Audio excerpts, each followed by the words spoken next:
I have taken a life. Ibai stood at the edge of the rooftop, wiping the bloodied blade with his sleeve.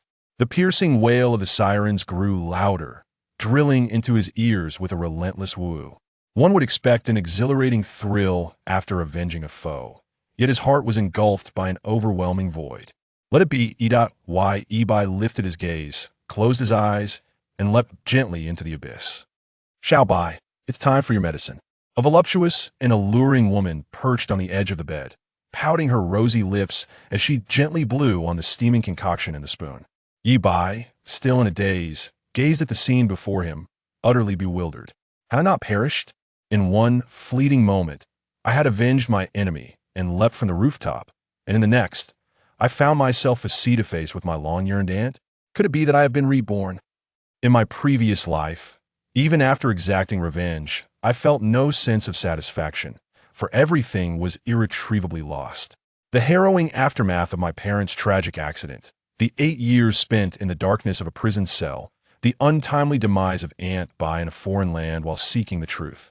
So many regrets that can never be mended. What good is revenge?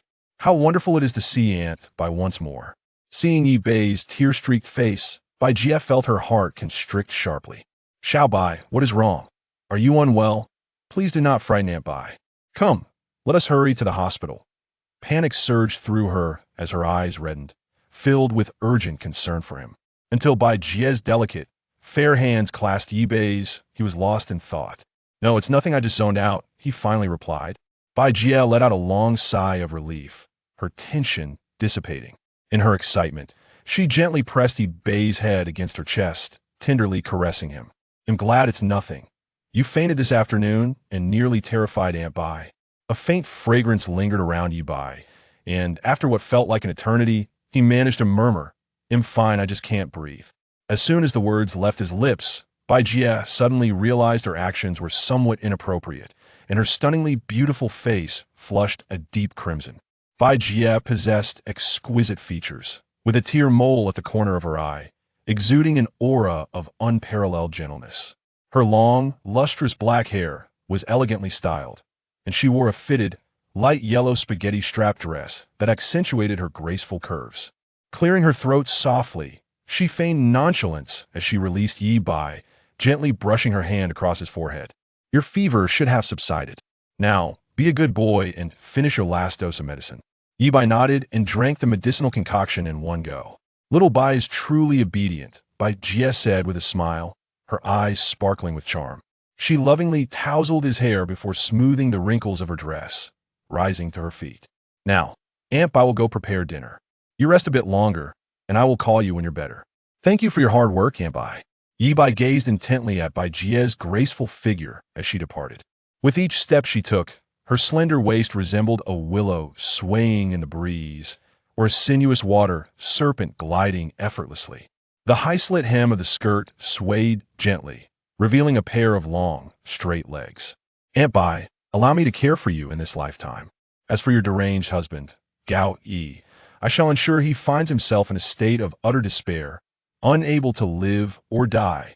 Yi Bai withdrew his gaze as the negative emotions, previously suppressed by Bai Jie's presence, surged forth once more. The heart-wrenching past crashed over him like a derailed train, mercilessly grinding against his very being. Gao Yi, you despicable beast. For the sake of wealth, you have murdered your closest friend, severed bloodlines, and taken the life of your wife. Is there any atrocity you are incapable of committing? Bang! Yi Bei's fist smashed violently against the nightstand, shattering its surface, blood dripping from his knuckles, yet he remained oblivious to the pain. 8 years, a full 8 years. Do you have any idea how I've spent these 8 years? Do you even know? His hatred for Gao Yi was profound. This demon not only led to the ruin of his family, but also took the life of his beloved Aunt Bai. Yi Bai, resembling a man possessed, gritted his teeth and declared, Gao Yi, in this lifetime, I shall ensure you find yourself in a state of utter despair, unable to live or die. Ding. Life activities of the host detected the system is binding. Would you like to proceed with the binding? What does that sound? A golden finger? A system? Though he had spent 8 years in prison, Yi Bai had read his fair share of novels during high school and university, and with a moment's contemplation, he arrived at this possibility. Yes, yes, yes. Bind me. Quickly bind me. Yibai was overwhelmed with joy with the assistance of the system. His path to vengeance would undoubtedly become more seamless. System has been successfully bound. Greetings, host. The Positive Energy Love Assistance System is at your service. The core values of this system are friendship and kindness. There are countless beauties in this world who require assistance with each act of help. The world becomes a more beautiful place. Please, host, do your best. No, my friend. What on earth is this absurd turn of events? This is no trivial romantic comedy. This is a tale of revenge. And what use do I have for your trivial love assistance system? Moreover, I am a major shareholder in Wuyo Media. There are countless beautiful women at my disposal, though. I really need your insignificant system to teach me how to woo them. My resolve has hardened. The system is now issuing a beginner's gift pack. Ding! Beginner's gift pack Protagonist Halo has been activated. Protagonist Halo Orphaned. Basic operation. Innate charisma. The initial favorability of attractive individuals towards the host increases by 20, and the rate of favorability growth accelerates. Self-disillusionment. When facing the host, attractive individuals are prone to fanciful thoughts and begin to pursue the host, granting a buff. Free gift. Dominance aura. When recruiting, the host need only exert a slight force, and talents will come forth, loyalty and compatibility at maximum. Diminished intelligence aura. All enemies facing the host suffer a reduction of 80 in intelligence. As he gazed at the myriad of entries before him, Yibai was left utterly astounded. Wait, is this for real? Brother Tongzi, you truly are the best. I commend you with a thumbs up. Ding! A new beginner's quest has been issued.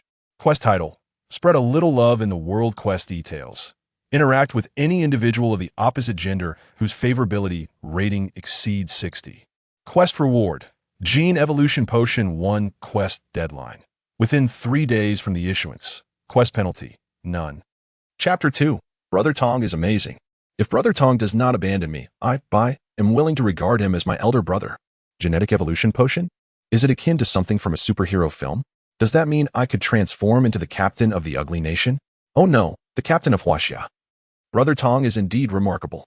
I have drifted through half a life, lamenting the absence of a wise leader. If Brother Tong does not forsake me, I am willing to respect him as my elder brother. Completing the interaction within 3 days? This seems to pose no difficulty for me. As for this favorability, Yibai pondered, Brother Tong, what does this favorability entail? Greetings, host. To prevent the host from being left in the lurch.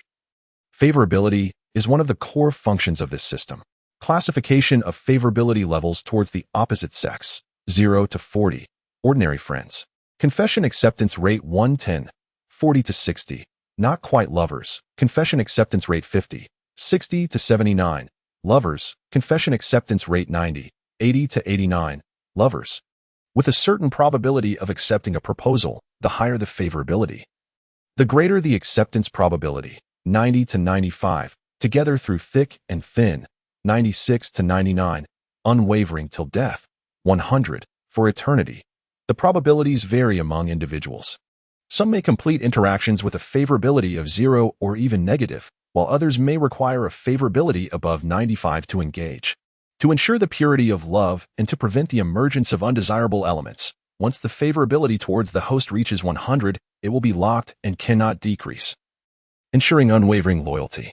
This favorability system is indeed astonishing. Would not ancient emperors have yearned for such a mechanism? With the advent of this system, they are no longer fearful of their consorts clandestinely placing them in a state of betrayal. Oh, no. It would be more accurate to say that every man yearns for this. Brother Tong, how should I ascertain the affection level of the other party? Yibai inquired. The host merely needs to silently recite View XXX information to unveil the relevant details, including the affection level and various other particulars. Please explore at your discretion. Xiaobai, come wash your hands and prepare for dinner. Before Yibai could delve deeper into the system, the gentle and melodious voice of Bai Jie resonated. Upon hearing the voice he had longed for, Yibai felt a flutter in his heart and suppressed his curiosity, promptly replying, coming. He rose to wash away the bloodstains from his hands before making his way to the dining hall. Upon entering, he found Bai Jie had been waiting for quite some time. She adorned an apron embroidered with adorable little raccoons, her hair elegantly pinned up, with a few strands cascading down her forehead, exuding an enchanting beauty. Sensual, virtuous, charming, and gentle, various qualities harmoniously coexisted within her, creating an inexplicable contrast. Today, everyone else was absent, leaving only the two of them in the house. Yi Bai eagerly recited within his mind, "View by Jia's information." In the next moment, a futuristic pale blue virtual screen materialized before him. Name, Bai Jia. Gender, female. Age, 35. Appearance, 99. Height, 170 centimeters. Weight, 58 kilograms. Measurements, 92 centimeters, 59 centimeters, 98 centimeters. Cup size, E. Personality, gentle and virtuous. Hobbies, yoga, cooking, shopping. Affection, 90. Innate charm, 0. Note, innate charm will only increase affection below 90. Experience, 16. Marital status, married. Illnesses, none. Current situation, her husband, Gao Yi, is frequently away from home, and Bai Jia has discovered that he is having an affair. Current mood, melancholy. Current wish, hopes that her 3 adopted daughters and Yi Bai can be healthy and happy. Location, number 32, Dingxing Villa District. A wealthy area of Jiangqing. Yi Bai chuckled, somewhat mischievously thinking, "Gao Yi, you're truly inept. I have a responsibility to provide Aunt Bai with a better life. And her affection is already at 90, he. Gazing upon Bai Jia's exquisite figure, a strange stirring arose within him. Yi Bai had heard that women of Aunt Bai's age, well, you know, and Gao Yi is already in his 50s, so it seems he's impotent. It seems she needs a young, handsome lad like him to assist. Xiao Bai, why aren't you eating?" Bai Jia glanced up at Yi Bai, who was seated across from her. Yet, he found himself staring blankly ahead, causing her cheeks to flush with embarrassment. Xiao Bai had grown up. He was already an adult. Bai Jia's beautiful face took on a gentle hue as she scrutinized Yi Bai's handsome features. For some inexplicable reason, she sensed that Xiao Bai was somehow different, perhaps even more attractive. Bai Jia's heart raced, and she felt a pang of concern as shouldn't she, as an elder, impart some wisdom to Xiao Bai regarding these matters? Having just lost her train of thought, she focused on the meal. Aunt Bai, your culinary skills are truly exceptional, far surpassing those of the chefs at 5-star hotels. Yi Bai exclaimed, returning to reality while savoring the delectable dishes, continuously praising Bai Jia's talent. Surely, it's not as delicious as you claim. You merely have a sweet tongue, Bai Jia replied, her smile wide and genuine. Ding. The high emotional intelligence selection assistance function has been activated. Upon making a correct choice, the affection level of the dialogue partner may increase, and love points can be earned for use in the system mall. A wrong choice may result in a decrease in affection level with no penalties. The host may also choose to forego selection and express freely. 1. With an air of arrogance, nonsense, of course it's not true. A few compliments and you're all flustered. At your age, you should know better. 2. Smirking as he embraced Bai Jia. He, sweet-tongued? Let me see, who has more delectable, you or the pork belly in the bowl? Softly, she remarked, truly. Aunt Bai, if I could savor your cooking every day, I would undoubtedly be the happiest person in the world. I hope to enjoy it daily in the future. Yi Bai. Huh? It seems, Tong Di, you possess that great skill. Do you consider this high emotional intelligence? It's obvious. I would definitely choose the third option. Yi Bai gazed gently and resolutely at Bai Jia, reiterating, Aunt Bai. If I could relish your dishes every day, I would be the happiest person in the world. I hope to enjoy it daily in the future. Ding. Romance points 100. Current total, 100 points. Ding. Bai Jia's affection for the host increased by 1. Current total, 91 points. Please continue your efforts. Nonsense. Such flattery. Bai Jia, slightly bashful, shot him a playful glance filled with allure. Not at all. Aunt Bai, I would never deceive you, Yi Bai replied with a smile. As he spoke, an unusual atmosphere enveloped the room, and the two fell into a comfortable silence while dining. After their meal, Bai Jia stretched lazily, rubbing her sore neck, her delicate face revealing a hint of fatigue. Observing this scene, Yi Bai felt a stir in his heart. Just as he was about to speak, the system activated. Ding. High emotional intelligence selection feature has been initiated. 1. Rubbing his hands together with a mischievous grin, he said, he. 2. Approaching her, he playfully smacked her cheek and assertively remarked, Woman, are you trying to make me worry by not taking care of yourself? With a gentle smile, he said, Aunt Bai, you have worked hard to prepare such a delicious dinner for me. Allow me to help you relax a bit. Chapter 3. Masashi took a deep breath and approached Bai Jia, speaking softly, Aunt Bai, you have worked hard to prepare such a sumptuous dinner for me. Let me assist you in unwinding. Is this appropriate? Ding. Love points 100, now at 200 points. Ding. By Jia affection for the host one. Now at 92 points. Please continue your efforts. He chuckled softly. Ah, women. Indeed. They are often contradictory. While they may verbally decline, their affections quietly rise. A classic case of saying one thing, but meaning another. By. Ding. Friendly reminder. The host can use 100 love points to exchange for the king's massage technique in the system shop, aiding the host in better pursuing their goals. Would you like to proceed with the exchange? What a delightful opportunity. You are truly considerate. System. I shall grant you a 5-star review. Yibai quickly thought to himself. Exchange. Ding. Love points minus 100, now at 100 points. Ding. Skill acquired. King S massage technique. In the next moment, a wealth of knowledge regarding massage flooded into Yibai's mind. A wave of warmth coursed through him, and he felt as if he could effortlessly become the top masseur at a foot spa. It's no trouble at all, just a shoulder rub. By. You have contributed so much to this family. You must take care of yourself as well. Seeing you so haggard pains my heart. Yibai gently encouraged. All right then. Thank you. Yibai, by Jia acquiesced, almost involuntarily. A wave of emotion washed over her. She had dedicated herself to her family for so many years, and neither Gaoi, who was perpetually away, nor even her 3 daughters, had ever expressed such direct concern and validation as Yibai had. Such a kind child. She mused. Subsequently, Bai Jia rose and glided gracefully towards the sofa. A touch of shyness colored her demeanor, but after a deep breath, as if steeling herself for a momentous decision, she reclined onto the sofa. Yibai's eyes widened imperceptibly, and he swallowed hard, suppressing an untoward thought. He then approached Bai Jia and said, Bai, I'll begin then. Please do. Bai Jia responded softly, her flushed face buried in the cushions. In the ensuing moment, Bai Jia felt a rush of youthful warmth, redolent with hormonal energy, and her mind went blank. She suppressed the strange sensations that arose within her. Her beautiful face turning as crimson as a boiled lobster, she felt as though she were about to ignite. Bai, is something amiss? Are you uncomfortable? Yibai inquired gently, ceasing his ministrations. Bai Jia noticed the cessation of his movements, and a sudden feeling of desolation washed over her. She quickly demurred. No, I was simply startled. Shall I continue with the shoulder massage then? Yibai asked, employing the techniques of a master masseur, focusing intently on Bai Jia's shoulders. He couldn't help but notice that her skin was as white and smooth as fresh milk. Bai Jia gradually succumbed to the soothing rhythm of Yibai's massage. A sense of tranquility she had not experienced in a long time washing over her. Yibai, where did you learn this? It's truly remarkable. Bai, as long as you are happy, I am content. I learned this on Douyin, solely to help you unwind. Bai Jia felt deeply touched. Little Bai was indeed well behaved.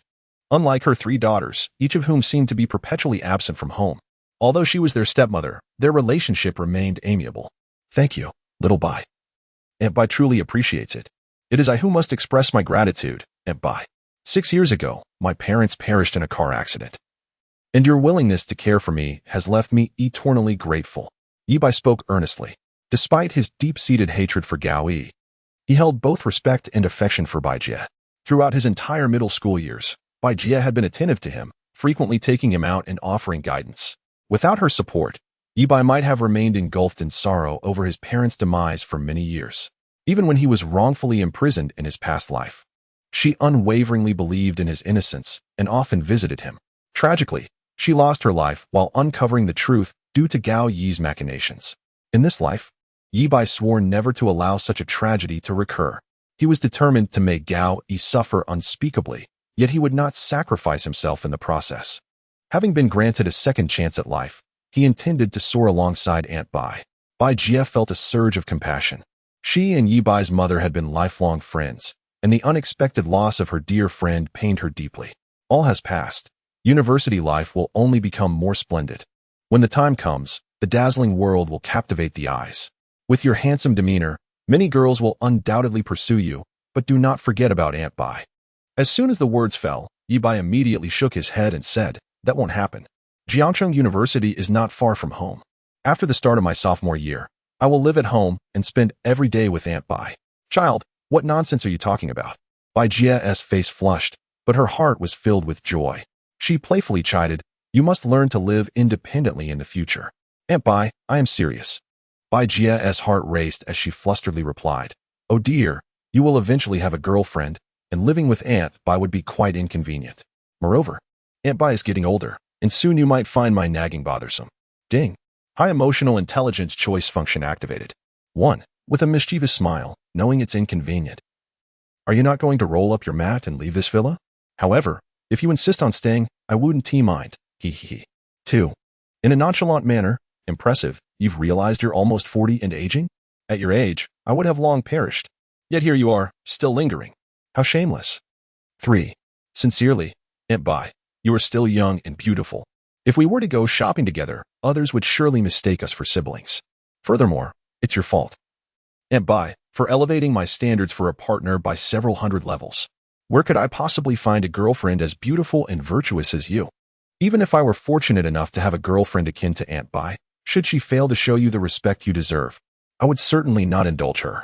Yi Bai asserted. Tong Di, can you not make such a choice? Must you remain here? Yi Bai, am not that kind of person. His hands were in constant motion as he earnestly continued. Aunt Bai, you are still quite young and beautiful. If we were to go shopping together, others would undoubtedly mistake us for siblings. And it is entirely your fault, Aunt Bai, for elevating my standards for a partner to extraordinary heights. Where could I possibly find a girlfriend as stunning and virtuous as you? Even if I were fortunate enough to have a girlfriend resembling Aunt Bai, if she did not respect you, I would certainly not tolerate her. Bai Jia laughed heartily, unable to suppress her playful retort. What are you saying? Nonsense. Ding. Love points 100, currently 200 points. Ding. Bai Jia's affection for the host won, currently 93 points. Please continue your efforts. Yi Bai then began to gently massage Aunt Bai's shoulders. With an air of subtlety, he remarked, I am not speaking frivolously. My greatest wish is to find a girlfriend who mirrors you, Aunt Bai. Alas, such a desire is as difficult as reaching the heavens. It is a matter of unfortunate timing. Sigh, if I could have a wife like you, I would gladly sacrifice 20 years of my life. Do not speak carelessly. Bai Jia, her cheeks flushed, could not help but lament internally how wonderful it would be to encounter a husband like Xiao Bai, handsome, well-built, emotionally stable, and gentle in nature, a veritable ideal. Unlike Gao Yi, who was never home and unfaithful, a scoundrel indeed. How could she have been so blind back then to have chosen him? An hour later. Chapter 4. The door to the room is ajar? May I enter? All right. Andy can't take it anymore. Xiao Bai, you've worked hard. Let us call it a day for the shoulder massage. Bai Jia felt her body grow weak and hastily pleaded for mercy. Yi Bai, rubbing his sore fingers, also felt fatigued and nodded in agreement. Very well. We shall leave it at this for today. We can continue another time. As Bai Jia stood up to head to the bathroom for her evening routine, her legs wobbled, and she suddenly found herself tumbling forward. Yi Bai, standing nearby, fell to the ground as well, becoming an unintended cushion. The intimacy of the position was undeniable. Are you using this to test the cadres? Tell me, which cadre could withstand such an ordeal? Yi Bai found himself at a loss, and the atmosphere became palpably awkward. Observing Bai Jia's face, which had turned crimson from embarrassment, he felt compelled to break the silence. Aunt Bai, allow me to lift you up. Without waiting for her response, he wrapped one arm around her neck and, in a swift motion, lifted her effortlessly into a princess carry. Enveloped by Yi Bai's distinctive fragrance, Bai Jia felt a wave of dizziness wash over her. She reveled in the strength of his arms, her heart pounding like a drum against her ribs. Soon, Yi Bai reached Bai Jia's chamber, gently placing her upon the plush expanse of her bed. Aunt Bai, are you all right? Quite well. Then I shall retire to my room. Very well. As she watched Yi Bai's departing figure, Bai Jia buried her face in the pillow, tossing and turning upon the bed, her fair legs kicking haphazardly in the air. A silent lament escaped her. I'm going to die. I'm going to die. I'm going insane. How mortifying. At this thought, she covered her face and emitted muffled cries. How was she to face Xiao Bai in the future? It's all right. It's all right. Innocence will prevail. Innocence will prevail. Yi Bai returned to his own chamber, where he sought the cool embrace of a cold shower, hoping to quell the fire within. Cleansed and refreshed, he lay upon his bed and began to contemplate his existence. Memories of past anguish resurfaced in his mind. Gao Yi, a childhood friend of Ye's father, had joined him in establishing Worry-Free Media, the largest MCN firm in Hangzhou. Yi Bai, raised in sheltered comfort, possessed no worldly experience and naively trusted his father's closest confidant. As a result, he was beguiled by honeyed words and lost his shares. In retrospect, Yi Bai felt an overwhelming urge to slap himself 100 times. How foolish he had been in his previous life, squandering a winning hand. From a billionaire to a convict. Fortunately, all was not lost. In this life, he would reclaim everything he had lost, with supercharged vengeance. In his sophomore year, Yi Bai won the affection of the campus beauty, Lu Ruyan, after 3 years of unrelenting pursuit, and she agreed to be with him. Yi Bai was ecstatic, but little did he know that this would lead to his downfall. After their encounter, the campus beauty adamantly accused Yi Bai of tarnishing her reputation. During his time in the detention center, only Aunt Bai and her 3 daughters came to visit him. Bai Jie firmly believed in his innocence and vowed to find the best lawyer for his defense. However, Gao Yi never once appeared.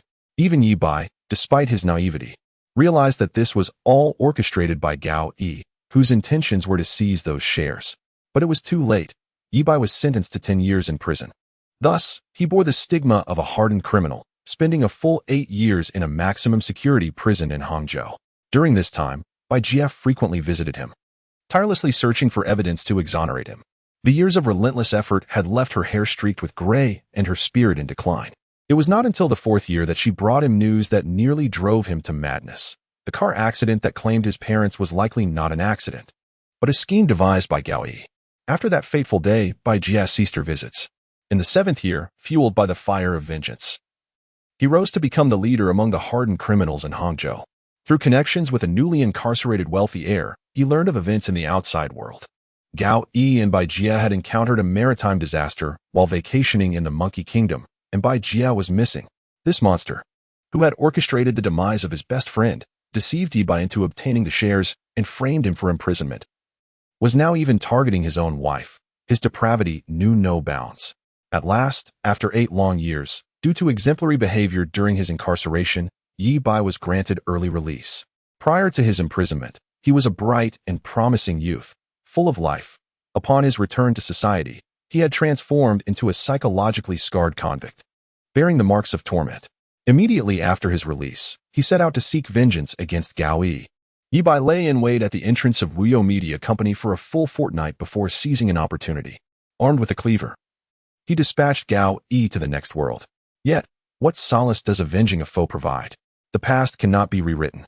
Fortunately, fate, in its mercy, bestowed upon him a chance to rectify his regrets. Returning to the present, Yi Bai inhaled deeply, striving to suppress the tumult within. The principal target of his revenge, without a doubt, was the beast known as Gao Yi. Drawing upon the skills in life-and-death combat and assassination that he acquired during his time in Hangzhou's maximum security prison, it would not be a formidable task to eliminate Gao Yi unnoticed. However, having already exacted revenge in his previous life, would it not be somewhat tedious to do so again in this one? How does one truly dismantle a person? This is an art form in itself.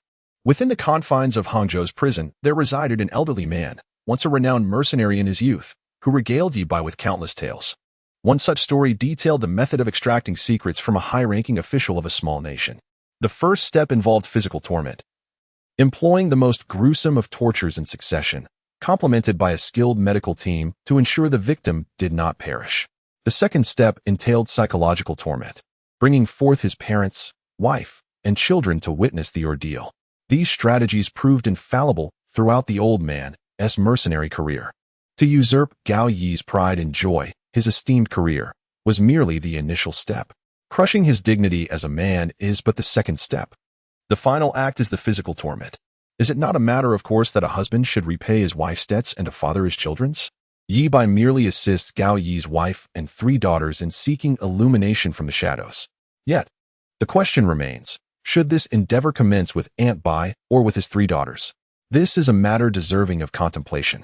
Gao Yi may be set aside for gradual torment, while the other targets of vengeance shall serve as mere appetizers. To keep him as a backup while falsely imprisoning him is the disgraceful act of the school beauty, Lu Ruyan, the wealthy school bully, who relentlessly tormented him and caused his poor performance in the college entrance examination, is another. Then there is the materialistic homeroom teacher, who aids and abets the oppression. In this lifetime, he is determined to make this group of enemies yearn for life yet find no solace in death. Yi Bai is meticulously refining his grand scheme of revenge when suddenly an epiphany strikes him. There is a class reunion in 2 days. He had been pondering how to deal with that despicable school bully and the shameless Lu Ruyan. Now, fortune smiles upon him, as they have come to him. The bully's mother is a renowned and strikingly beautiful actress. Yi Bai licked his lips in anticipation of the reunion that awaits him the following day. Before long, the clock strikes 2 in the morning. Yi Bai rises, intending to fetch a glass of water before retiring for the night. However, as he passes Aunt Bai's bedroom, he notices the door slightly ajar and a flickering light inside, accompanied by peculiar sounds. The vibration of a phone? Who could be calling at such a late hour? And the sound of water? Could Aunt Bai be bathing at this hour? Driven by curiosity, Yi Bai tiptoes closer.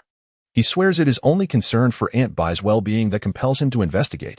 Through the crack of the door, a soft yellow light flickered within, accompanied by enchanting music. Yi Bai's heart raced with anticipation. What was this? He had only just devised his intricate plan for revenge moments ago. Could it be that fate was testing him so soon? Was it not exceedingly cruel to treat a passionate young man in such a manner? In his heart, he held both reverence and affection for Bai Jie, and he was reluctant to act impulsively. He yearned for everything to unfold naturally. Countless beauties existed, yet a woman as virtuous and gentle as Aunt Bai was truly one of a kind. To step into this realm was to plunge into an abyss. A single misstep could plunge his relationship with Aunt Bai into an icy void, a consequence he could not bear. Just as Yi Bai slowed his actions, preparing to retreat, he inadvertently nudged the door. Creak. The sound of the door creaking echoed sharply in the stillness of the night. In the next moment, 2 pairs of eyes locked onto one another. Ding. The high emotional intelligence selection feature has been activated. 1. Bursting into laughter. Ha ha ha. Hee hee. Gaga. Geese. And bye. Here I come, I'm coming in. 2. Casually remarking. Impressive. The door isn't even closed. Was that intentional? Or an accident? Or a deliberate accident? 3. Pounding his chest, speaking earnestly. And bye. Allow me to assist you. No need to thank me. I am merely a helpful young man. Yi Bai. Chapter 5. The beautiful tutor lying on her bed. Bai Jie was startled to her core by the sudden creak, her delicate face paling in fright.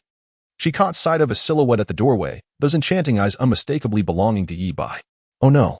At that moment, Bai Jie was a whirlwind of emotions, her thoughts swirling chaotically in her mind. A blush crept across her complexion, permeating from her flat abdomen to her porcelain face. What should I do? Ah. This is mortifying. When did Xiao Bai arrive? Surely he won't come in, will he? If he does, how will I handle it? How will I face Xiao Bai in the future? Her thoughts began to settle only when the figure at the door departed. Bai Jie let out a long sigh, staring blankly at the entrance. SB system, I choose a password. Ding. Bai Jie's favorability towards the host has increased by 1 point, currently at 94 points. Please continue your efforts. The sudden system notification startled Yi Bai, prompting him to quicken his pace. The night passed in silence, and as dawn broke, Yi Bai and Bai Jie sat together for breakfast, both wearing conspicuous dark circles under their eyes. Bai Jie was exceedingly anxious, her breath quickening, as a rosy hue gradually adorned her fair skin, even tinting her delicate, glistening earlobes with a hint of pink. She cautiously inquired, Xiao Bai, did you see anything last night? Yi Bai opened his mouth to respond, but the system's notification interrupted at an inopportune moment. Ding. The high emotional intelligence choice function has been activated. 1. With a mischievous smile, he remarked, of course I saw it. After all, the moonlight was truly enchanting last night, and the moon was so bright that I could see everything clearly. Unfortunately, I was too absorbed in the view to record it. 2. Nonchalantly, he said, my lady, you wouldn't want to. 3. Playing the fool, she replied, what do you mean? I simply fell asleep as soon as I returned to my room. Yi Bai. What does that mean? I fell asleep as soon as I returned to my room. Ding. Love points 100, currently at 300 points. Bai Jie appeared visibly relieved, eager to abandon this awkward topic. Let us leave it at that. Self-deception is acceptable. No worries, I'm just heading out to buy groceries. You should finish your breakfast quickly, as your English tutor will be here shortly. Yi Bai almost forgot about this matter, for due to his poor English grades, Bai Jie had specifically arranged for a female English tutor. In his past life, he was truly foolish, accomplishing nothing. He was too preoccupied with being the sycophant to that wench, Lu Ruyan. What a fool he was. The mere thought made him want to slap himself 10 times. Clearly, to complete his novice tasks, he would have to rely on this tutor. Very well. With that, Yi Bai began to devour his meal. After finishing, he took the initiative to wash the dishes, while Bai Jie went out to purchase groceries. Soon, the doorbell rang. Yi Bai dried his hands and hurried to open the door. Hello, I'm Linda. Upon opening the door, Yi Bai was greeted by a striking vision. A tall, blonde, blue-eyed beauty stood before him. She adorned a pair of golden-rimmed spectacles, her delicately featured visage sprinkled with playful freckles. Dressed in a minimalist white shirt, it seemed the warmth of the day had prompted her to leave the top 2 buttons undone. Below, she wore a form-fitting pencil skirt, cradling several books in her arms while gripping a teaching pointer in her hand. An alluring blend of wildness and intellect emanated from her, a juxtaposition that harmoniously coexisted.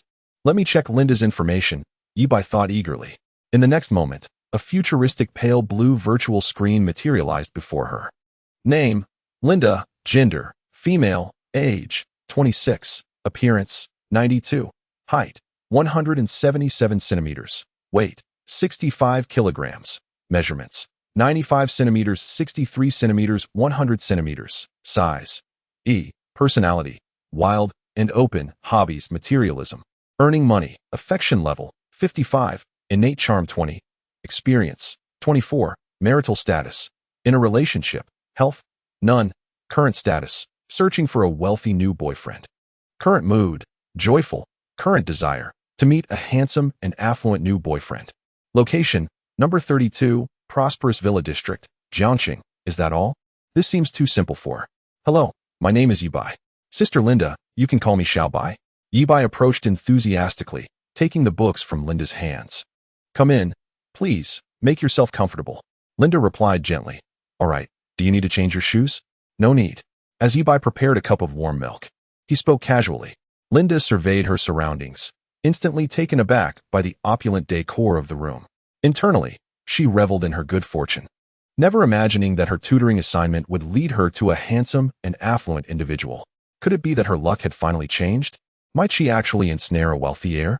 With this thought in mind, she entered the living room, adorned with what she believed to be an alluring smile, reminiscent of a seasoned hunter eyeing her prey. Had Yibai been aware of her intentions, he would surely have chuckled, for the finest hunters often present themselves in the guise of their quarry.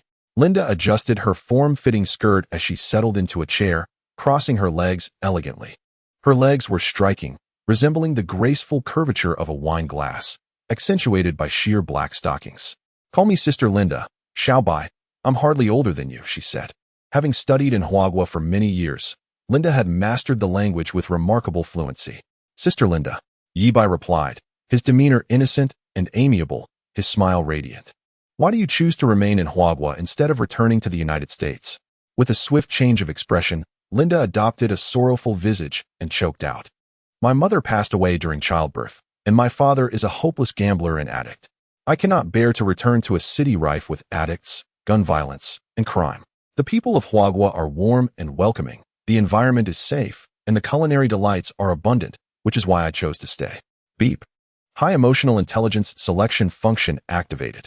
1. While caressing her delicate hand with a mischievous grin, he remarked, Little green tea, still pretending? Let us skip the pleasantries, shall we?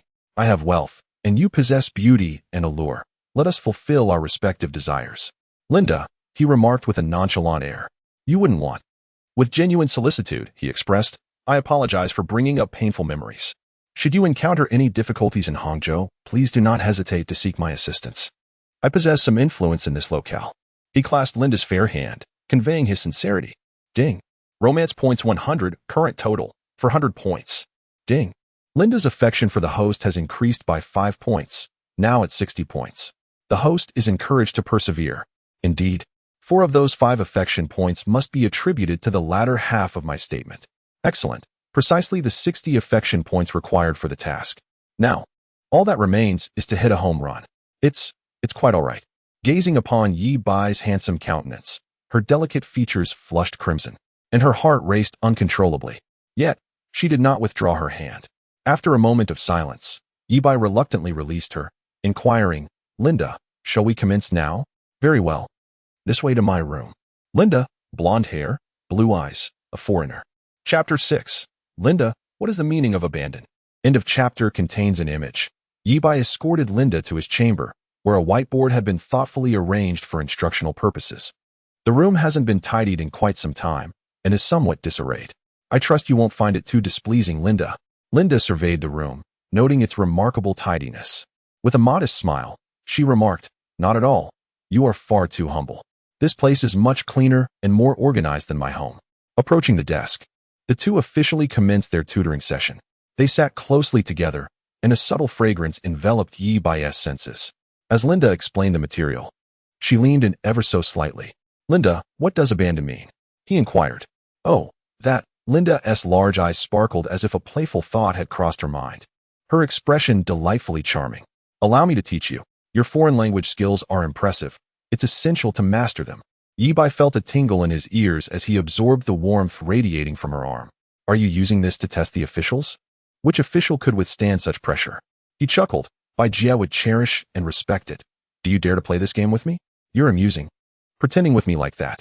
Linda, could you possibly enjoy an iced drink today? I'd like to treat you to coffee," Yi Bai asked directly. Linda's large eyes fluttered, her gaze dreamy, her brows and eyes filled with allure as she gently bit her vibrant red lip. "That would be lovely, Ding." Linda's affection for the host has increased by 15 points, currently at 75. "Please continue your efforts." Ding. "Congratulations, host, for completing the beginner task. Spread a little more love in the world." Ding. "Reward has been credited. Gene Evolution Serum 1. At last, the task was completed." Yi Bai cast a glance at the resting Linda before hastily making his way to the restroom, retrieving the Gene Evolution Serum from the system space. He gazed at the vial, which emitted a soft green light, as though it were an incredibly precious treasure. In the next instant, a pale blue virtual screen materialized before him, detailing the attributes of the potion. Gene Evolution Potion, a standard civilian version, a technological marvel from the Galactic Empire. Developed to rectify the inherent flaws of humanity. Upon injection, it can enhance physical condition and reaction time fivefold, extend lifespan by approximately 30, and ameliorate the majority of genetic deficiencies, effectively preventing the onset of numerous diseases. "Oh, how invincible I have become," he exclaimed, reveling in the notion that countless billionaires invest their wealth in life sciences institutions solely to combat ailments and prolong existence. Yet here he was, casually engaging in a simple game, and being rewarded with such an extraordinary gene potion. This was merely the civilian version, given the nature of capital. One could only speculate about the existence of a civilian plus version, an aristocratic edition, a military variant, or even an ultimate version. "Oh, divine creator. Allow me to pay my respects." With the injection of this gene evolution potion, Yi Bai would not only acquire strength and physique akin to that of Captain America, capable of single-handedly lifting a helicopter, but also immunity to most diseases. Most importantly, he would possess a titanium alloy kidney, the significance of which every man should comprehend. Yi Bai rolled up his sleeves and injected without hesitation. As a refreshing sensation coursed through him, the potion gradually entered his body, instigating remarkable changes. There was no pain, a testament to its advanced civilization origins. Even more astonishingly, after the green potion was administered, the syringe disintegrated into shimmering silver particles and vanished. A warm current began to flow through Yi Bai's limbs, while his body commenced an extensive perspiration, expelling dark substances through his pores. The process was swift, lasting merely 10 minutes. At the first moment, Yi Bai felt his vision sharpen remarkably, even catching sight of the dust particles suspended in the air. Due to years of academic endeavors, he had developed mild myopia. Although he did not require glasses, his vision had always been somewhat blurred. Now, however, his eyesight had not only fully restored, but surpassed its previous clarity.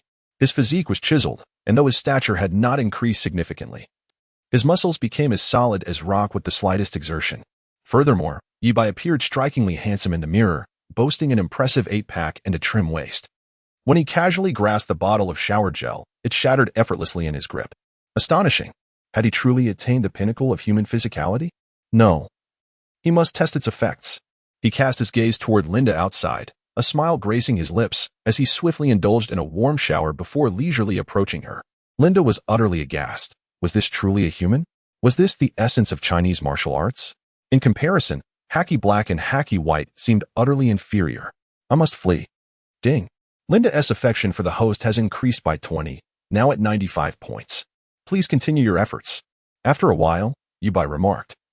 Let today's tutoring conclude here, Sister Linda. I shall escort you home. He glanced back at her, sighing and shaking his head. The system truly produces nothing short of excellence. Feeling rejuvenated, Yi Bai guided Linda to the underground parking garage, casually selecting a Porsche 911 before placing her in the passenger seat.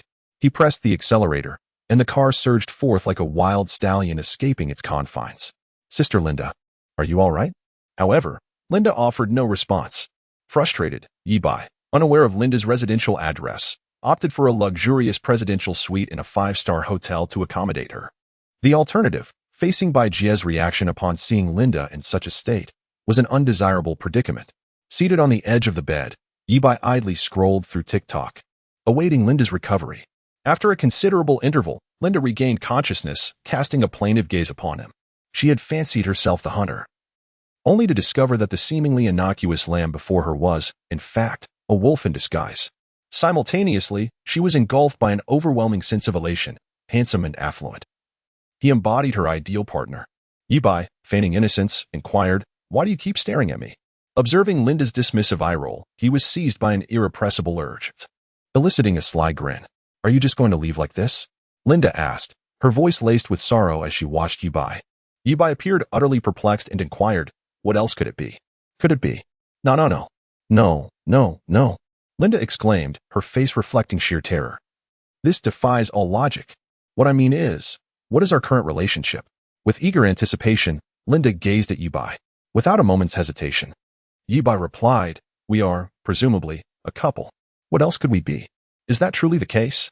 "My dear, you are simply wonderful," Linda exclaimed, her excitement causing her to sit upright as she looked at Yi-bai with a blissful expression.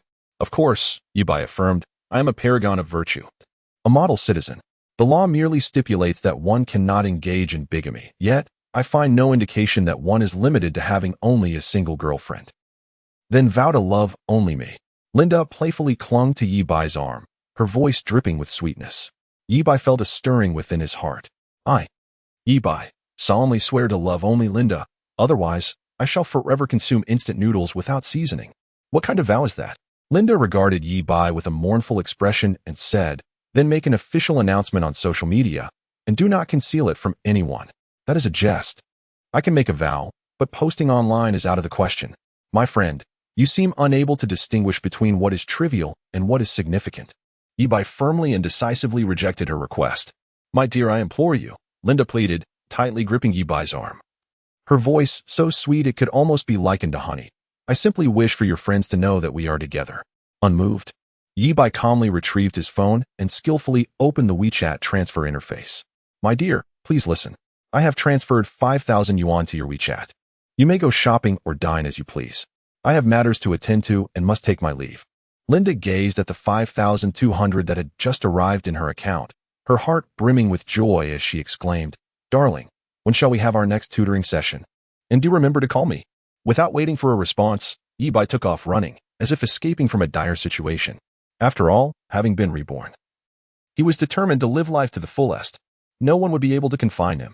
Next on his agenda was to target the mother of the illustrious actress, Luo Yifan. It must be said, the prospects were indeed promising.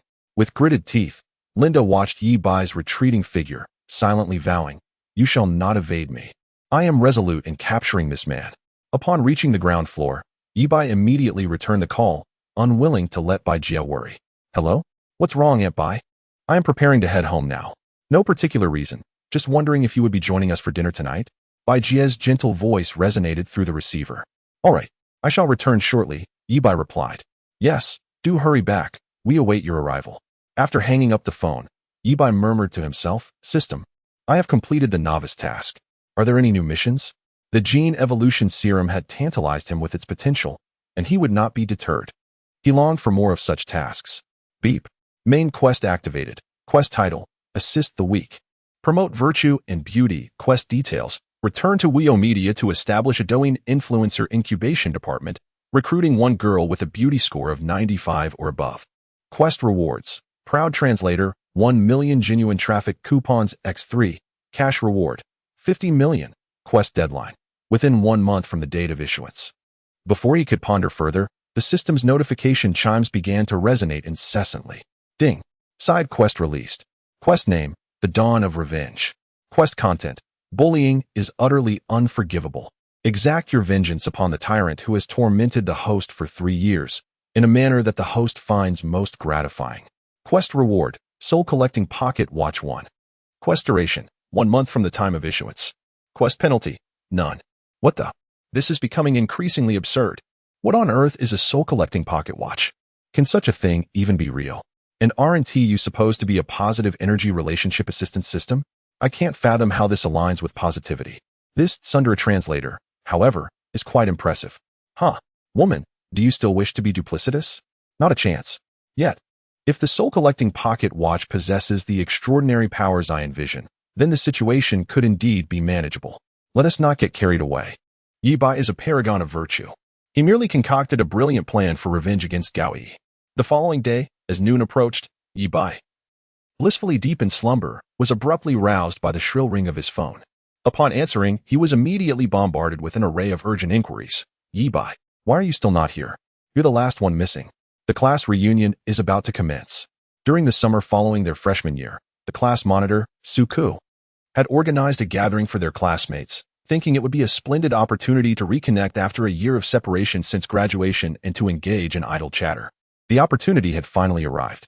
It is time to seek vengeance against the beautiful school belle, Lu Ruyan, and the tormentor, Luo Yifan.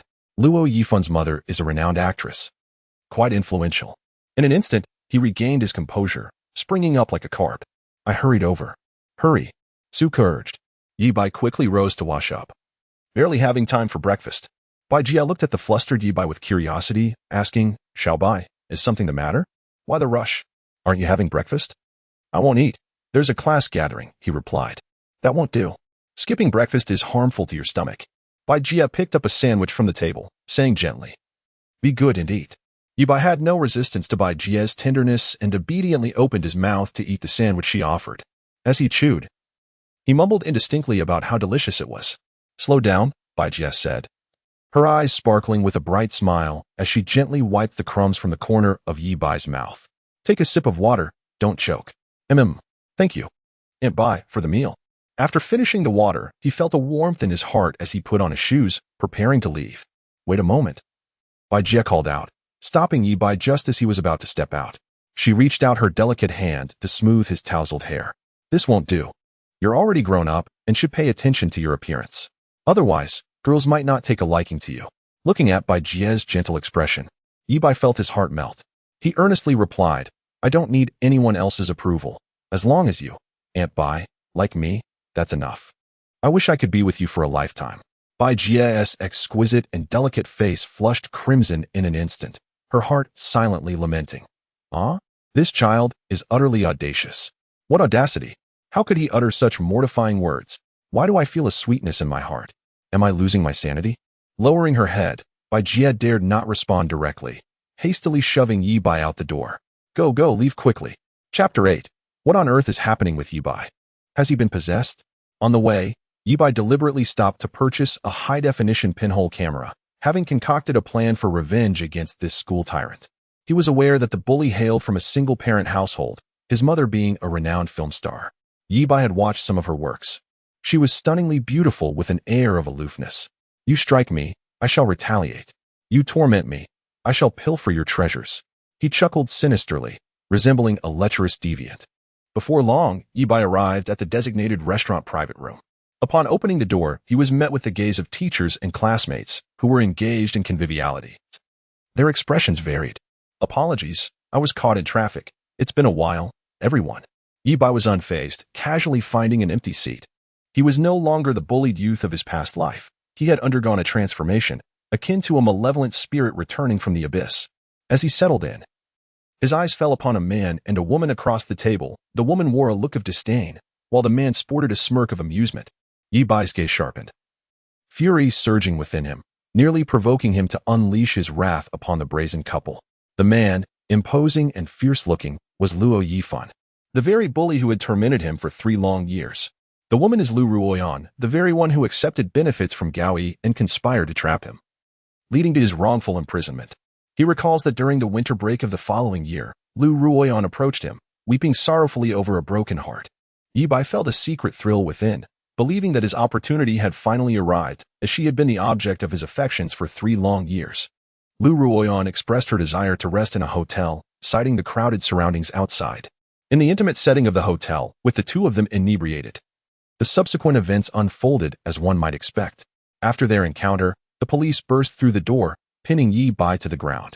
Initially believing that a simple explanation would suffice, he soon found himself engulfed in a chilling reality. Lu Ruoyan shockingly accused him of taking advantage of her vulnerability and violating her. Following this harrowing incident, Yibai was wrongfully imprisoned for a staggering 8 years. It was clear to him that this wretched woman had undoubtedly accepted money from Gao Yi. Suppressing his inner fury, he resolved to bide his time. For a moment of patience could yield a grander scheme. He had already devised a rough fate for these despicable individuals, ensuring they would never forget their transgressions. He then proceeded to investigate Lu Ruoyan's information. Name: Lu Ruoyan. Gender: female. Age: 19. Attractiveness: 89. Height: 164 centimeters. Weight: 45 kilograms. Measurements: 62 centimeters, 45 centimeters, 71 centimeters. Size: B. Personality: admires violence. Materialistic: hobbies, bar hopping. Affinity: -7. Innate charm 20. Experience: 398. Marital status: single. Illness: condition X. Current situation: troubled by how to attract the wealthy president of the student council. Current mood: average. Current wish: desires a windfall. Location: room 307, Fuduan Hotel, Jiangqing. Ah, such a captivating figure. Yibai chuckled to himself, recalling their previous life together where the bed bore traces of their intimacy. It seems she has sought advanced technology for restoration. Is she inclined to sell her body for money? There exists a perfect place for such a person, and Yibai finds himself eager to send her there. Oh, isn't this our esteemed academic prodigy, Yi? Truly, the perennial top scholar of our senior class. How splendid.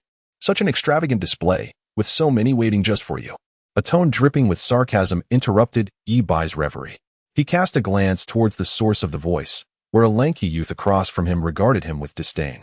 This individual, nicknamed Monkey, is one of Luo Yifan's subordinates. The monkey, following Luo Yifan, reveled in his mischief, assaulting classmates, extorting protection fees, and harassing girls. Glancing at Luo Yifan, who nodded in approval, the monkey continued unabashedly, I heard that you, the academic genius Yi, performed poorly in the college entrance examination. What a pity.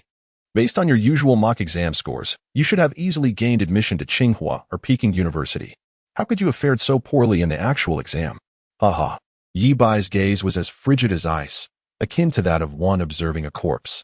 The monkey, meeting his stare, felt an involuntary chill run through him. The true reason for Yibai's subpar performance stemmed from the very group, led by Luo Yifan. 2 days prior to the examination, the school acting as the examination venue had been sealed off, allowing students to return home for self-study. After school, Luo Yifan and his companions ambushed Yibai, subjecting him to a brutal beating before forcibly dragging him to the swimming pool, where they unceremoniously tossed him in. These fiends, masquerading as humans, compelled him to remain submerged in the frigid water for a full hour. In his desperation, Yibai cried out, questioning why they treated him so cruelly when he had never wronged them. The response he received was simply, because it's amusing. Throughout this ordeal, Yibai attempted to escape multiple times, but was overpowered by their numbers. After enduring another brutal beating, he was thrown back into the water. That night, he developed a high fever, which persisted for 3 days. Battling through the fever with a foggy consciousness, he took the college entrance examination. How could he possibly perform well under such circumstances? In his previous life, he had lied to Bai Jie, claiming he had merely slipped into the pool. What business is it of yours? Even if I only took the comprehensive science exam, my score would surpass yours. You worthless fool, not to mention your incompetent leader, Luo Yifan. Yibai's voice was icy, and at that moment, he was on the brink of suppressing his fury. As his words echoed in the air, an immediate silence enveloped the surroundings. No one anticipated that the timid Yibai, who had endured humiliation for 3 years, would utter such defiance. Had he been possessed by a ghost? Did he not fear being beaten to death by Luo Yifan? The monkey trembled in shock. He never imagined that this once weak boy, who had allowed them to bully him for so long, would dare to speak out in such a manner. Perhaps he believed that now, having entered university, he could finally escape their grasp. This realization struck him. Beating Yibai had only made him feverish and caused him to falter. The lesson had evidently not been sufficient. Over the course of their first year, the monkey had approached Yibai several times, always asking to borrow money. And Yibai remained as timid as ever, lending him thousands of dollars. The monkey had hoped to continue collecting protection fees in university, given his family's average financial situation. He couldn't indulge in a lavish lifestyle without these funds. With this thought in mind, the monkey stood up, pointing at Yi Bai and cursing loudly. Yi Bai, what the hell? Clean up your mouth. What gives you the audacity to insult Brother Fan? You must be tired of living. As soon as he finished speaking, Luo Yifun's lackeys rose in unison, hurling insults at Yi Bai, ready to resort to violence at the slightest provocation. Yi Bai, did you not perform well on the college entrance exam and have gone mad? Do you seek death? It seems you haven't had enough of cold water yet. They jeered. How dare you speak like that? Have you not been beaten for a few days, and now your skin is itching for it? If you're looking for trouble, don't blame us for taking you to the restroom for a little discussion. Meanwhile, the avaricious homeroom teacher continued to sip his drink, seemingly oblivious to the chaos unfolding nearby. Enough. Luo Yifun's countenance was dark and unpredictable as he rose abruptly, striking the table with force, causing a splatter of broth to erupt. He sensed that matters were spiraling beyond his control. Yi Bai, merely a soft target for his bullying, dared to rebel against him? Luo Yifun, accustomed to a life of luxury and indulgence, had always received everything he desired without effort, the pampering from his film star mother having fostered his atrocious character. He bullied his classmates not out of financial necessity, he lacked for nothing, but simply for the thrill of it. This privileged scion, basking in the exhilaration derived from violence and oppression, reveled in his depravity. He glared menacingly at Yi Bai, ready to unleash his wrath. Yi Bai, you. Before he could finish his menacing proclamation, Yi Bai interjected coolly, You imbecile, is your brain underdeveloped? Does slamming a table make you seem powerful? Luo Yifun was taken aback. He had never been insulted in such a manner throughout his life. You seek your own demise. He bellowed furiously, appending the table. Fortunately, Yi Bai, having been injected with a genetic agent, reacted swiftly and evaded disaster, but the others were not so fortunate, becoming splattered with food and broth. Though anger simmered among the onlookers, they were rendered speechless, cowed by Luo Yifun's notorious history. If you have the guts, follow me to the alley downstairs. Yi Bai retorted with a nonchalant smile, striding toward the exit. A collective astonishment enveloped the classmates. What was unfolding? Had the heavens turned upside down? When had Yi Bai become so audacious? What was happening to Yi Bai? Had he been possessed? Surely, you haven't resorted to hiring thugs in an attempt to ambush Luo Yifun at the gathering? How naive of Yi Bai to think that wealth cannot easily sway the will of the unscrupulous with a mere toss of cash. Luo Yifun could easily dismiss any troublemakers. The classmates, astonished, engaged in fervent discussions. If you seek your demise, I shall oblige. Luo Yifun, filled with rage, broke into a sardonic smile, kicking aside a classmate who obstructed his path, accompanied by 3 underlings as they descended the stairs with fervor. Meanwhile, Lu Ruan stood in stunned silence, utterly taken aback by the transformation of Yi Bai, the sycophant who had relentlessly pursued her, now exhibiting such fierce determination. Was this truly not an invitation to disaster? At that moment, excitement surged within her, prompting her to hasten after them to witness the unfolding drama. Chapter 9. It's my turn to strike back. In the narrow alley behind the restaurant, refuse lay strewn about, and sewage flowed freely, while frayed electrical wires tangled chaotically overhead, resembling a dilapidated web, clearly indicating that this place seldom saw any foot traffic. Yet, a throng of individuals had gathered here. Yi Bai, do you believe that upon graduation, I will be powerless against you? Do not forget, our schools are not far apart. Luo Yifun, enrolled in an ordinary vocational college within the university town, indeed had proximity to Yi Bai's institution. His countenance darkened, seemingly ready to drip with malice, as he remarked with a forced smile, with a mere flick of my wallet, I could hire 7 or 8 ruffians to loiter daily at the entrance of your university. Do you believe that? Is that so? I remain unconvinced. Yi Bai replied with an air of calm indifference, shrugging nonchalantly. By all accounts, why would a wealthy heir like yourself feel the need to bully someone as inconsequential as me? Concealed discreetly upon Yi Bai's chest was a miniature pinhole camera, silently recording every detail, a small contrivance he had acquired en route. A sardonic curve graced his lips as he inquired, have opulent vehicles, lavish yachts, and comely women cease to satiate your desires? With a dismissive air, Luo Yifun responded as if privy to a trite jest, moistening his lips. These baubles that you impecunious souls aspire to possess are mere trifles I have long since wearied of. Compared to such base indulgences, he continued, the clandestine realms of the dark web, with their offerings of murder and abduction, proffer true exhilaration. Ah. So if you are privy to such stimulating content within the dark web, why condescend to harass a pauper such as myself? Yi Bai probed, his composure unruffled. What comprehension could you possess? Luo Yifun retorted, his voice abruptly amplified. the veins in his neck pulsating visibly.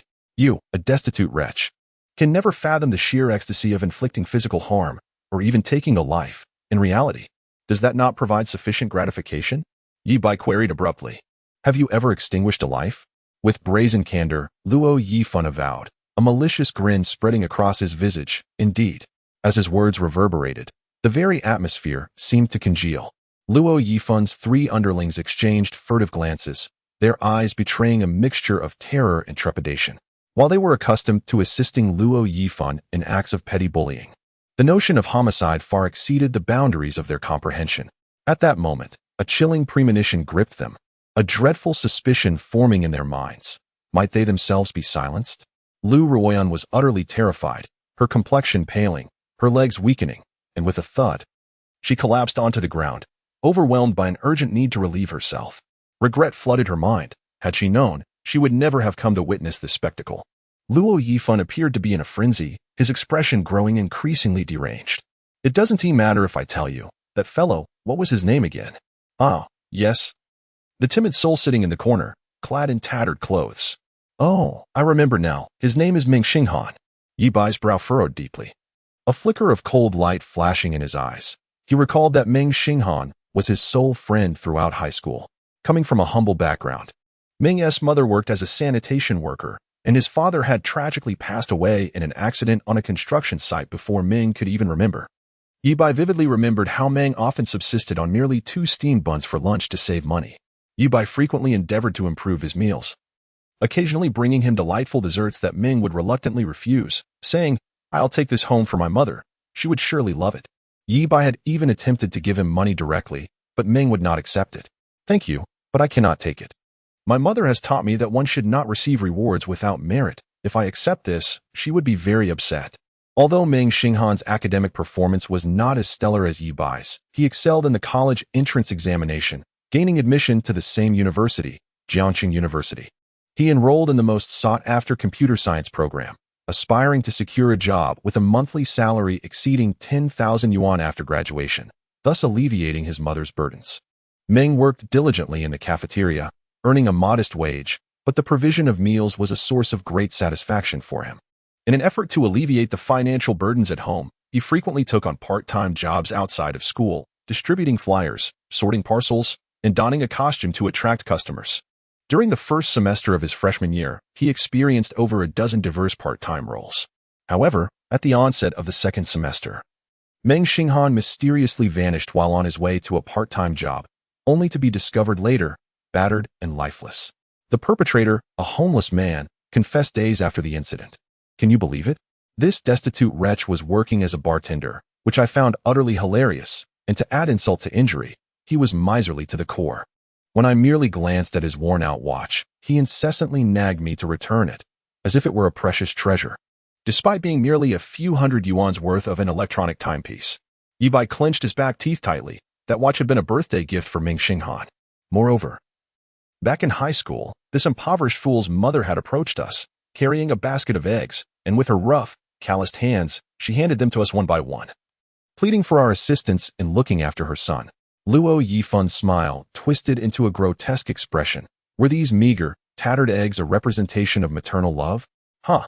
My dog wouldn't even deign to consume such filthy things. Tell me, does he not deserve his fate?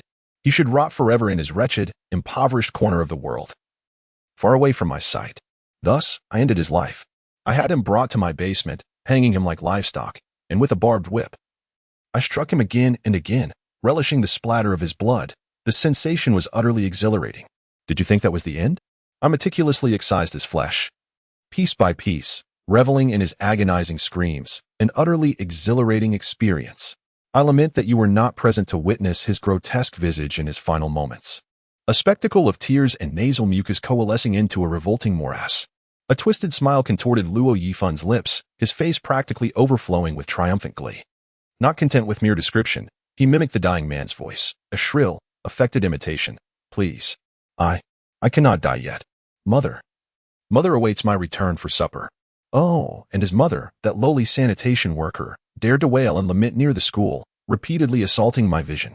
Luo Yifan's gaze hardened with malice.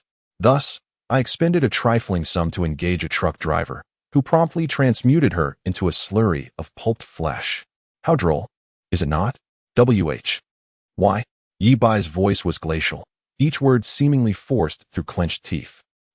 What why?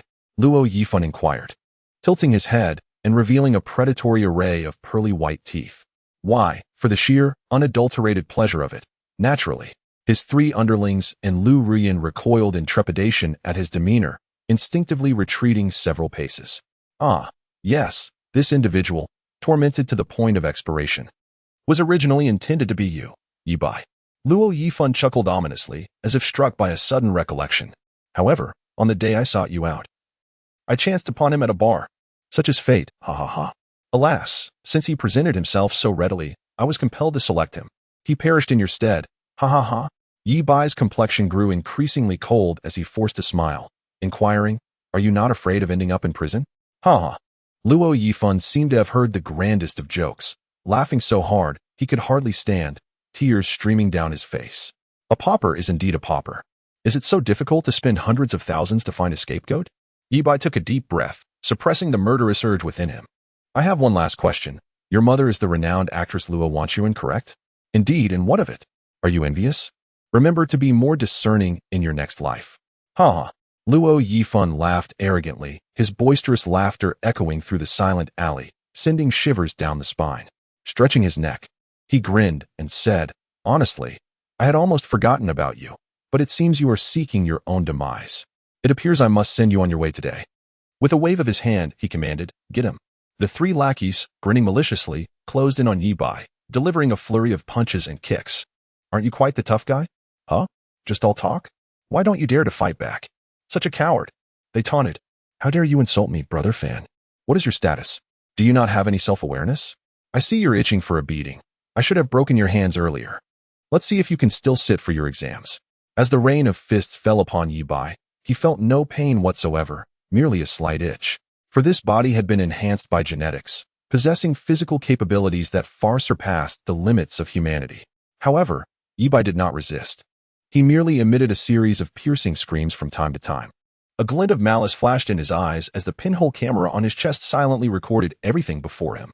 I shall grant you 3 minutes to unleash your assaults. After that, it will be my turn to retaliate. Chapter 10. I will make you sore. For a full 3 minutes. The monkey's fists turned crimson as he pondered the inexplicable hardness of Yi Bai's muscles. It felt as though each blow landed upon an iron plate. Had it not been for Luo Yifan's menacing stare from the side, he would have certainly ceased his attacks. Enough. Are you three useless fools not fed? Get out of my sight. Luo Yifan, growing impatient, kicked the monkey aside and swung his fist viciously towards Yi Bai's abdomen. Hiss. Luo Yifan, with a bewildered expression, clutched his fist, which throbbed with a dull ache. What is happening? It feels as if I'm striking an iron plate. Has this fool donned armor? The pain. Yi Bai feigned a cry of agony, regarding Luo Yifan with a mocking grin. Infuriated by Yi Bai's nonchalance, Luo Yifan felt a surge of rage. Sensing his contempt, in a fit of anger, he drew a butterfly knife concealed at his waist and lunged fiercely at Yi Bai's body. Die. Ha ha. A sharp crack echoed as the butterfly knife shattered, yet Yi Bai remained unscathed. This horrifying scene rendered Luo Yifan utterly speechless. His pupils dilated in shock. The butterfly knife slipping from his trembling hand, as he hollered hoarsely, what on earth are you? You are not human. You are a monster.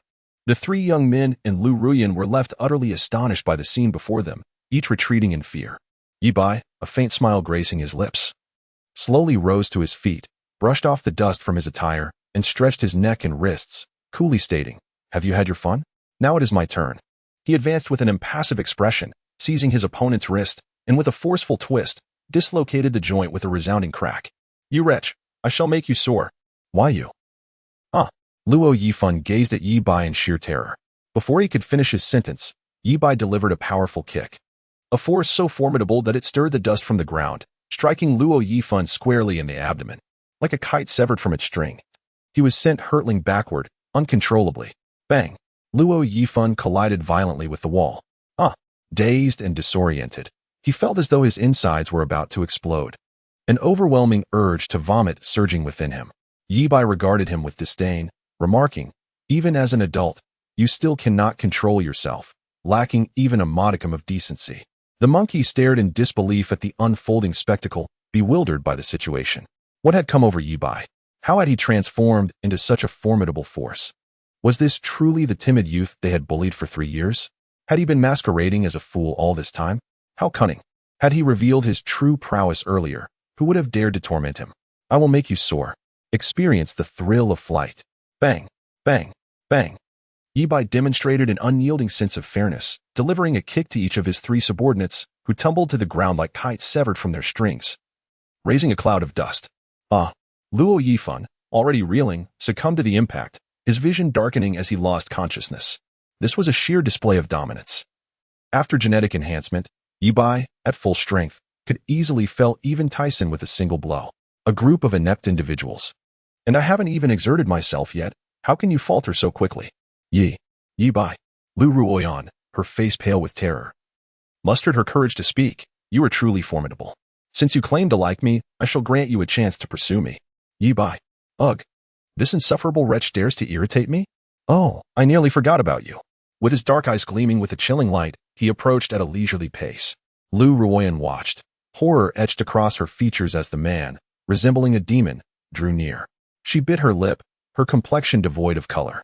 Under her hopeful gaze, Yi Bai raised his hand, the air swirling around him as he delivered 3 resounding slaps. Slap, slap, slap. Lu Ruoyan spun on the spot from the force, her delicate face visibly swelling. Yi Bai gently shook his hand as if to rid it of the foundation left upon it, coldly observing Lu Ruoyan, who wept like a rain-drenched pear blossom. Damn it! In my past life, they wrongfully imprisoned me for 8 years for money. If I do not take the time to exact my vengeance upon you, my heart shall remain unappeased. The more he contemplated, the angrier he became, and with a swift kick, he sent Lu Ruoyan, still reeling from the blows, flying through the air. If one believes that he will simply let these despicable individuals off the hook, they underestimate him gravely. Such a modicum of suffering cannot alleviate the hatred that festers within his heart. System. Exchange for the bone-crushing technique. This was a secret art he had meticulously selected from the system's marketplace, solely to provide the 4 individuals before him with an unforgettable experience for a lifetime. Ding. Exchange successful. Love points minus 300, currently 100 points. Next, Yi Bai intended to entertain these fine classmates. After all, they had not treated him poorly. With a menacing grin, Yi Bai approached Luo Yifan, dismissing a few bothersome lackeys with a kick. He seized Luo's collar with his left hand, while raising his right hand to strike down, the sound of the wind accompanying his movement as he delivered several resounding slaps. Hiss! Luo Yifan, who had previously succumbed to unconsciousness, was jolted awake by the excruciating pain. Upon opening his eyes, he was met with the mockingly amused face of Yi Bai. Terrified, he recoiled until his back met the wall, resembling a helpless animal, stammering. What do you want from me? If you dare to hit me, I swear I will report you. My mother knows the chief of police. Let me go now, and I will pretend nothing has happened today. Yi Bai remained silent, merely smiling at him. Yi, brother Bai, I realize my mistakes. Whatever you want, I will give it to you. I will give you everything. I beg you, spare my life. Yi Bai appeared to ignore his pleas, continuing to smile. Luo Yifan, in utter desperation, felt warmth spreading from his trousers, overwhelmed with fear. Brother Bai, you are magnanimous. Just treat me like a minor nuisance and let me go. I implore you. Lu Yifan did not wish to perish. He still had a wealth of money and a splendid life awaiting his enjoyment. Death would leave him with nothing. In that moment, he truly comprehended the terror experienced by those he had once tormented. A common man's wrath can spill blood within mere steps. At long last, Yi Bai uttered a few chilling words. Who said I intended to kill you? Lu Yifan, as if granted a reprieve, knelt and repeatedly bowed his head, ceaselessly murmuring, Thank you, Lord Bai, for your magnanimity. I shall strive to be a better person. I promise to be a better person. Yet, despite his words, the demon within Lu Yifan roared with fury. I shall make you pay dearly for this. If I can just escape this situation with my family's connections, crushing you would be as effortless as squashing an ant. Although he could not fathom why Yi Bai's body was as unyielding as steel, he thought. Could it possibly withstand bullets or missiles? I am deceiving you. You are doomed. Ha ha ha. Yi Bai laughed maniacally, as if he had lost his mind. His laughter so intense that he could scarcely stand upright. A chill coursed through Lu Yifan as he beheld the grinning demon before him. Rationality urged him to flee swiftly. Yet his legs felt numb and unresponsive. The laughter abruptly ceased, and Yi Bai's slender hand, like a flash of lightning, struck Lu Yifan several times. The technique known as separation of tendons and bones was unleashed. Before Lu Yifan could grasp what had transpired, an indescribable agony surged through him, an agony he had never encountered in his life. It felt as though millions of ants were crawling upon his brain. His entire body, bones and muscles alike, felt as if they were being scraped repeatedly by a brush bristling with steel needles. Luo Yifan writhed on the ground, his features contorted in agony, emitting heart-wrenching cries. Before he could continue his lamentations, Yibai tore off his clothing, rolled it into a bundle, and stuffed it into his mouth, silencing his screams abruptly.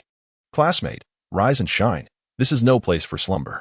Yet the torment persisted, waves of excruciating pain crashing over him.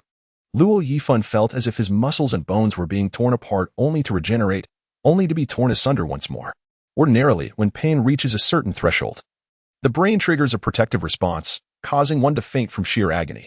However, at this moment, his mind appeared unresponsive, utterly silent. It was as if he were simultaneously enduring every torture devised throughout the annals of human history, his features warped by suffering, cold sweat dripping like rain. Yibai, with a look of disdain, leaped back. Observing Luo Yifan rolling on the ground, Yibai pondered for a moment, squatted down as if to comfort an old friend, and softly whispered, "Breathe deeply. Pain is but a part of life. I shall go seek your aunt." Luo Yifan whimpered incoherently, his pupils constricting violently, his eyes flashing with hatred and regret, tears streaming forth as his body trembled uncontrollably. Chapter 11. Hello, Aunt. I am Yifan's classmate. Yibai was a fair individual. Such an intricate martial art as the bone-severing technique should not be enjoyed solely by Luo Yifan. Lu Ruyan and his three underlings must not be overlooked. Under their fearful gazes, Yibai approached with a sinister grin, bestowing upon them the bone-severing technique with equal measure. Yibai gazed at the four men and one woman writhing in agony on the ground, a satisfied nod gracing his features as he gently applauded, as if admiring his own masterpiece. It was evident that his spirits were exceptionally high. According to the system's description, the effects of the bone-dislocating palm would persist for 8 hours, during which an unending tide of torment would relentlessly assail the victim, leaving them conscious and forced to endure the unremitting pain. He had no intention of idly waiting around, especially since Luo Yifan's mother, the stunning actress, was still awaiting his presence. "I shall take my leave now. I wish you all a delightful time today," he remarked, brushing off the dust from his trousers before departing the alley without a backward glance. In Jiangcheng, the opulent Jingsua Scenic Villa district is nestled amidst the embrace of Phoenix Mountain. Surrounded by majestic peaks and verdant trees, it resembles a natural green barrier, effectively isolating the cacophony of the outside world. The luxurious entrance exudes a striking visual impact, with 2 robust stone pillars rising majestically, adorned with intricately carved dragon and phoenix motifs that seem to come alive. Above the entrance hangs a gilded plaque inscribed with the name Jingsua, radiating an air of affluence. Adjacent to the grand gates lies the security booth, compact yet impeccably tidy, with crystal-clear windows unmarred by dust. Inside, a young security guard idly scrolled through Douyin, seemingly indifferent to his surroundings. Whistling cheerfully, Yibai approached the villa district with a leisurely gait, while the guard caught sight of him through the window, his lips curling into a slight frown as he pondered, "Who is this impoverished lad that has emerged? Surely, anyone residing here must be either wealthy or of noble lineage." The young man was clad in ordinary attire, his t-shirt soiled and dust-laden. He appeared utterly unbefitting of our upscale villa community.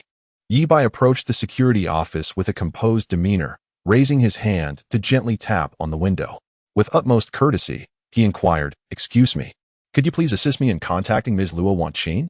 I'm a classmate of her son." The young security guard scrutinized Yibai from head to toe, his gaze laced with an air of arrogance and disdain. He retorted with palpable irritation, "You claim to be her son's classmate? Just look at yourself, disheveled and unkempt. You hardly resemble a privileged student. Spare me your nonsense and be on your way. Don't waste my time." "Really? Are we judging solely by appearances?" Yibai thought, incredulous. Is this the standard of security in a high-end villa area? Or is the effect of the dumbing down aura at play? Can it be turned off? "You're forcing me to put on airs, aren't you?" Despite his inner turmoil, Yibai maintained an unruffled exterior and patiently responded, "My friend, I genuinely have an urgent matter to discuss with Aunt Luo. Please, just a quick call would suffice." The guard, growing increasingly impatient, waved his hand dismissively as if shooing away an insect. "Go on, Go on. If you were really a classmate of Ms. Luo's son, wouldn't you have his contact information? I'm well aware of your kind-esh tricks. Who knows what ulterior motives you harbor, trying to sneak into the villa area? Let me make it clear. If you don't leave now, I'll call for assistance. Just take a look at yourself. Our villa community has cars that far surpass the worth of your entire outfit. Hurry up. Don't linger here and become an eyesore. Oh, my temper. The suppressed anger within Yi Bai surged forth, igniting his mind with a swift plan. A faint, elusive smile danced upon his lips as he leisurely retrieved his mobile phone, displaying his bank account balance before the security guard. The lengthy string of zeros spun before one's eyes. The impressive 8-digit figure boldly proclaimed itself. Initially, the young guard wore an air of disdain. But upon catching a glimpse of Yi Bai's screen, his eyes widened in astonishment, mouth agape, as if he had encountered a specter. His expression froze, leaving him utterly bewildered. So, what do you think? Is this meager asset sufficient to warrant a notification from you? Yi Bai regarded him with mock amusement. Yes, it is sufficient. I will call right now. The guard, now thoroughly flustered, wiped the cold sweat from his brow and hurriedly dialed Luo Wanqin's number. After several rings, the call was answered, revealing a clear, melodious voice on the other end. What is it? Ms. Luo, I have a young man here claiming to be your son's classmate, and he has something to discuss with you. Oh, who is it? Yi Bai stepped forward to take the phone. Hello, Auntie, I am Yi Bai, Yifan's classmate. Oh, I've heard of you. You consistently rank first in the school, correct? Yes, indeed. I'm surprised you know of me. My exam results are merely a stroke of luck. What is it that you need? The cold voice inquired with a tone of indifference.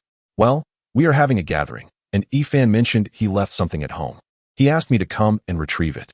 As Yi Bai thought of Luo Yifan, who was still rolling in agony in the alley, he nearly succumbed to laughter and composed himself with utmost seriousness. Very well, Xiao Xiao, please open the door and let him in. Naturally, Luo Wanquan harbored no suspicions and straightforwardly instructed the security guard to unlock the entrance. All right, Ms. Luo, I shall open the door now. The guard hastily accepted the phone. Although the person on the other end remained unseen, he still adopted a posture of subservience, nodding vigorously. After hanging up, the young guard's demeanor underwent an astonishing transformation as he turned to Yi Bai, his face instantly adorned with a sycophantic smile. He rushed out, bowing and scraping, exclaiming, My dear young sir, I sincerely apologize. I have failed to recognize your stature. You are magnanimous, and I implore you not to hold my ignorance against me. Please, do come in. Feeling rather pleased, Yi Bai chose not to engage further with the guard, whistling as he entered, whereupon another security personnel promptly approached to guide him. The upscale villa district was indeed distinct. It seemed the initial guard's behavior stemmed from personal inadequacies. Inquiries were to be expected, and while such diligence was understandable, mockery was entirely unwarranted. Alas, one is compelled to put on airs. As he traversed the internal pathways, he soon encountered a quaint stone-paved lane. Following the winding path, he was flanked by a tapestry of vibrant flowers, their beauty competing for attention, while the gentle breeze wafted fragrant scents against his face. Accompanying the guard, Yi Bai effortlessly reached the villa belonging to Luo Wanquan. Through the iron gate, he could even glimpse a charming little fountain. Beyond it, the villa itself exuded an air of grandeur, a 3-story Western-style building rising majestically, its pristine white exterior complemented by a striking vermilion roof, a sight both vivid and captivating. Yi Bai approached steadily and raised his hand to ring the doorbell. The iron door creaked open, revealing a figure of frigid elegance standing at the threshold. System: retrieve information on Luo Wanquan. Luo Wanquan, the Cold Ice Queen, Best Actress, Chapter 12, The Disgusting Shrimp-Headed Man. You may depart. Name: Luo Wanquan. Gender: female. Age: 36. Beauty score: 96. Height: 175 centimeters. Weight: 52 kilograms. Measurements: 90 centimeters, 53 centimeters, 85 centimeters. Size: E. Personality: frigid. Misandrist. Interests: acting, reading. Affection level: 30. Innate charm: 20. Experience: 1. Marital status: single. Disease: none. Current status: actor's career facing a bottleneck, seeking transformation. Current mood: depressed. Current desire: wishing for Luo Yifan, this wretched spawn, to attend university far away. Location: Number 7. Jinsheng Jinxiu Huajing Villa District. Wretched spawn? How intriguing. The experience points are merely 1. It seems there is an unspeakable secret lurking here. Ah, I do adore secrets. Yibai wore a knowing smile as he boldly stepped into the room. Upon beholding the stunning figure before him, he instinctively licked his lips. He was indeed famished. 8 years of a hellish prison existence had twisted his psyche. Could it be that he was truly a pervert? It seemed utterly unfathomable, truly unfathomable. It matters not. Having been reborn, am I not entitled to act as I please? The interior of the room is nothing short of opulent, with a magnificent crystal chandelier hanging overhead, casting a dazzling light that brightens the entire space. Please, take a seat. Luo Wanchuan coldly gestures for Yibai to sit down, then instructs the maid to bring forth fresh fruits and exquisite pastries. Truly, she is the renowned ice-cold queen of the cinematic world in Huagua. Her aloof elegance and flawless features evoke no lewd thoughts. She wears a simple white silk blouse, loosely fastened with a few buttons, the neckline slightly open. The sleeves are casually rolled up, revealing her delicate wrists adorned with a subtly luxurious watch. Below, she sports home shorts that showcase her long, slender legs. Yifan's room is on the second floor. Feel free to head up if you need anything. Yibai, unreserved, reaches for the tangerine on the table, leisurely peeling it and savoring each segment. The truth is, I did not come here for belongings. Glancing at the frowning beauty, Yibai continues, I came to find you. Find me? Do I know you? Luo Wanchuan's voice is as frigid as ice shards, her response curt and unyielding. It matters not if you do not recognize me. Yibai, with a nonchalant demeanor, continues to play with the tangerine, adding, over the next few hours, I shall ensure you become well acquainted with me. Ding. Luo Wanchuan's favorability towards the host has decreased by 20. Current level is 10 points. Please be mindful of your words and actions, host. Disgusting shrimp-headed man. You may leave. With arms crossed and a guarded expression, Luo Wanchuan spoke icily. Indeed, all men under the heavens are the same, utterly repulsive. She truly hadn't anticipated that this perennial top scholar at the university could be so disgusting, so perverted. What was he thinking? Had his brain been addled? How dare he come to her door to harass her? Yibai, a smile playing on his lips, sat firmly on the sofa, showing no intention of moving. I'll count to 3. If you haven't left by then, I'm calling security. Luo Wanchuan glared fiercely. 3, 2, 1. As the last word fell, Luo Wanchuan unhesitatingly grabbed her phone, ready to call for help. Such haste is ill-advised. Yibai unlocked his phone, opened a video, and presented it to Luo Wanchuan. Take a look at this first. It wouldn't hurt to watch it before making a decision. Luo Wanchuan, her face clouded with gloom, took the phone. She was determined to see just what this insignificant man was up to. The video was 3 minutes long, its cover displaying Luo Yifan's menacing face. Ding. Luo Wanchuan's affection for the host -2, currently at 8 points. Host, please be mindful of your words and actions. Luo Wanchuan's heart sank, a sense of foreboding washing over her. That wretched offspring, had he committed some other heinous act? Her alabaster fingers trembled slightly, a fear creeping into her as she contemplated playing the video. She was, in fact, aware that Luo Yifan had engaged in numerous wicked deeds over the years. Upon seeing the victims so tragically harmed, she had even entertained the notion of ending that wretch's life. But she couldn't bring herself to do it. Not because Luo Yifan was her son, but because once these matters were exposed, her career would be utterly ruined. Helpless, she could only remedy Luo Yifan's blunders time and again. Luo Wanchuan inhaled deeply, as if engaging in a fierce internal struggle, before finally summoning the courage to play the video. The video commenced with a squalid alleyway strewn with refuse and a chaotic web of wires. Immediately following, a countenance bearing a striking resemblance to Luo Wanchuan's own materialized on the screen. Yibai, do you presume that graduation absolves you of my reach? I can readily expend a modicum of funds to engage a cadre of petty thugs to perpetually harass you. Do you doubt me? Luo Wanchuan abruptly raised her head, her perpetually aloof and exquisite face finally betraying a look of astonishment. Shaoli, you may return home. Luo Wanchuan hastily paused the video, dismissing the nanny who was occupied in the kitchen.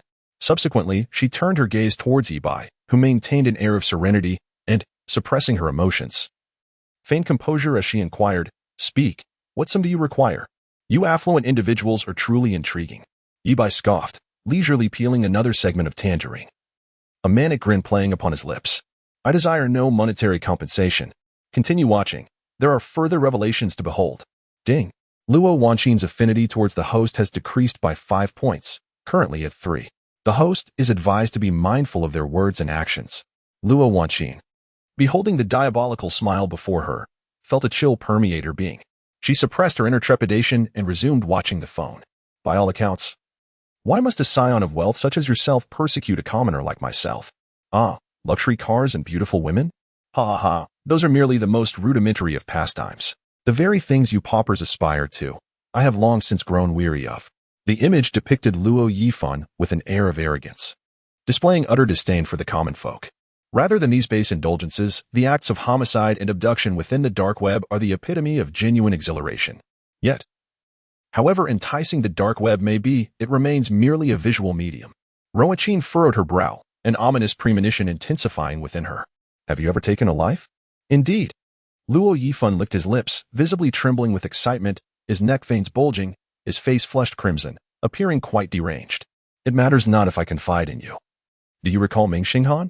That pitiable soul who sat in the corner, clad in threadbare garments? I extinguished his life. Rowankin's breath hitched. She knew of that unfortunate child. That fateful night, amidst the torrential downpour, she beheld his mangled, diminutive form in the basement, causing her to vomit uncontrollably.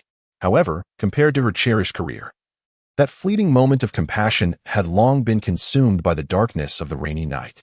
She expended hundreds of thousands to procure a scapegoat, concealing the heinous act beneath the rain's shroud. Little did she anticipate, retribution would arrive so swiftly. In the video, Luo Yifan was acting as if he had lost his mind, saliva flying everywhere, gesturing wildly, resembling a lunatic who had just escaped from a mental asylum. Outside the video, Rowankin's knuckles were white from excessive force, and her beautiful oval face was devoid of color, as if her soul had been taken away. I seized him and confined him to my basement, suspended him, and flogged him repeatedly with a barbed whip. Subsequently, the act of meticulously excising his flesh, piece by piece, accompanied by his heart-wrenching cries of agony, evokes an unparalleled sense of gratification. Overwhelmed by anguish, Luo Wanqin shielded her eyes as tears cascaded forth like a breached dam, relentlessly streaming through her fingers, her body trembling uncontrollably. What is it? Yibai inquired, a sardonic smile playing on his lips, his eyes gleaming with cold indifference and animosity. Weren't you intending to summon reinforcements? Proceed, continue with your charade. Luo Wanqin turned her head, her usually composed countenance now adorned with tear-streaked vulnerability, exuding a delicate fragility. Her eyes were tinged with red, her chest heaving, presenting a pitiable sight that would undoubtedly elicit sympathy from any observer. Indeed, a consummate actress, Yibai remarked with amusement, his laughter escalating in volume until he was doubled over. Luo Wanqin's crimson lips parted slightly, her gaze fixed upon the man before her, who had suddenly erupted into manic laughter. I am already weeping, and instead of offering solace, you are laughing uproariously. Luo Wanqin began to question the efficacy of her performance, wondering if her efforts were futile against this man. Abruptly, the laughter ceased. Yibai's eyes transformed into a crimson hue, resembling a ferocious beast poised to strike. He lunged towards Luo Wanqin, gently caressing her silken hair, whispering into her ear, I find myself partial to your previous defiant demeanor. Please revert to it. Luo Wanqin's already rigid frame jolted, having braced herself for an unwelcome advance, only to be met with Yibai's perplexing declaration. Yibai retreated, revealing a set of gleaming white teeth, and proclaimed, continue watching. The most captivating moments are yet to unfold. Regard for the host from Luo Wanqin. -20, currently at -17. Exercise caution in your words and actions. Are you not afraid of incarceration? Athahaha. In the video, Luo Yifan seemed to have heard the most hilarious joke in the world, laughing so hard he could barely stand. A pauper is always a pauper. Is it difficult to spend hundreds of thousands to find a scapegoat? Haha. I have one last question. Your mother is the renowned actress Luo Wanqin, correct? Yes, ha, so what? Envious? Pay attention in your next reincarnation. Luo Wanqin swiftly paused the video, swallowing with difficulty, her body trembling slightly. She dared not watch any further. She knew that this matter could not be resolved peacefully today. What exactly do you want? Just tell me outright. How much money? Name your price. She gritted her teeth, forcing herself to remain calm, and soon reverted to her aloof demeanor, as if she were a celestial being untouched by worldly concerns. In her view, everyone loves money. It's simply a matter of the price. TSK, TSK, TSK. Yibai raised an eyebrow, a look of mockery on his face. Look at you, doing it again. I remember telling you, didn't I? I don't want money. 10 million. Luo Wanqin, expressionless, without even raising her eyelids, directly named a price. Yi Bai still wore that flippant look, his gaze scanning her up and down like a scanner. 30 million. Luo Wanqin took a deep breath, raising her voice. This is enough for you to live a life of luxury. Don't push your luck. In her eyes, Luo Yifan holds little value. The true treasure lies in her esteemed acting career. Once these sordid matters come to light, her career shall undoubtedly be in ruins. Yi Bai's lips curled into a mocking smile, unable to resist teasing her. 30 million? I am still young. 30 million is hardly sufficient. How about 300 million? With that, I would never have to worry for the rest of my life. Ding. Luo Wanqin's favorability towards the host has decreased by 20 points, currently at minus 37 points. Please be mindful of your words and actions. Don't push it too far. Luo Wanqin sprang to her feet, her face ablaze with fury, her eyes wide as saucers. Fixating on Yi Bai. If it comes to it, I'll gladly send that wretched child to prison. I am not as concerned about him as you might think. In her youth, she had succumbed to the advances of a prominent director. Perhaps influenced by the hormones of pregnancy, she ultimately chose to give birth to this child. Yet she regretted that decision afterward. Luo Yifan was raised by her mother. She harbored little affection for the boy. I certainly know you do not care for him. Yi Bai's gaze was as sharp as a knife, seemingly capable of piercing through Luo Wanqin's innermost thoughts. You only care for your own career. Luo Wanqin's beautiful eyes widened, a chill racing down her spine, leaving her momentarily blank. How did he know? My lady, let us indulge in a little speculation. Yi Bai stepped closer, whispering softly in her ear, what would happen if I were to upload this video to Douyin? Luo Wanqin's complexion turned ashen. If this video were to be uploaded to Douyin, such explosive, scandalous material would likely ascend to trending status in an instant. The career she held dear would collapse in mere days. Impossible. Luo Wanqin exclaimed, you underestimate the public relations of the entertainment industry. I have countless methods to ensure your video remains unpublished. Yi Bai gently soothed her back, akin to comforting a child. Why not take a guess at how much money I possess?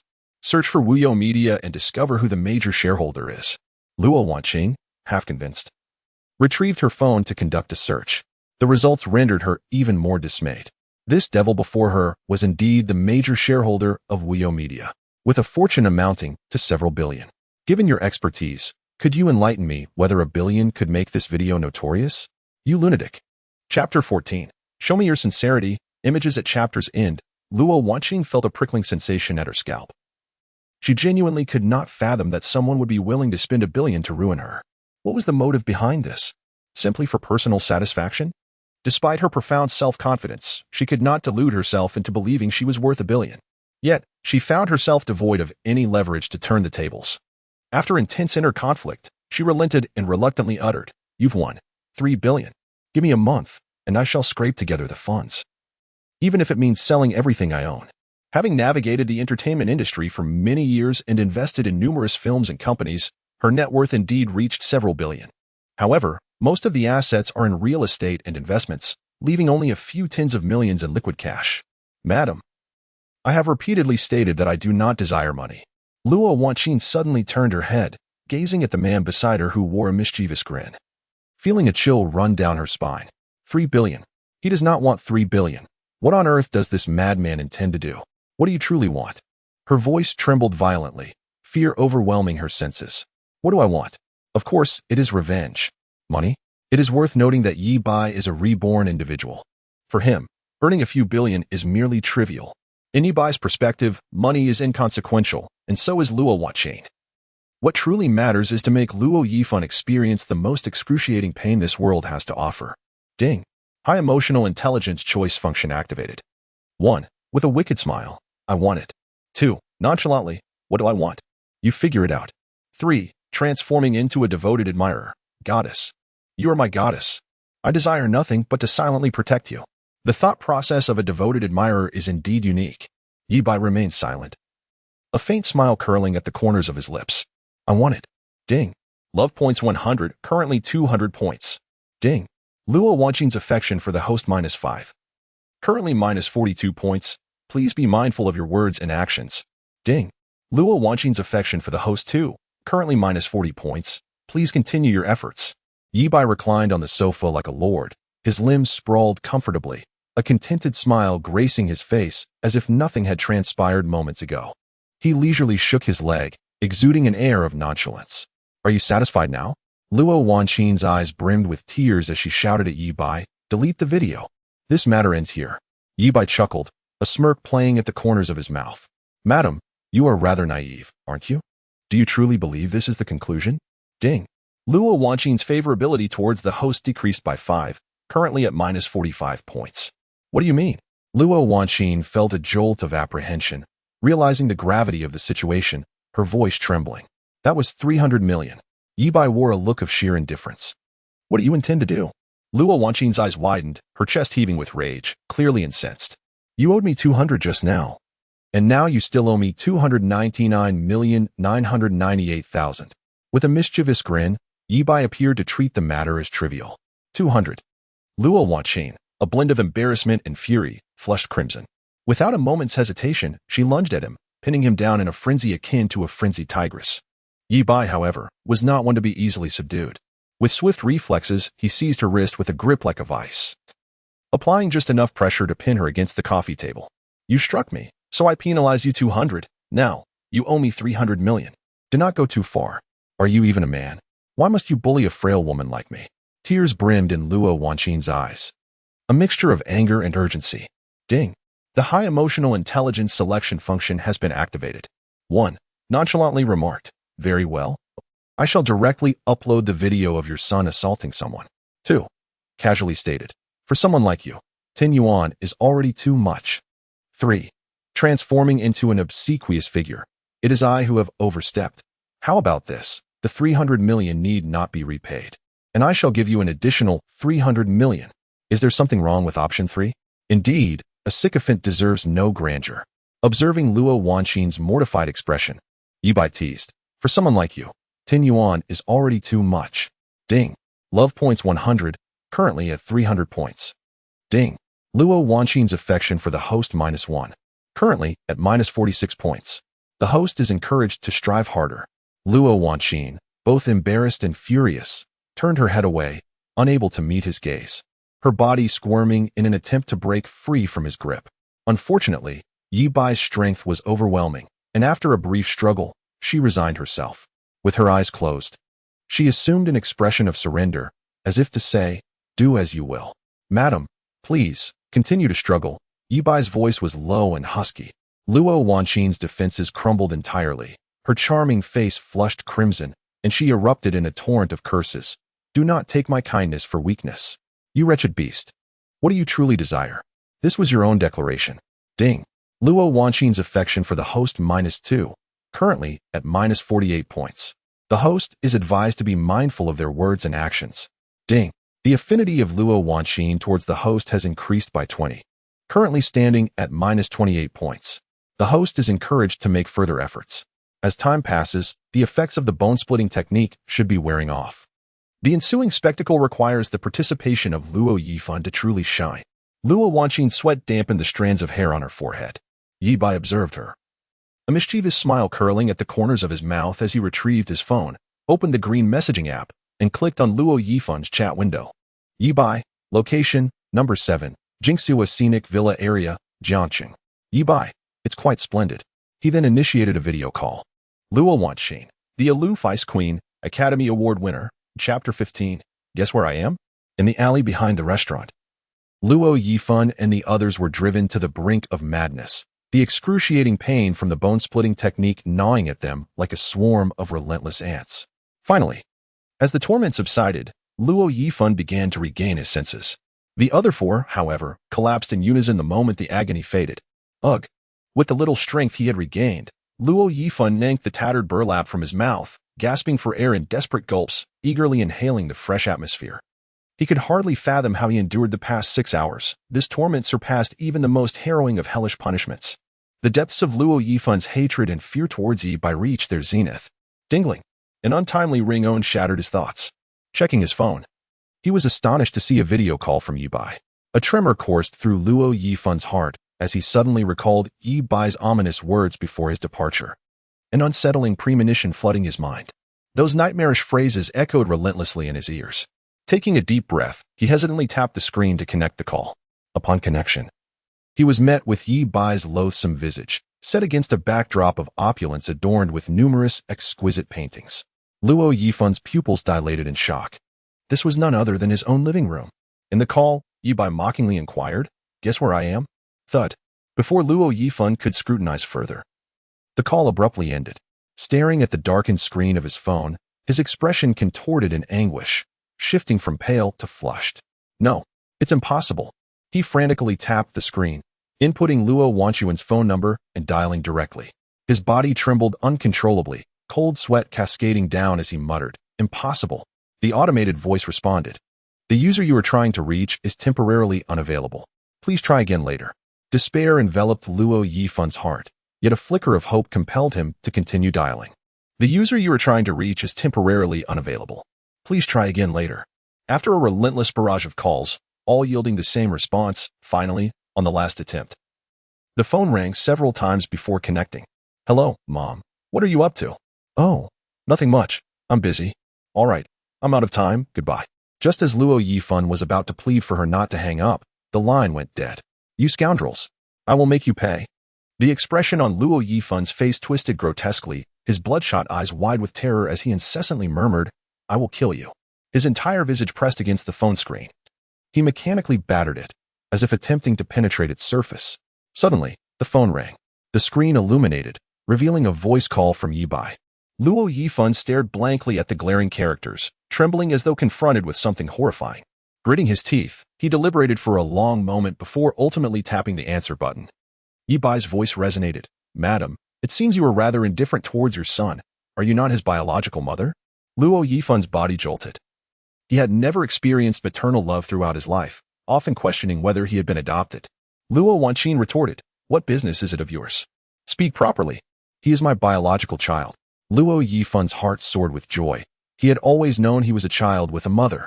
"But from what I see, you seem rather unconcerned about him. Your career appears to hold far greater significance than he does. Pray tell, what is the underlying truth? How can a grown man be so gossip-prone?" Luo Wanqin sighed, recounting her tale. "It was over a decade ago, when I first entered the industry. Although I had heard whispers of the entertainment world's darkness and chaos, I still underestimated its malevolence. The agent escorted me to a soiree, where I encountered an investor. After merely a sip of wine, I succumbed to unconsciousness. I realized I had fallen victim to the unspoken rules of the world. However, as a rural girl without power or influence in the city, what could I possibly do? It was only months later, during a routine hospital checkup, that I discovered my pregnancy. Perhaps due to my constitution, I did not show, nor did I experience significant reactions. I considered terminating the pregnancy, but the doctor informed me it was too late. A forced procedure could pose life-threatening risks.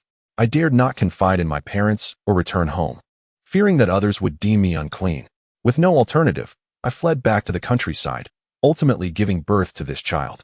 This wretched being has irrevocably altered the course of my life.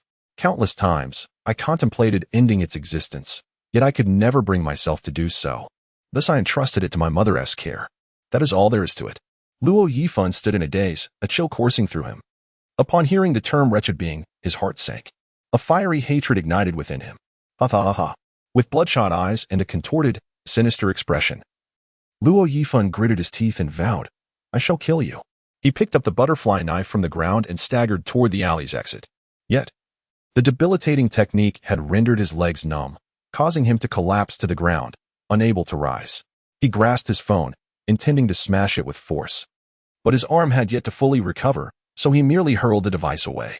The new book ratings have just been released, and they are somewhat low. Dear readers, please assist by leaving a 5-star review. Chapter 16. I Adore Secrets, illustration at the end of the chapter, with a sigh of relief. Luo Wanchuan looked at Yibai and inquired, "Are you satisfied now? Hand over the video." "Video? What video?" "I'm completely at a loss," he replied, feigning ignorance. "What do you mean?" Luo Wanchuan abruptly sat up straight. "Are you pretending not to understand? What kind of man are you?" Notification. High Emotional Intelligence Choice Function activated. 1. Licking his lips with a mischievous grin. "My lady, your secret." 2. Casually remarking, "My lady, you still owe me 299,999,800. 3. Transforming into an eager admirer. Here, I'll give you the video. Only hoping you will allow me to be your little pet." A smile curled at the corners of Yibai's lips, and in the face of Luo Wanchuan's incredulous gaze, he swiftly pressed a kiss upon her. Notification: Luo Wanshuan's affection level for the host 3. Current total: 15 points. Please continue your efforts. You. My lady, you still owe me 299,999,800. Yi Bai gently caressed her fair cheek. Notification: Love points 100, current total: 400 points. Notification: Luo Wanshuan's affection level for the host 10, current total: 25 points. Please continue your efforts. Ah, women, so often contradictory. Ding. Congratulations, host, on completing the novice task, the beginning of revenge. Ding. Rewards have been credited. Soul Capturing Pocket Watch 1. Soul Capturing Pocket Watch, a mysterious byproduct from the Fairy Empire. It possesses the ability to control ordinary individuals upon issuing a command. The subject will execute it unwaveringly, unless the host revokes the control. As the cold, mechanical voice echoed in his mind, Yi Bai was filled with joy. He had initially believed he needed to eliminate Luo Yifan to complete the task. To his surprise, the mission was accomplished after merely humiliating him. Nonetheless, Luo Yifan still had to be dealt with. Yi Bai intended to personally bring an end to this scoundrel's life. Gazing at the antiquated brass pocket watch in his hand, a wicked smile crept across his lips. An ingenious idea sparked within him. Truly, it was as if Qin Shi Huang had discovered electricity. What a stroke of luck. That night, in a dimly lit alley, 3 burly thugs, their faces marred with brutishness, surrounded a frail young girl, forming a menacing triangle. The girl, slender and trembling, resembled a helpless leaf caught in a tempest. Tears glistened on her cheeks as she clutched her backpack tightly, it being her last semblance of safety amidst the encroaching darkness. Little girl, hand over the money, and do not force us to resort to violence. The leader of the thugs, sporting a shock of bleached hair and adorned with a tattoo of a clawing dragon on his arm, spoke through a cloud of smoke from a nearly extinguished cigarette, obscuring his grotesque features. I truly have no money. The girl's voice trembled, laden with a sobbing timbre, as her petite frame desperately shrank back. Her back pressed tightly against the cold, damp wall, her eyes brimming with terror and pleading. No money? A bald thug beside her sneered, his robust hand extending like a vice to seize the girl by her collar, yanking her forcefully closer. Come on, let's have some fun with her. Don't do anything reckless. The girl shrieked in fear, her legs flailing in the air as she endeavored to free herself from the thug's grasp. But her feeble strength was no match for the brute's might. Hey, still daring to resist?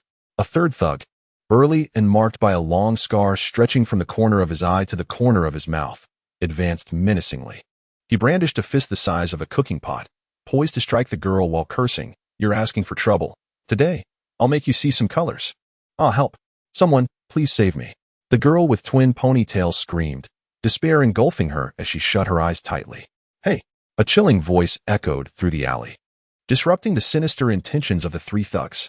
They all turned to the sound, where a figure stood at the alley's entrance, hands tucked into his pockets. It was a strikingly handsome youth, clad in ordinary attire, his demeanor stern. The newcomer was Yi Bai. However, his presence was not due to the cliché D trope of a hero rescuing a damsel in distress. His objective lay in controlling the 3 thugs. After all, murder is a crime. Rather than meticulously devising a plan, it would be far more expedient to find a few scoundrels and set them against each other. Wouldn't it be delightful? Release that girl and come at me. Ding. Sun Xiaoyan's affection for the host has increased by 10 points, currently at 50 points. Please continue your efforts. What era are we in, still clinging to the absurd notion of a hero rescuing a damsel in distress? Where do you, brat? Get the audacity to disrupt my plans. The scar-faced man bellowed. Boss, this kid is delicate and tender, why not leave him to me? You know I have a taste for this kind. The bald man licked his lips, his narrow eyes leering at Yi Bai. The blonde nonchalantly nodded. Do as you wish. Upon hearing this, the bald man released the girl, a wicked grin spreading across his face as he lunged at Yi Bai, roaring, Kid, I advise you not to resist futilely, lest you get hurt. Surrender obediently, and I will treat you well later. He swung his fists, appearing fierce and imposing, yet lacking any real technique, merely a fade of strength. Get lost, Nantong, and don't interfere with me. Yi Bai felt a shiver run down his spine, his form agile as he deftly evaded the bald man's attack. In swift succession, he executed a beautifully executed spinning kick, striking the bald man's occiput. The bald man was momentarily enveloped in darkness, collapsing to the ground with a thud, unable to rise for a long while, his head buzzing as if the world were spinning around him. The scar-faced thug was momentarily taken aback, seemingly astonished by Yi Bai's prowess, and with a loud roar, he swung his fist toward Yi Bai. Unperturbed, Yi Bai sidestepped gracefully, as slippery as an eel, and seized the scar-faced man's wrist, twisting it with force.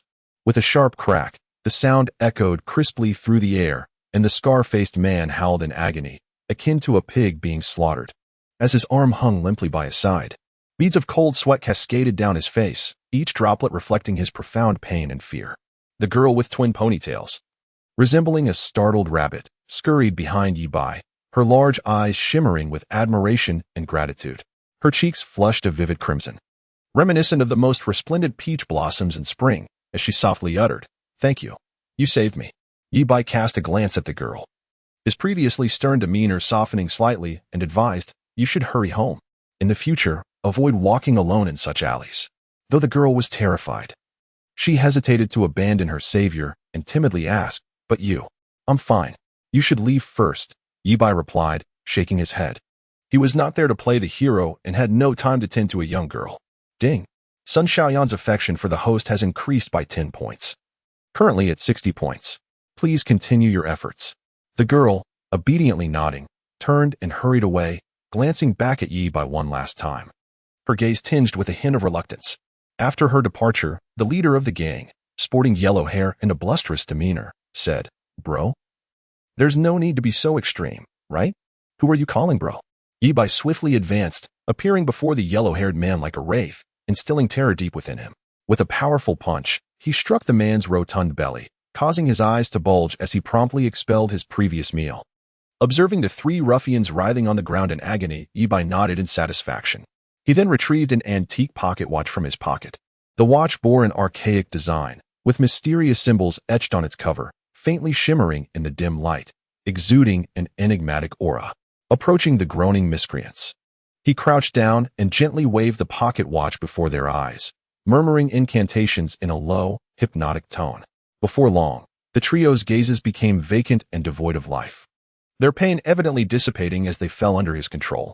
Yi Bai rose, a glint of malevolence flashing in his eyes, and produced his phone to locate a photograph of Luo Yifan and his companions, which he then presented to them. To clarify, the word count of the main text remains unchanged, hence this is not mere filler. For the convenience of esteemed readers, I shall occasionally provide a summary list of the female characters that have appeared at the end of each chapter. 1. Aunt, by Jia, gentle and virtuous. Affection level, 94-2. Foreign friend, Linda, English instructor, affection level, 103. Aloof film queen, Luo Wanqin, vengeful school tyrant, affection level, 25-4. Twin-tailed JK girl. Sun Xiaoyan, heroic rescuer, affection level, 60. Chapter 17. The proper way to unlock the soul-controlling pocket watch prior to arriving here. Yi Bai had explored the alley behind the restaurant, ensuring that Luo Yifan and his companions, along with Lu Ruyan, were still present. The effectiveness of the bone-dislocating hand was astonishingly remarkable, truly a testament to the system's craftsmanship. Although the pain had subsided, they felt as though their very essence had been drained, barely able to rise to their feet. It would be impossible for them to leave on their own for several hours. Furthermore, the 5 of them were unwilling to expose their utterly disheveled state to outsiders, which is why they had remained in the alley, waiting to regain their strength before departing. In the alley behind the Fulton Hotel, eliminate the 4 individuals in this photograph, but spare the woman. After completing the task, turn yourself in. Yi Bai was a man of fairness. Luo Yifan had been driven to the brink of madness, and Lu Ruyan should not be so easily cast aside. The reason for sparing Lu Ruyan was that he had a more satisfying and effective method at his disposal. Indeed, the 3 responded in unison, resembling automatons. The effect of this soul-controlling pocket watch was grotesquely powerful. Those under its influence would rationalize their actions. Once the control was lifted, they would merely perceive themselves as possessed or mentally fractured, bewildered by their inexplicable deeds. Yi Bai arrived at the Fulton Hotel and ascended directly to the private room on the 2nd floor. The room was tastefully decorated, adorned with several landscape paintings, and the air was imbued with a subtle fragrance of tea. Yi Bai seated himself by the window, ordered a selection of dishes, and requested a pot of wine, quietly awaiting the unfolding drama. Meanwhile, downstairs, Luo Yifan and the others seemed to have regained some strength, managing to support one another as they stumbled out of the alley.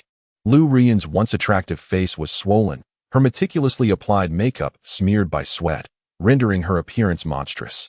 She spoke with a slurred tongue, "That wretched Yi Bai.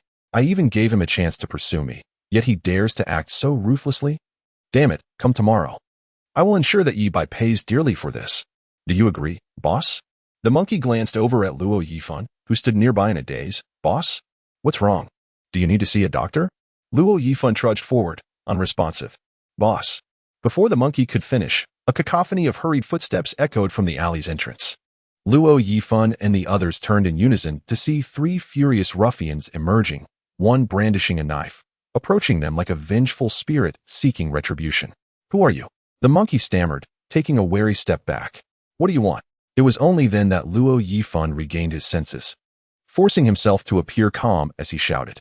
Yet, the ruffians remained silent, lunging towards them without uttering a word. Luo Yifan was taken aback, retreating a few steps in panic, his face paling instantly, his eyes wide with fear. The ruffian with yellow hair charged at Luo Yifan, gripping his neck with increasing ferocity.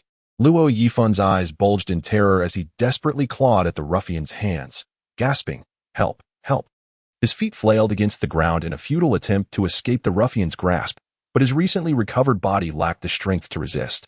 Meanwhile, the scar-faced and bald ruffians were engaged in a fierce brawl with the monkey and the others, and the alley was soon filled with the sounds of fists meeting flesh and anguished cries.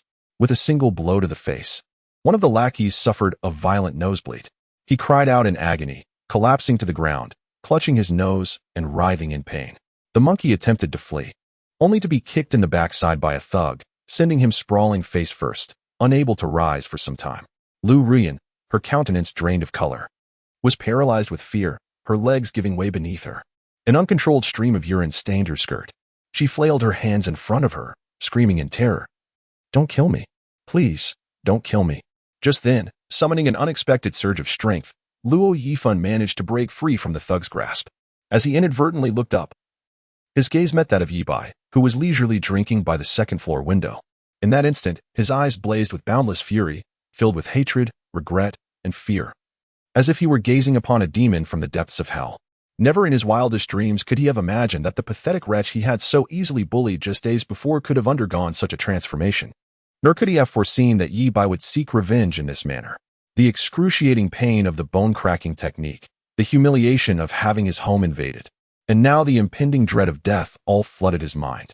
He was consumed with remorse, lamenting that if he had not been so arrogant and overbearing, if he had not tormented Yi Bai, he would not have found himself in such a dire predicament today. Luo Yifan's legs were like jelly, and he stumbled to the ground, pleading for mercy. "Esteemed sirs, noble heroes, spare my life." The blonde assailant approached him in silence, a chilling sneer on his face, his eyes burning with the intensity of a man confronting his mortal enemy. "Brother, I implore you, will 1,000,000 suffice? Spare my life, I beg you. 5,000,000. 5,000,000. They are all yours to command. I beseech you, show mercy, and I shall transfer 5,000,000 to your account this very day." His face smeared with blood and tears, Luo Yifan pleaded desperately, a picture of utter wretchedness. Monkey, who was being pummeled nearby, was ignited with fury upon hearing this. Ignoring his grievous injuries, he lunged at Luo Yifan. "Luo Yifan, you selfish cur. Had it not been for you, I would not have descended to this abyss. And now you dare abandon me? I wish you dead." Enraged, Luo Yifan kicked Monkey away with a violent thrust.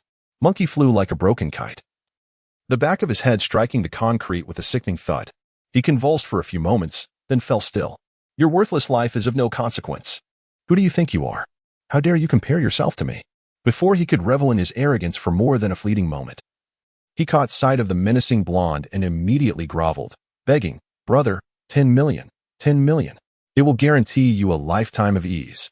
Yet the blonde remained unmoved, his face still etched with an expression of deep-seated animosity.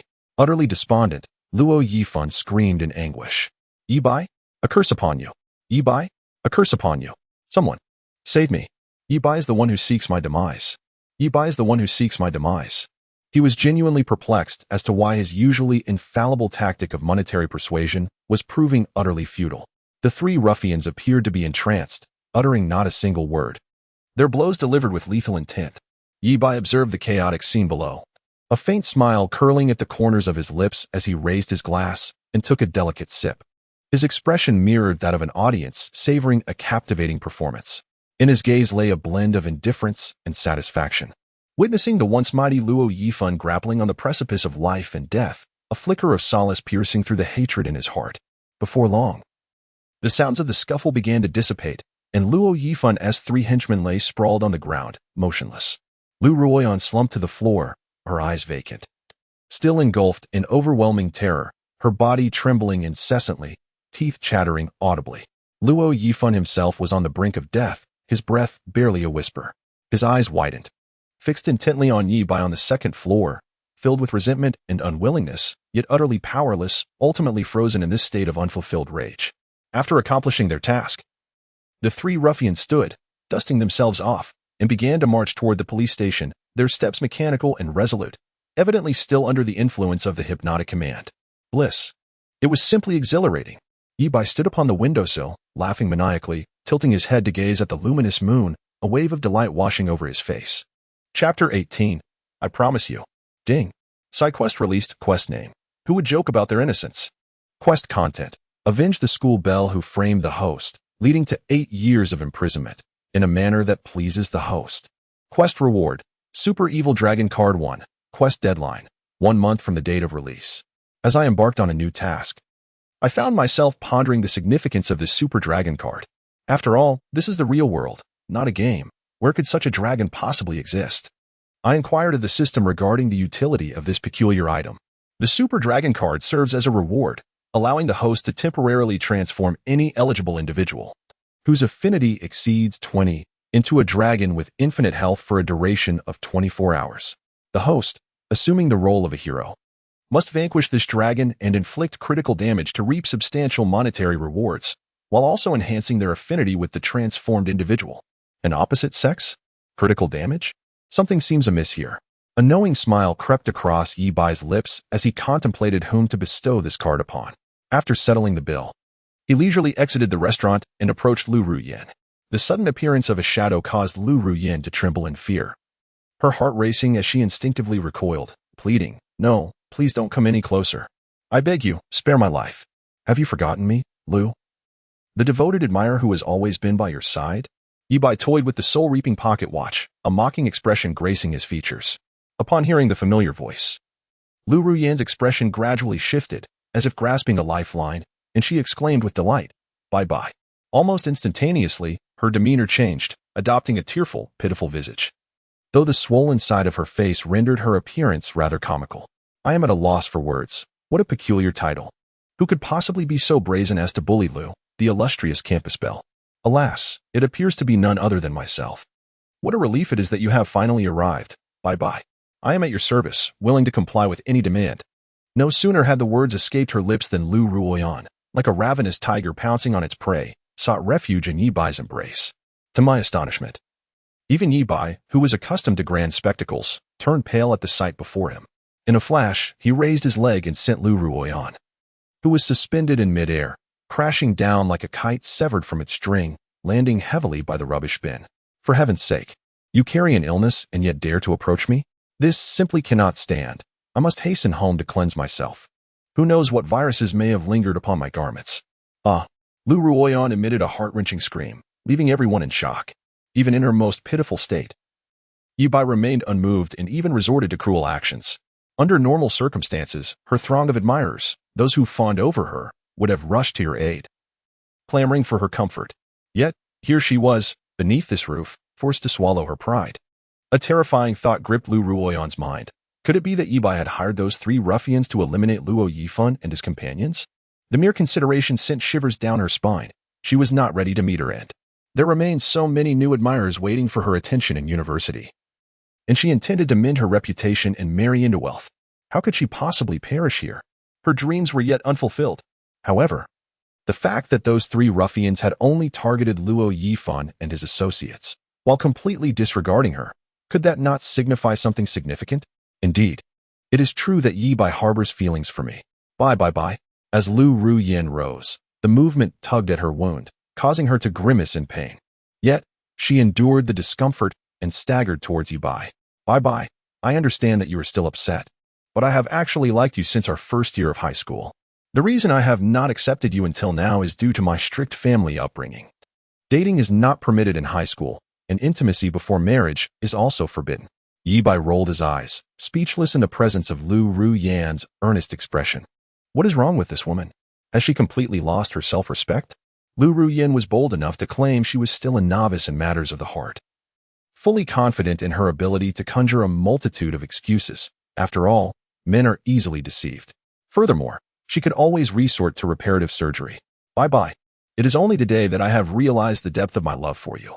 I am willing to be your girlfriend, your wife, if you desire. I can offer you my most treasured possession right now. Lu Ruyan's eyes brimmed with tears, her demeanor a picture of faux sorrow. Yi Bai was thoroughly repulsed by her words, a wave of nausea surging within him as he could not help but retch onto Lu Ruyan. Stunned, Lu Ruyan felt a surge of anger and hatred rise within her. She had lived long enough to be accustomed to men who treated her with kindness and attentiveness. When had she ever faced such a humiliating affront? I will endure. For the sake of my own dignity, Lu Ruyan forced a faade of concern, asking, Bye-bye, what is wrong? Let me help you catch your breath. Stop, don't come any closer. Yi Bai raised his hand to halt Lu Ruyan's perilous actions. Enough with the nonsense, I need to get home for dinner. Let us begin now. No? Lu Ruyan was taken aback, bewildered by the audacity of the situation. Despite her extensive experience in matters of the heart, she had never encountered such a chaotic and terrifying scene, akin to a murder site.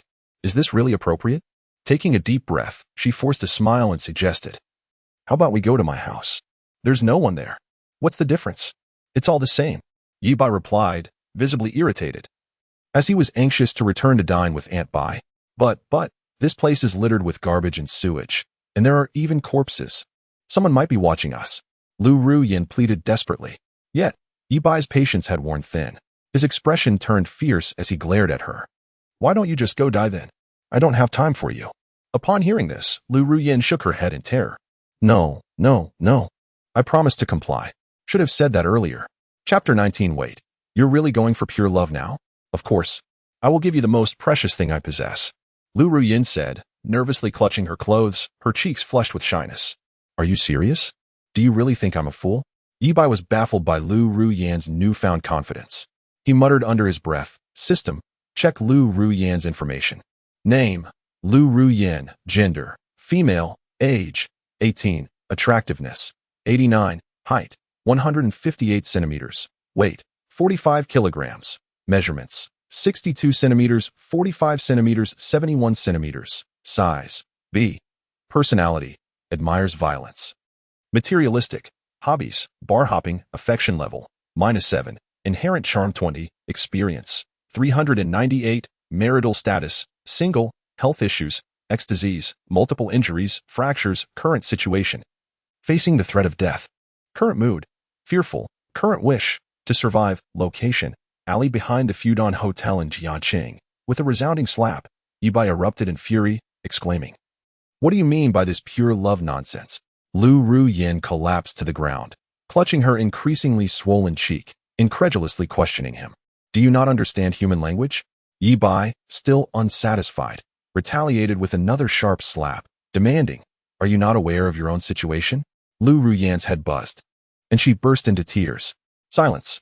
Yi Bai, irritated by her sobbing, delivered another slap, one she particularly despised. Instantly, Lu Ruyan ceased her cries, daring only to lower her head and whimper softly. What a good actress, Yi Bai remarked disdainfully, producing a soul-capturing pocket watch. Lift your head and look at me. What cruel intentions does this demon harbor?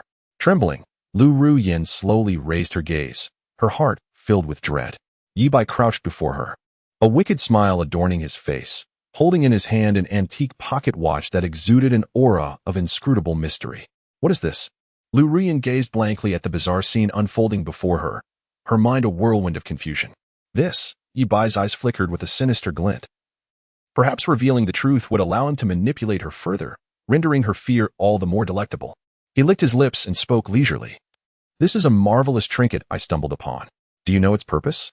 No, I do not. Lu Ruyan felt an ominous premonition swelling within her, intensifying with each passing moment. Are you not curious as to why these three ruffians, who bear no grudge against Luo Yifan, would seek to kill him? Moreover, each one of them regards money as worthless refuse. Are you not intrigued by the sum I have spent to render them impervious to a bounty of 10 million? Yi Bai's demeanor remained unperturbed as he articulated these words, which struck Lu Ruyan's ears like the whispers of a demon. Indeed, these three miscreants were hired by Yi Bai. Only he harbored such fervent animosity towards Luo Yifan, wishing to see him dead. Although her suspicions had been validated, excitement eluded her. Instead, an all-consuming dread enveloped her. This madman, torturing them for so long was not enough. He intended to kill them. And now, having uncovered this secret, could she possibly survive? Why? Lu Ruyan trembled uncontrollably, a chill running down her spine as her fear deepened. Since you were so curious, as your classmate, I shall benevolently enlighten you. At this moment, Yi Bai finally comprehended why villains often indulge in lengthy monologues before eliminating the protagonist. Such psychological torment only heightens their sense of satisfaction. I spent nothing. And no amount of investigation would yield results, for there was simply no economic transaction involved. Lu Ruyan furrowed her brow, a look of bewilderment adorning her face. With a wicked glint in his eyes, Yi Bai earnestly explained, in truth, I possess supernatural abilities that allow me to control the minds of others. Intriguing, isn't it? Quite fascinating, wouldn't you agree? Lu Ruyan trembled, having lived for over a decade without ever encountering the supernatural. Had it not been for the bizarre events of today, she would have dismissed such claims as absurd. Yet, the reality before her left no room for disbelief. Indeed, it is astonishing. With no other recourse, Lu Ruyan could only strive to buy time, hoping that someone would discover the peculiarities of this situation. Isn't it extraordinary? I too find it remarkable, Yi Bai teased, leaning closer to whisper in her ear, why not take a wild guess at what command I might issue? Murder? Or perhaps self-destruction? Lu Ruyan crumbled under the pressure, tears streaming down her face as she clutched Yi Bai's garment in desperation, pleading, Yi Bai, I implore you. I will do anything you ask. Just don't control me. Don't take my life. I beg you. Yi Bai regarded the woman who had wrongfully imprisoned him for 8 years with a cold, unyielding gaze, devoid of any sympathy, articulating each word methodically. Take a guess. I want tea, guess. Please, spare me. Lu Ruyan fervently shook her head, attempting to flee, only to be forcefully brought down to the ground by Yi Bai's kick. Yi Bai, why have you treated me this way? I have merely regarded you as a backup for 3 long years. I do not deserve this fate. I implore you, do not take my life. Lu Ruyan. Her hair disheveled, felt the searing pain coursing through her body, devoid of the strength to even rise. In the next moment, that demonic voice echoed once more. Guess. With tears streaming down her face, Lu Ruyan, her words slurred, pleaded, I beg you. I beg you. Yi Bai struck her with a swift motion. His voice frigid as he uttered, guess. I guess. Lu Ruyan, overwhelmed by the torment, desperately exclaimed, I guess you will compel me to commit murder. To take my own life. Incorrect. Yi Bai's voice was as cold as ice, each word seemingly squeezed from between clenched teeth.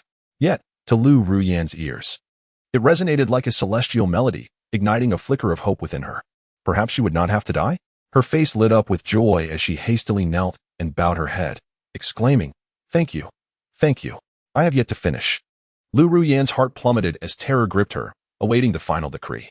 There exists a country steeped in filth that would be perfectly suited for you. Where? Why? Of course, the land of Asan. Are you not delighted? Yi Bai said with a mocking grin. Have you expressed your gratitude? In that moment, Lu Ruyan's heart shattered. Chapter 20. I merely wish to provide every girl with a home. What fault lies within me? Yi Bai gazed at Lu Ruyan's silhouette as it gradually vanished around the street corner, standing in silence for a brief moment. Yet, the anticipated notification of task completion remained conspicuously absent. Indeed, the task was not so easily accomplished. At the very least, one must wait until Lu Ruyan truly sets foot on the land of A3 before the task can be deemed irrevocably accomplished. He shook his head in resignation, preparing to turn away when his phone in his pocket suddenly vibrated. Upon retrieving it, he was met with the name by Jia displayed on the screen. What is it? Aunt Bai? A smile instantly graced his face, and without hesitation, he answered the call, his voice softening considerably. In Yi Bai's heart, Bai Jia was unequivocally his true love, and he wished to spare her any worry whatsoever. Nothing much, just wanted to ask if you're coming home for dinner tonight. Your sister is back. Bai Jia's gentle voice flowed like a spring breeze into Yi Bai's ears. Listening to that familiar tone, The agitation that had brewed within him due to his successful vengeance gradually subsided. The mention of Ing made his brows lift slightly. Gao Ing Bai Jia's second daughter, was indeed a prodigious talent, currently pursuing a doctorate at Hangzhou University, yet her demeanor was rather aloof, resulting in a lukewarm relationship with Yi Bai. Yes, I will definitely be back. I'm heading home right now, and Bai. Please remember to set aside a pair of chopsticks for me, Yi Bai replied hastily. Of course, I prepared the chopsticks long ago. Bai Jia responded with a hint of laughter in her voice. Hurry back, we are all waiting for you. After a brief pause, she added.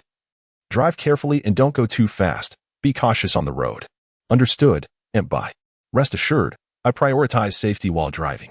After hanging up the phone, Yi Bai pressed the accelerator and sped towards home without pause. Upon pushing open the door, an inviting aroma of cooked dishes enveloped him, and he noticed that Bai Jie and Gao Ingo had been waiting at the dining table for quite some time. I apologize for the delay. The traffic was horrendous, and the journey was quite exhausting. I appreciate your patience, Yi Bai said, effortlessly changing his shoes before dashing to the table and plopping down into a chair. It's nothing. I just finished preparing the meal, Bai Jie replied, her face adorned with a gentle smile and her eyes brimming with concern. Come, eat while it's hot. Make sure to have plenty of meat. I feel like you've lost a bit of weight recently, Xiao Bai. As she spoke, her chopsticks danced skillfully, transferring several luscious pieces of beef into Yi Bai's bowl. Thank you, Aunt Bai. Your culinary skills never cease to amaze me. Just inhaling the aroma makes my mouth water. Yi Bai praised with a grin, then placed a helping of meat into Bai Jie's bowl, saying, Aunt Bai, you should indulge as well, as long as you enjoy it. That's all that matters, Bai Jie replied, her smile warm. Yi Bai then turned to Gao Inger, cheerfully greeting her. Sister Inger, it's been a while. Indeed, it has. Gao Inger replied succinctly, lifting her gaze. Yi Bai was well accustomed to her aloof demeanor and paid it no mind, having known her for over a decade. He recognized her nature as consistently reserved, lacking malice but seemingly indifferent to the world around her. Today, Gao Ingo dressed quite simply, donning an ordinary light-colored t-shirt paired with snug-fitting jeans that accentuated her flawless curves. On her feet, she wore a pair of brown knee-high boots, her long, fair legs reminiscent of a model, exuding an aura that deterred strangers. As Yi Bai ate, she discreetly stole glances at her, pondering to herself, Sister Inger is growing increasingly beautiful. It's a pity her demeanor is as frigid as the Antarctic. Otherwise, suitors would likely line up from Hangzhou to Paris, for most men would scarcely dare to pursue her. At the dining table, Bai Jie continuously served dishes to Yi Bai, their interaction warm and affectionate, while Gao Inger quietly consumed her meal, occasionally glancing up with an expression devoid of emotion. As dinner reached its conclusion, Yi Bai felt a strong curiosity about Gao Inger's personal details and silently recited, retrieve Gao Inger's information. Name, Gao Inger. Gender, female. Age, 25. Attractiveness, 98. Height, 176 centimeters. Weight, 62 kilograms. Measurements, 80 centimeters, 57 centimeters, 81 centimeters. Cup size. C. Personality, cool and aloof. Hobbies, reading, studying. Affection level, 75. Innate charm, 20. Experience, 0. Marital status, single. Health, none. Current situation, troubled by her thesis.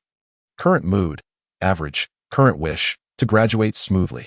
Location, number 32, Dingxing Villa area, wealthy district, Jiang City. As Yi Bai continued her meal, she contemplated the information about Gao Inger, realizing that winning her over would be quite a challenge. Bai Jie has 3 daughters, none of whom are her biological children. She married Gao Yi only after his first wife passed away due to illness.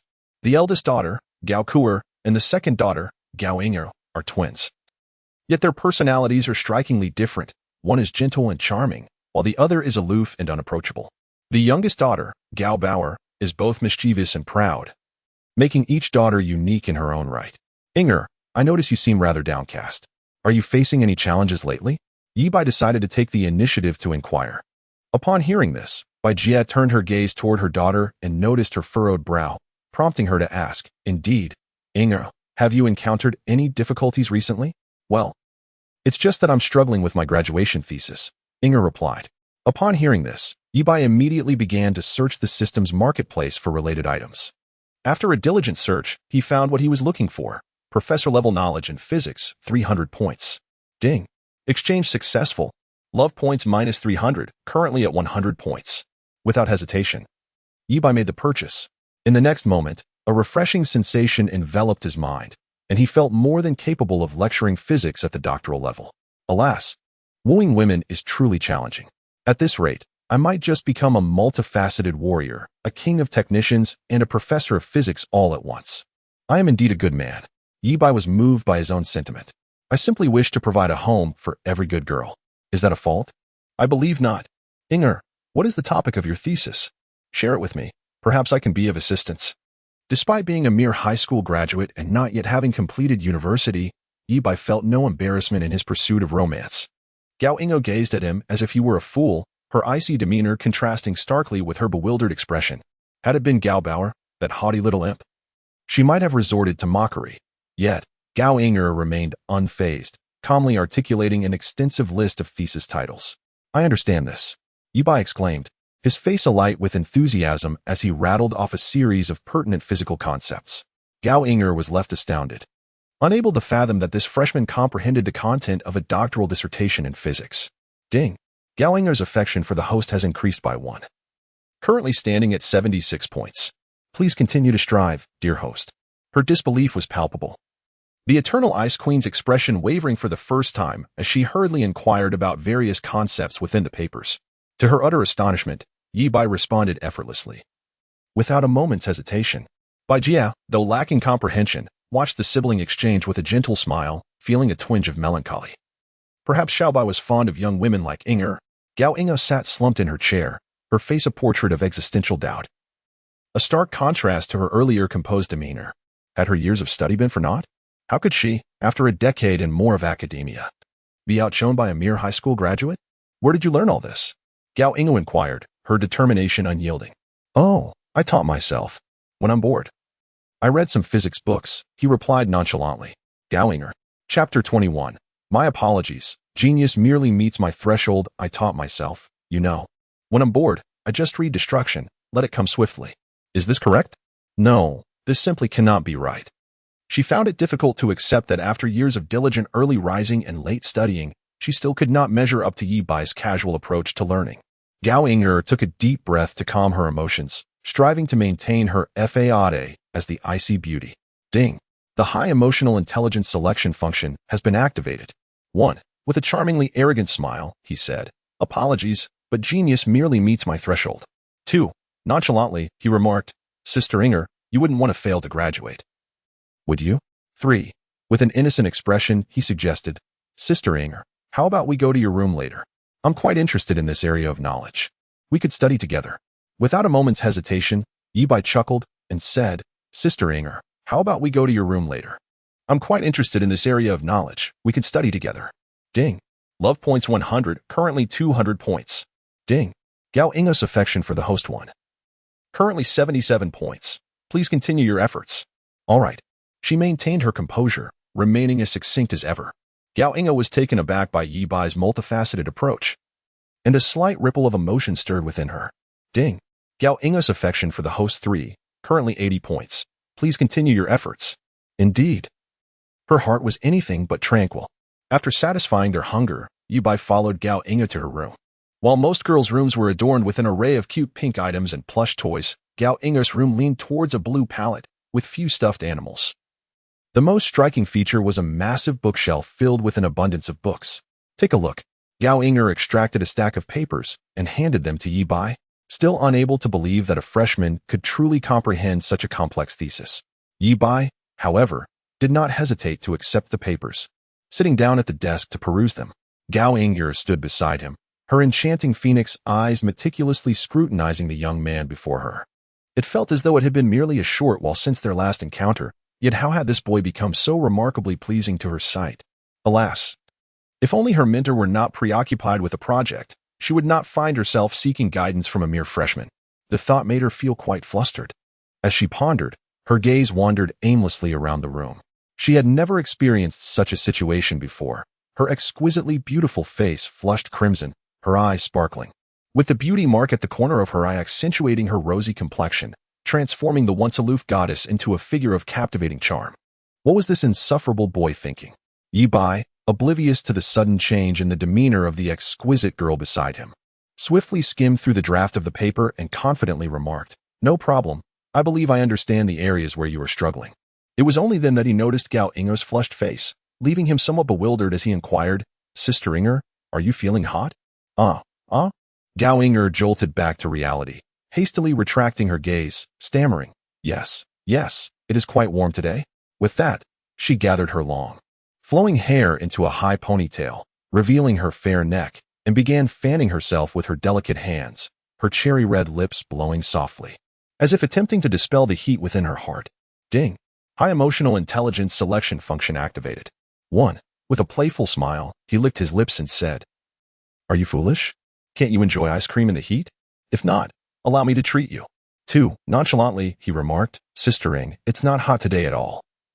Quite the contrary, it's rather refreshing. I suspect it's your inner self that feels the heat. Let me take a look." 3. Gently, he suggested, "Then I shall turn on the air conditioning. I too am feeling somewhat warm." Yibai rose to fetch the remote control, stating, "Allow me to activate the air conditioning. I am feeling a bit hot as well." As the cool air began to flow steadily, the room transformed into a much more pleasant environment. Ding! Romance points 100. Current total, 300 points. Ding! Gao Ying's affection for the host increased by 5. Current total, 85 points. Please continue your efforts. Yibai noticed something peculiar. Merely turning on the air conditioning resulted in such a significant boost in affection? While his innate charm might facilitate the acquisition of affection, it also indirectly indicated that his actions had struck a chord with Gao Ying. After some contemplation, he deduced the reason. Gao Ying, who had been independent since childhood, secretly yearned to be treated as a delicate girl, desiring the nurturing and care that comes with love.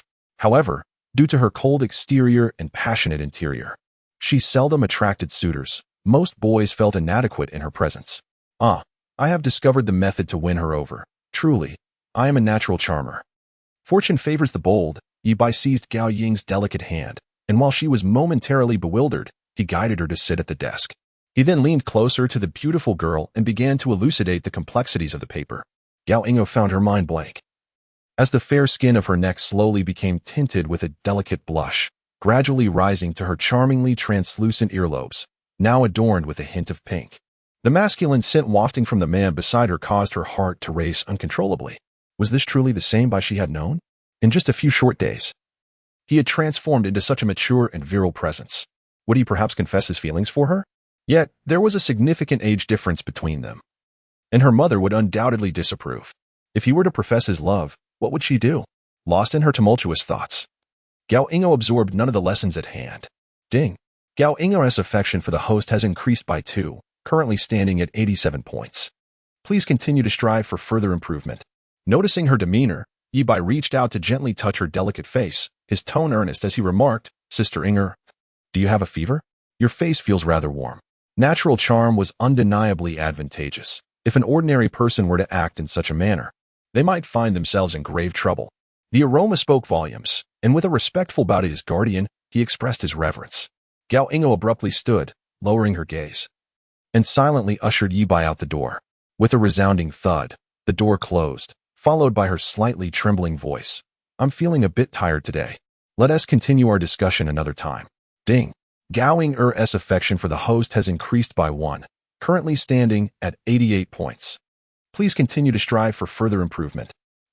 Women, often critical in words yet steadfast in their emotions.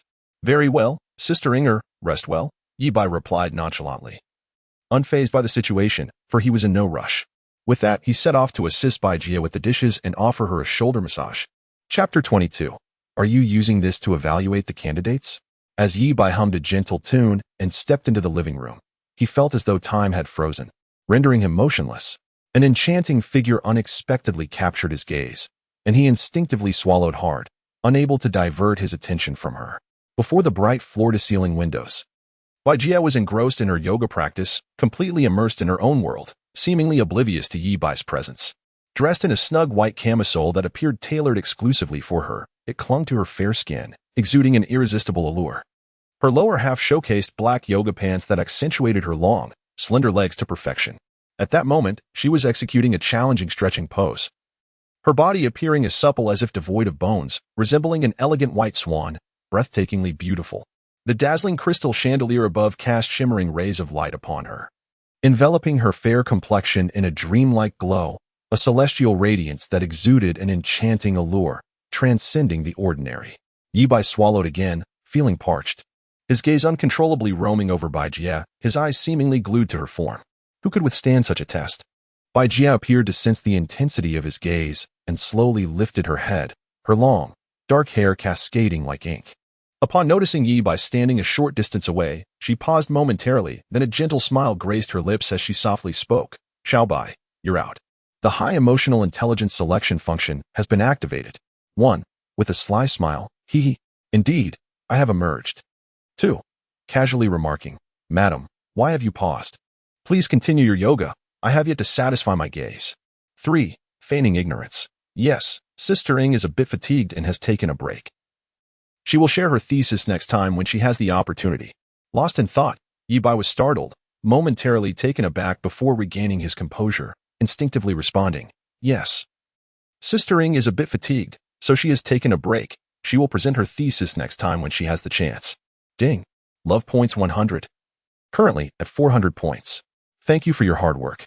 Bai Jie, adorned with a gentle smile, rose and approached Yi Bai, delicately extracting a tissue from the table to wipe the beads of sweat from his forehead. Yi Bai stood there, astonished, absorbing the warmth of this gesture. A form of care he had not experienced in 8 long years. The 8 years of bleak imprisonment had warped his thoughts, rendering him ruthless and vindictive in his pursuit of vengeance against Luo Yifan and Lu Ruyan. Only in the presence of Bai Jie could he rediscover the youthful self he once was. In this moment, he realized what was truly worthy of cherishment. Just a bit longer, Aunt Bai. Once I complete my final act of vengeance, I will dedicate myself to caring for you for a lifetime. Gazing at the gentle beauty before him, inhaling the faint, lingering fragrance, an uncontrollable impulse surged within Yi Bai. His hands trembled as he opened his arms wide, summoning all his strength to envelop Bai Jie in a tight embrace.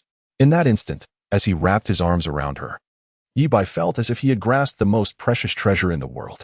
His heart began to race violently, as if it might burst from his chest. It was a manifestation of tension, a fear that his actions might have crossed a boundary, provoking Bai Jie's aversion. The gentle cadence of Bai Jie's breath brushed against Yi Bai's neck, causing his heart to quiver. This was a sensation he had never experienced in the presence of Linda or Luo Wanting. Yi Bai sensed the slight rigidity of Bai Jie's body, which gradually relaxed. An imperceptible change that warmed his heart. Ding. Bai Jie's affection for the host has increased by 1 point, currently at 95 points. Please continue your efforts. The torment of 8 years in captivity, filled with pain, humiliation, and despair, was gradually dispelled by Bai Jie's soft form and warm presence. Bai Jie was momentarily startled, but she soon relaxed, trusting Yi Bai completely. She did not struggle but leaned gently into his embrace, akin to a gentle spring breeze, exuding endless acceptance and tenderness. It seemed as if Bai Jie could sense the turmoil within Yi Bai. She softly patted his back, offering silent comfort. That tender gesture, like the warm sunlight of spring, fell upon Yi Bai's battered heart, causing his eyes to glisten with unshed tears. Yi Bai and Bai Jie held each other tightly, as if time had come to a standstill, their hearts racing wildly within the silent embrace. After what felt like an eternity, Bai Jie reluctantly pulled away, a faint blush adorning her cheeks, her gaze brimming with warmth. Xiao Bai, please sit for a moment. Auntie will get you a glass of water, she said before turning towards the kitchen. Yi Bai gazed at her retreating figure, the sensation of their recent embrace still echoing in his mind. He inhaled deeply, striving to calm his tumultuous heartbeat. Before long, Bai Jie approached, carrying a glass of water, which she handed to Yi Bai as she gracefully settled beside him. Xiao Bai, have you encountered some unsettling matters recently? Would you care to share with Aunt Bai? Her voice was gentle, imbued with a hint of caution. Yi Bai accepted the glass, took a sip, and slowly replied, Aunt Bai, I'm fine. It's just that school is about to commence, and I might not be able to see you every day, which leaves me feeling somewhat melancholic. Bai Jie tenderly grasped Yi Bai's hand and softly reassured him, you can always return home each day to rest. I'll buy you a car. After all, Jiangxing University isn't too far away. Really? Aunt Bai, does that mean you'll allow me to stay at home? A flicker of joy danced in Yi Bai's eyes. You won't find me bothersome, will you? She gently patted the back of his hand, biting her rosy lip, and bashfully responded, of course not. Aunt Bai enjoys spending time with Xiao Bai. That's wonderful. You truly are the best, Auntie, Yi Bai exclaimed, embracing Bai Jie fervently. It took her a moment to gently extricate herself from his grasp, which invigorated him. It seemed he had successfully crossed a significant threshold with that embrace.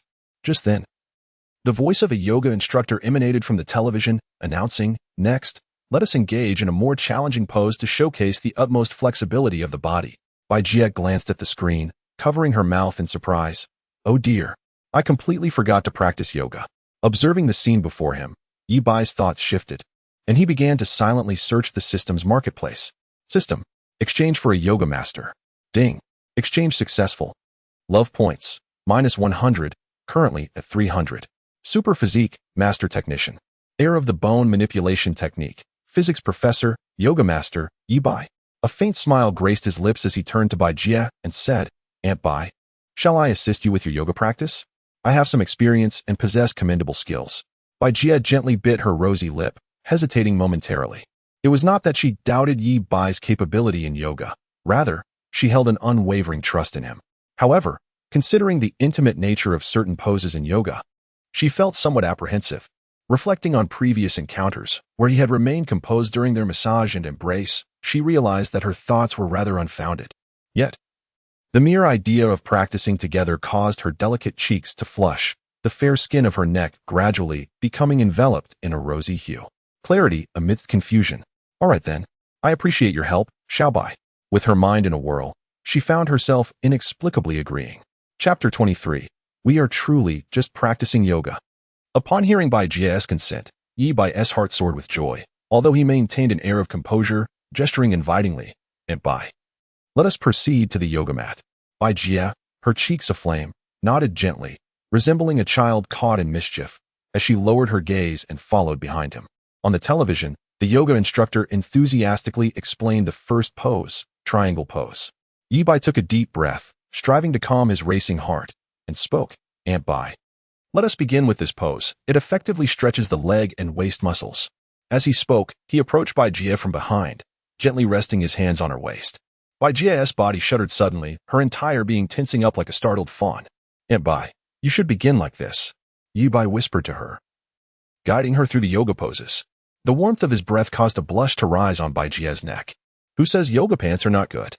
These yoga pants are indeed splendid." Following his words, Bai Jie slowly performed the movements, her heartbeat racing as if it might leap from her throat. Yi Bai grasped her wrist, leading her into a side stretch. "Stretch a bit further. Feel the elongation of your body." His whispers, warm against her neck, ignited a heat throughout Bai Jie. Her cheeks flushed a deep crimson, akin to a ripe apple, as she bit her lip, striving to maintain her composure. After considerable effort, she completed the pose, breathing softly. Yi Bai swiftly supported her, his hand inadvertently brushing against her arm. "Aunt Bai, you did remarkably well." Just then, the yoga instructor on the television began explaining the spinal twist. "Aunt Bai, this pose enhances spinal flexibility and is greatly beneficial for the body." With a crimson face, Bai Jie nodded, a mix of anxiety and anticipation swirling within her. Yi Bai instructed Bai Jie to sit on the yoga mat, then settled behind her. "Aunt Bai, first extend your left leg straight, then cross your right leg over it." As he spoke, he assisted Bai Jie in adjusting her posture. Following his guidance, Bai Jie gradually twisted her body to the side, her hand seeking a point of support. "Twist a little more, Aunt Bai." As she turned her head, their faces were mere inches apart, allowing them to distinctly feel each other's breath. Bai Jie's eyes flitted about in a state of disarray. She had never been this close to Yi Bai before. The ambiguous atmosphere enveloped her in shyness and left her feeling somewhat bewildered. After a considerable pause, Bai Jie spoke softly, her voice barely above a whisper, "Xiao Bai, there's still the next move." At that moment, the coach on the television began to explain the splits. Yi Bai glanced at Bai Jie, a glimmer of anticipation flickering in his gaze. "Bai, why don't we give this a try? It's the ultimate test of flexibility." Bai Jie observed the movement on the screen, her heart a mix of fear and curiosity. Biting her lip, she hesitated for a moment before finally nodding in agreement. Though it was a daunting task, she made a concerted effort to execute the splits as instructed.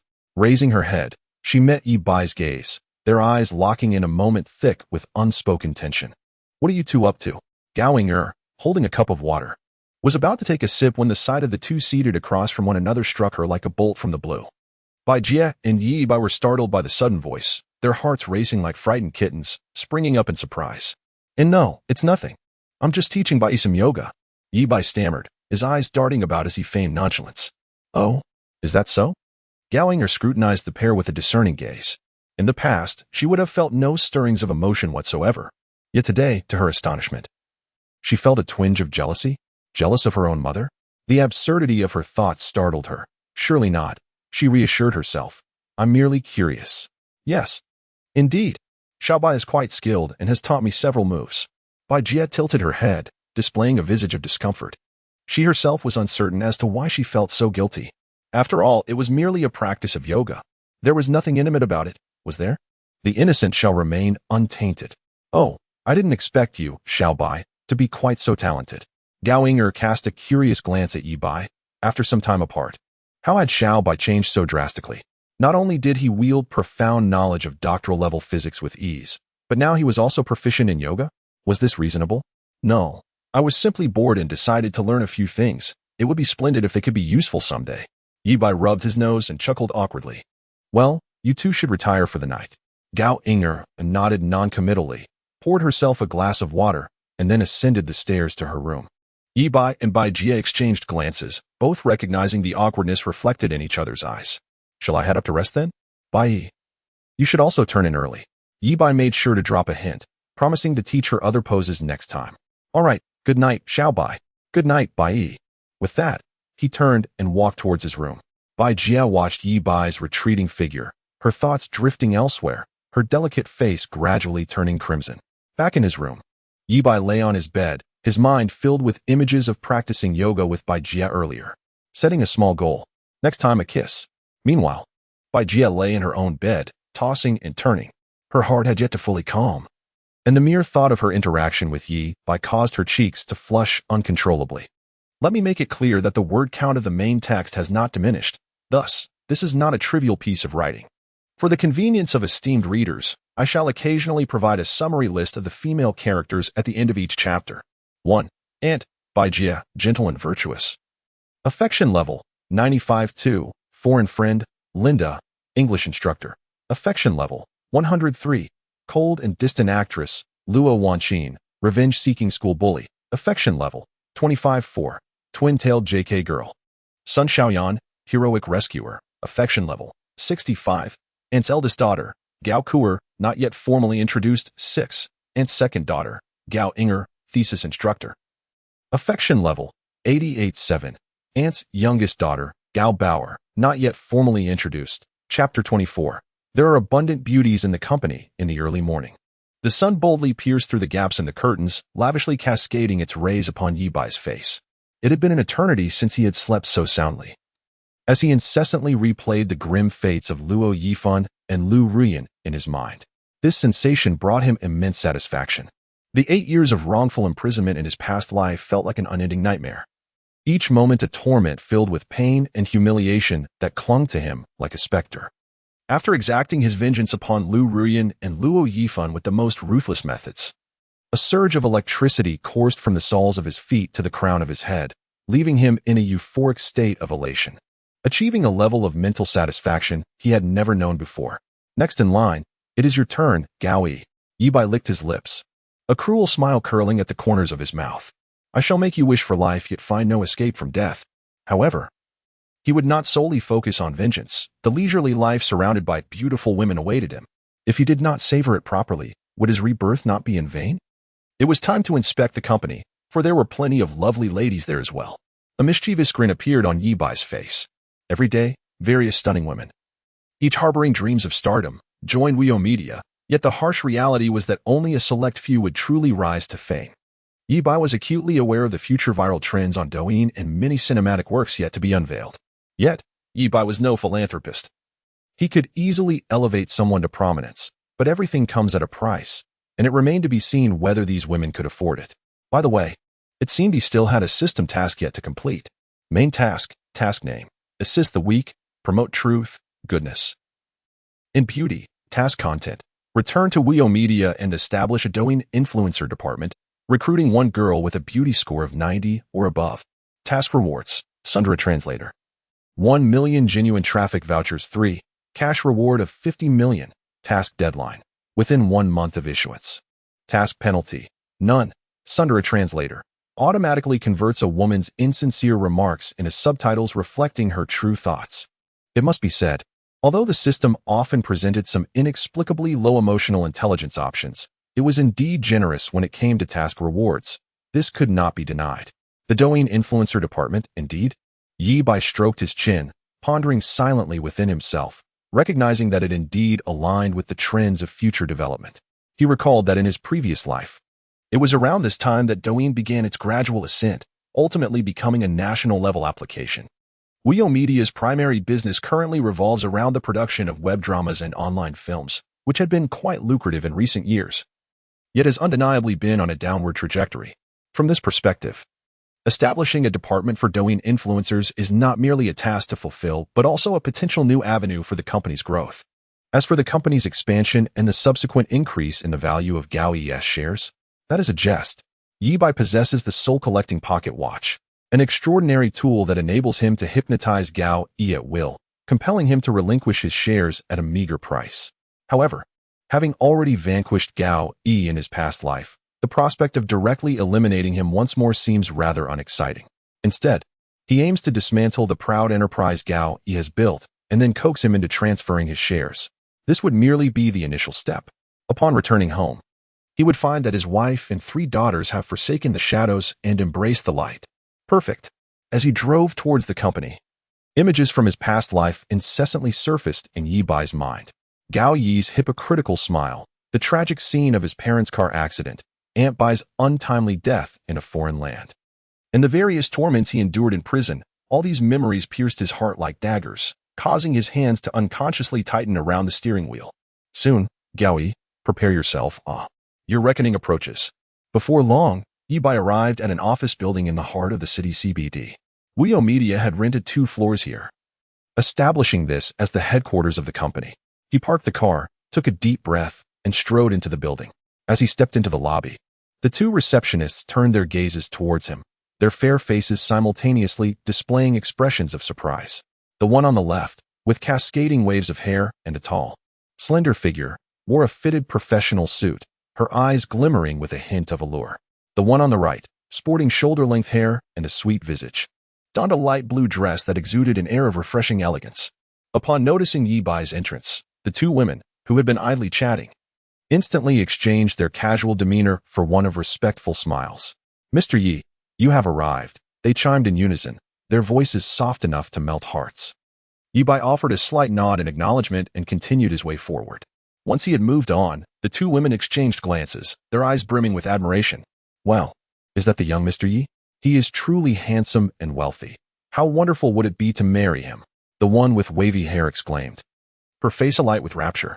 The other, with shoulder-length hair, rolled her eyes in response. "Oh, please. Men of such wealth prioritize social standing. How could he possibly be interested in someone like us? Spare yourself the embarrassment. You just don't understand. I would gladly be the other woman. Did you see the way he looked at me? It was simply enchanting. Do you think he might like me?" The wavy-haired beauty persisted, seemingly oblivious to the skepticism. "Dream on. If he were to choose, it would certainly be me." Yi Bai stepped into the office area, and at that very moment, countless gazes were directed towards him. The previously lively discussion abruptly ceased, giving way to an eerie silence. "Who is this? I haven't seen him before. Is he new? I'm not certain. Could he be a new leader? He doesn't seem like it. I haven't heard any news about a new leader joining the company. Might he be someone from a partner organization? A leader? He appears far too youthful, resembling a recent university graduate.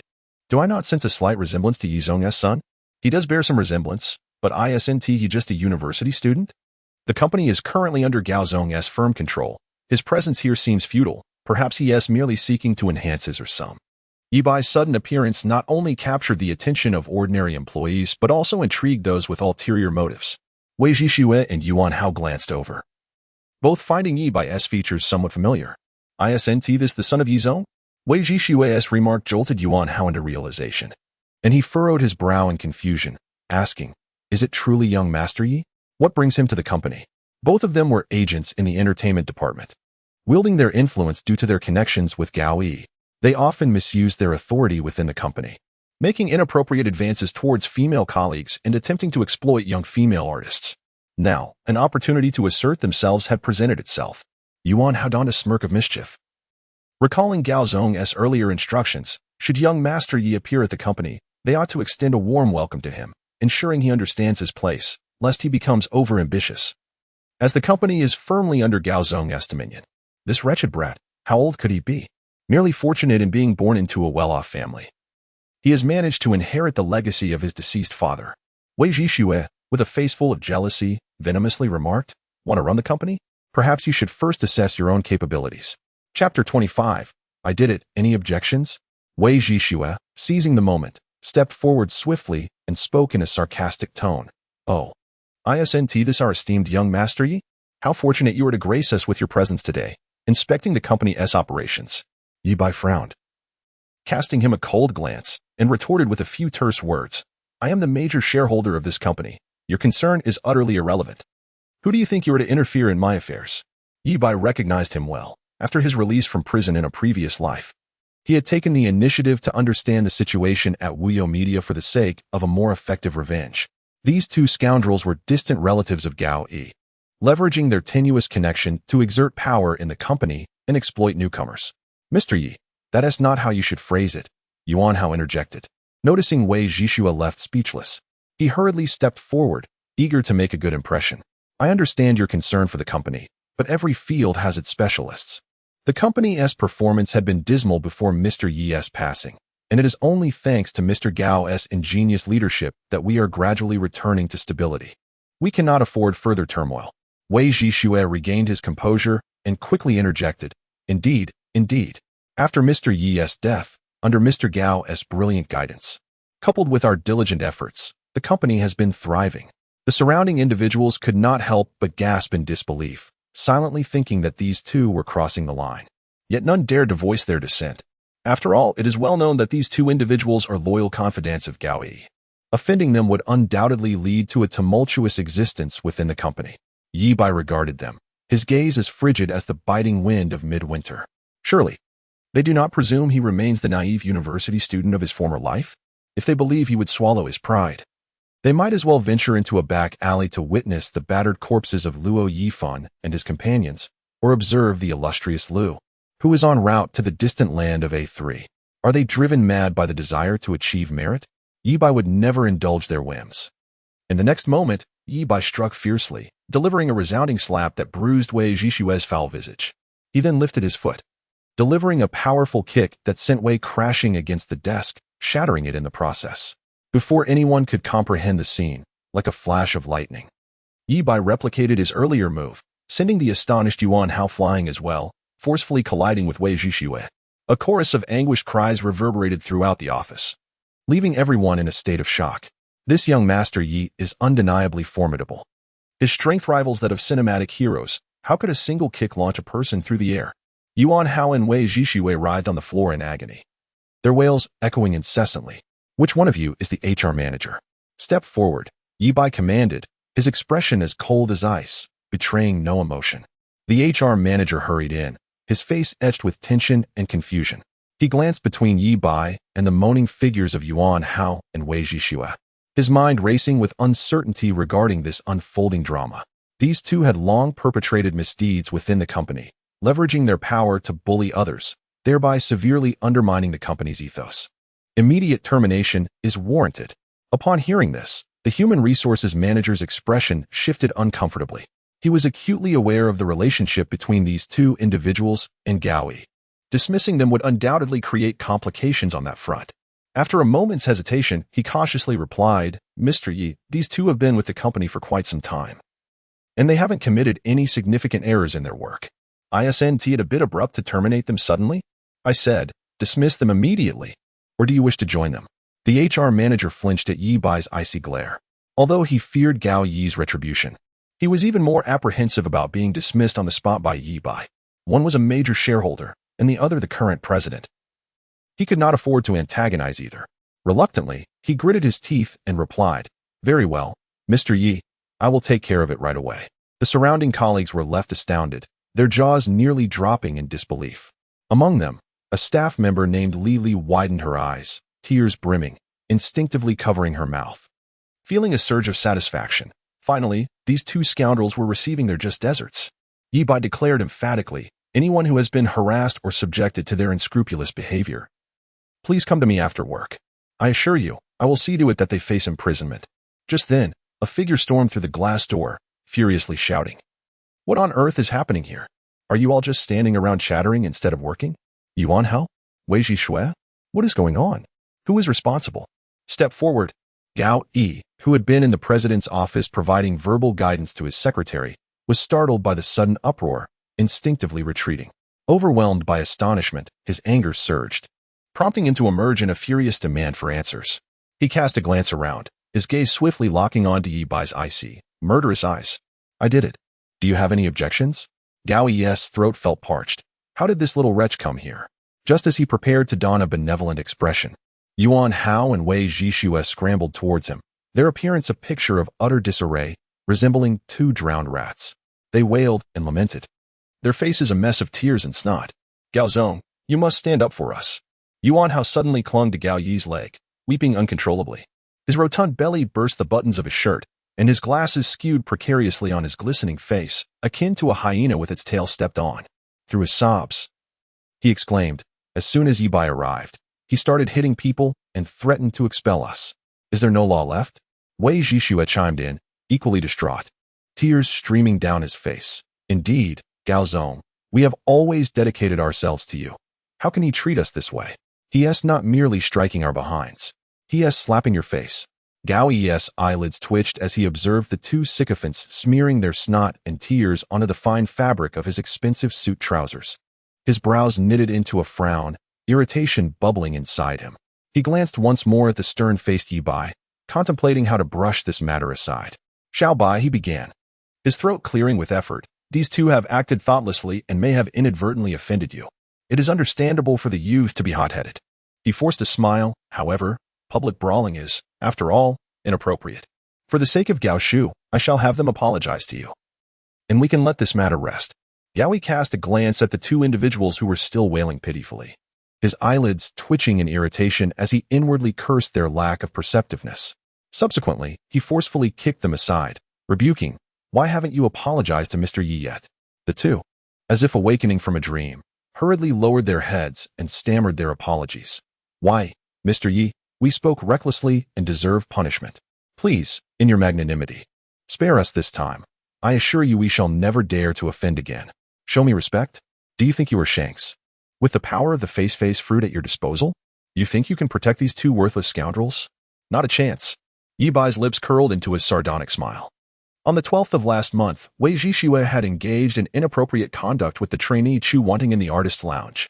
On the 3rd of July, Yuan Hao had deceived Zhang Ming under the pretense of an audition at Hilton Room 1603.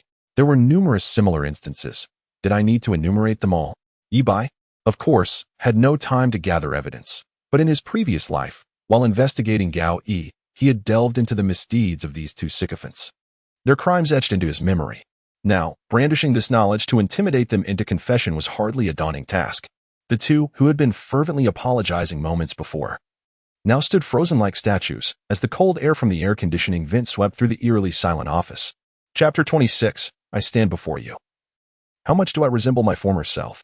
The sound of Lin Na's mug slipping from her grasp and shattering on the floor echoed sharply in the quiet office, shattering the profound silence. Her eyes widened in disbelief, her expression one of utter incredulity. Zhang Ming is a newcomer whom she holds in high regard, and resources were already prepared to elevate her status. However, just a few days ago, she unexpectedly returned to her hometown without a word, expressing her desire to withdraw from the entertainment industry. It turns out that this heinous act was orchestrated by Yuan Hao, a despicable individual. Such occurrences are not rare. Should I turn over the surveillance footage to the authorities? Yi Bai leisurely produced his phone, displaying it before the crowd, suggesting perhaps the two involved should come forth for confrontation. Although Yi Bai held no tangible evidence, it was evident that all present were intimidated, particularly the guilty parties. Wei Jishui and Yuan Hao, who were rendered so weak they collapsed like wet clay. At this proclamation, the office area was immediately filled with a chorus of gasps. While their faces remained impassive, everyone internally reveled at the prospect of witnessing these two sycophants, who had long wielded power over their colleagues, facing their comeuppance and potentially incarceration. The satisfaction was palpable. Gao Yi felt a sudden jolt of anxiety, an unsettling premonition washing over him. It seemed that Yi Bai had arrived with ill intent. Sensing Gao Yi's unease, Yi Bai slowly turned his gaze towards him, observing the fine beads of sweat forming on his forehead. With a slight smirk, he inquired, "President Gao, what do you propose we do about this?" To which Gao Yi internally lamented, "How should I know? These two imbeciles, having engaged in underhanded dealings, now leave behind incriminating evidence." He truly did not expect Yi Bai, an ostensibly ordinary university student, to suddenly demonstrate such audacity, wielding evidence in his hands. This wretched brat must have been scheming in the shadows for quite some time.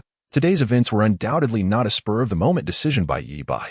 He must be intent on using this incident to undermine him, aiming to regain control of the company. How could this fool, who has always regarded himself as a benevolent uncle, suddenly put on such a performance today? Where did it all go awry? Could it be that he has uncovered the events of the past? That shouldn't be possible. I had meticulously ensured that everything was tidied up back then. No, I absolutely cannot allow him to succeed. Gao Yi's thoughts raced frantically, and his once gentle demeanor could no longer be maintained. His face shifting from pale to flushed with anger. This insolent wretch. In a sudden outburst, Gao Yi seized the teacup from the table and smashed it forcefully against Yuan Hao's shoulder. Scalding tea cascaded down his suit, causing Yuan Hao to yelp in pain. Yet he dared not evade. "You two beasts! The company has treated you well, and yet you dare to engage in such heinous acts." Gao Yi immediately donned a facade of righteous indignation. This is utterly intolerable. Such morally bankrupt behavior must be met with severe punishment. Yet, he was inwardly calculating. These two were his confidants. If he truly punished them as Yi Bai suggested, his influence within the company would undoubtedly suffer a significant blow. No. He must devise a way to downplay this major incident, transforming it into a trivial matter. He absolutely cannot allow Yi Bai to triumph security. Gao Yi's roar reverberated with a tremor as he caught sight of the glimmering smartphone cameras within the crowd. He realized that he must swiftly regain control of the situation and promptly deal with these two scoundrels by calling the police. Yi Bai seemed to perceive his thoughts and abruptly interrupted him, her countenance stern, questioning whether Mr. Gao intended to wait for them to destroy the evidence. Upon hearing the mention of police involvement, Yuan Hao and Wei Zhixue were instantly struck with fear, their faces paling to the color of parchment. The two, who had been wailing and lamenting moments ago, now appeared as though their very spines had been severed, collapsing to the ground. Yuan Hao, using all limbs, once again clutched Gao Yi's leg, pleading desperately, "Mr. Gao, please save us. We truly acknowledge our mistakes, and we shall never dare to transgress again. You cannot hand us over to the police. It would spell our doom." Wei Zhixue followed suit, prostrating himself fervently, his forehead striking the ground with a series of thuds as he cried out, "Mr. Yi, Mr. Gao, we will certainly compensate the victims. I implore you, show us mercy and spare us this time. We have elderly dependents and young children. If we are imprisoned, how will they survive? Mr. Gao, such matters cannot be taken lightly. We must provide an explanation to the employees and the victims." Yi Bai's every word resonated with authority, pressing Gao Yi into momentary silence. At this juncture, Yuan Hao and Wei Zhixue, these two inept individuals, had to be abandoned. They had only themselves to blame for their foolishness. Unable even to clean up their own mess. "Hold them down." Gao Yi's jaw clenched, his teeth grinding as he issued the command through gritted teeth. 5 security guards rushed forward and subdued the two individuals. Suddenly, a dark stain appeared in Wei Zhixue's crotch, and a foul odor mingled with Yuan Hao's pleas for mercy filled the office area. "Xiaochen, call the police." Chen Gao Yuan, the head of security, immediately took out his phone and dialed for help. Realizing their dire predicament, Yuan Hao and Wei Zhixue turned pale, collapsing to their knees with a thud, continuously bowing their heads in supplication. "Mr. Yi, we were wrong. Please save us," they implored. "Mr. Yi, we truly regret our actions. We beseech you to spare us this time. Have mercy, Mr. Yi." It was all Gao's orders. Before he could finish, several guards pounced upon him like famished wolves, forcibly covering his mouth with their robust hands. Yuan Hao's eyes widened in terror, his face flushed, and veins bulged on his neck, resembling twisted worms futilely wriggling in an attempt to break free. Muffled sounds escaped his lips as he helplessly watched himself being firmly restrained by the guards. "Take them away. Hand them over to the police when they arrive." Gao Yi's neck veins were prominent, and his eyes glinted with a malevolent fury. The crowd of onlookers erupted in a cacophony of voices. Xiao Zhang from the planning department raised his phone to record, capturing the tall, imposing figure of Yi Bai. So handsome. This is a true domineering CEO. Impressive. It was about time someone dealt with these beasts. Damn it, these two wretches. I painstakingly found such promising talent, only for them to be driven to despair by their underhanded schemes, leading to their resignation. These two scoundrels, during the last company gathering, shamelessly embraced a female artist and fled, leaving me to cover the bill. The scattered applause gradually coalesced into a chorus, as several female employees who had been harassed were already in tears. Gao Yi's temples throbbed, and after taking a deep breath, he wore a broad smile and addressed his colleagues. Everyone, it is my failure in management that has allowed these two to perpetrate such despicable acts within our company. Rest assured, I will not let them evade justice. I will cooperate fully with the police to uncover the truth and restore the dignity of the victims. Ensuring fairness for all. Chapter 27. Hand over your shares and perish. Such is your fate. Cheered Gao, exuding authority. Several opportunistic employees quickly flattered him. All right. Let us return to our tasks. Gao Yi clapped his hands, signaling them to resume their work. He then turned to his secretary beside him, saying, Shaolin, ensure that every phone in attendance is inspected. I do not wish to see any videos of today circulating online. Understood, Mr. Gao, replied Secretary Lin, clad in a form-fitting black skirt. Have you been on summer break lately? Uncle Gao has been busy with work and hasn't had the chance to accompany you. It's peculiar. Really, I promised old Yi before his passing that I would take good care of you. Gao Yi smiled warmly, patting Yi Bai's shoulder. Xiao Bai, let us step inside to discuss. All right, Yi Bai replied calmly, observing this farcical display with a subtle smile. In his mind, vivid images of a past life emerged, as Gao Yi beheld Yi Bai, who approached with a knife, pleading relentlessly. Yet, the latter remained unmoved, delivering a fatal blow. In this life, perhaps a more intriguing method could be employed to exact revenge. The first step would be to seize Gao Yi's prideful career. The second step would involve shattering his dignity as a man. The physical torment would constitute the final step. Yi Bai was merely assisting Gao Yi's wife and 3 daughters in abandoning the shadows for the light. Blood debts must be repaid in blood. Yi Bai followed Gao Yi into the spacious and opulent CEO's office, where the light refracted through the crystal chandelier, casting playful patterns upon the crocodile leather sofa. The office was adorned in resplendent gold, with enormous floor-to-ceiling windows allowing brilliant sunlight to flood the space. Yet, Yi Bai felt that every inch of the air was saturated with a nauseating aura. Gao Yi approached the window, his countenance as dark as a storm cloud, his eyes flashing with malice and venom. He could not fathom how, just a few days prior, Yi Bai had shown him such respect and trust, only to transform into someone so slick-tongued, nearly undermining his authority. How could an inexperienced youth undergo such a drastic change in merely a few days? Hearing footsteps behind him, Gao Yi instantaneously concealed his gloomy demeanor, akin to a Sichuan opera mask change. He turned, his face adorned with a smile as warm as the gentle spring breeze, with kindness radiating from the corners of his eyes. He enthusiastically approached the nearby genuine leather sofa, gesturing for Yi Bai to take a seat. He murmured, Xiao Bai, you finally made it. Your uncle has been eagerly awaiting this moment, longing to have a heartfelt conversation with you. You, dear child, have been on my mind even during the holidays, without so much as a word to Uncle Gao. Now that you have grown up, I can only imagine how pleased my brother Yi and sister-in-law would be to witness this scene from their resting place as he spoke.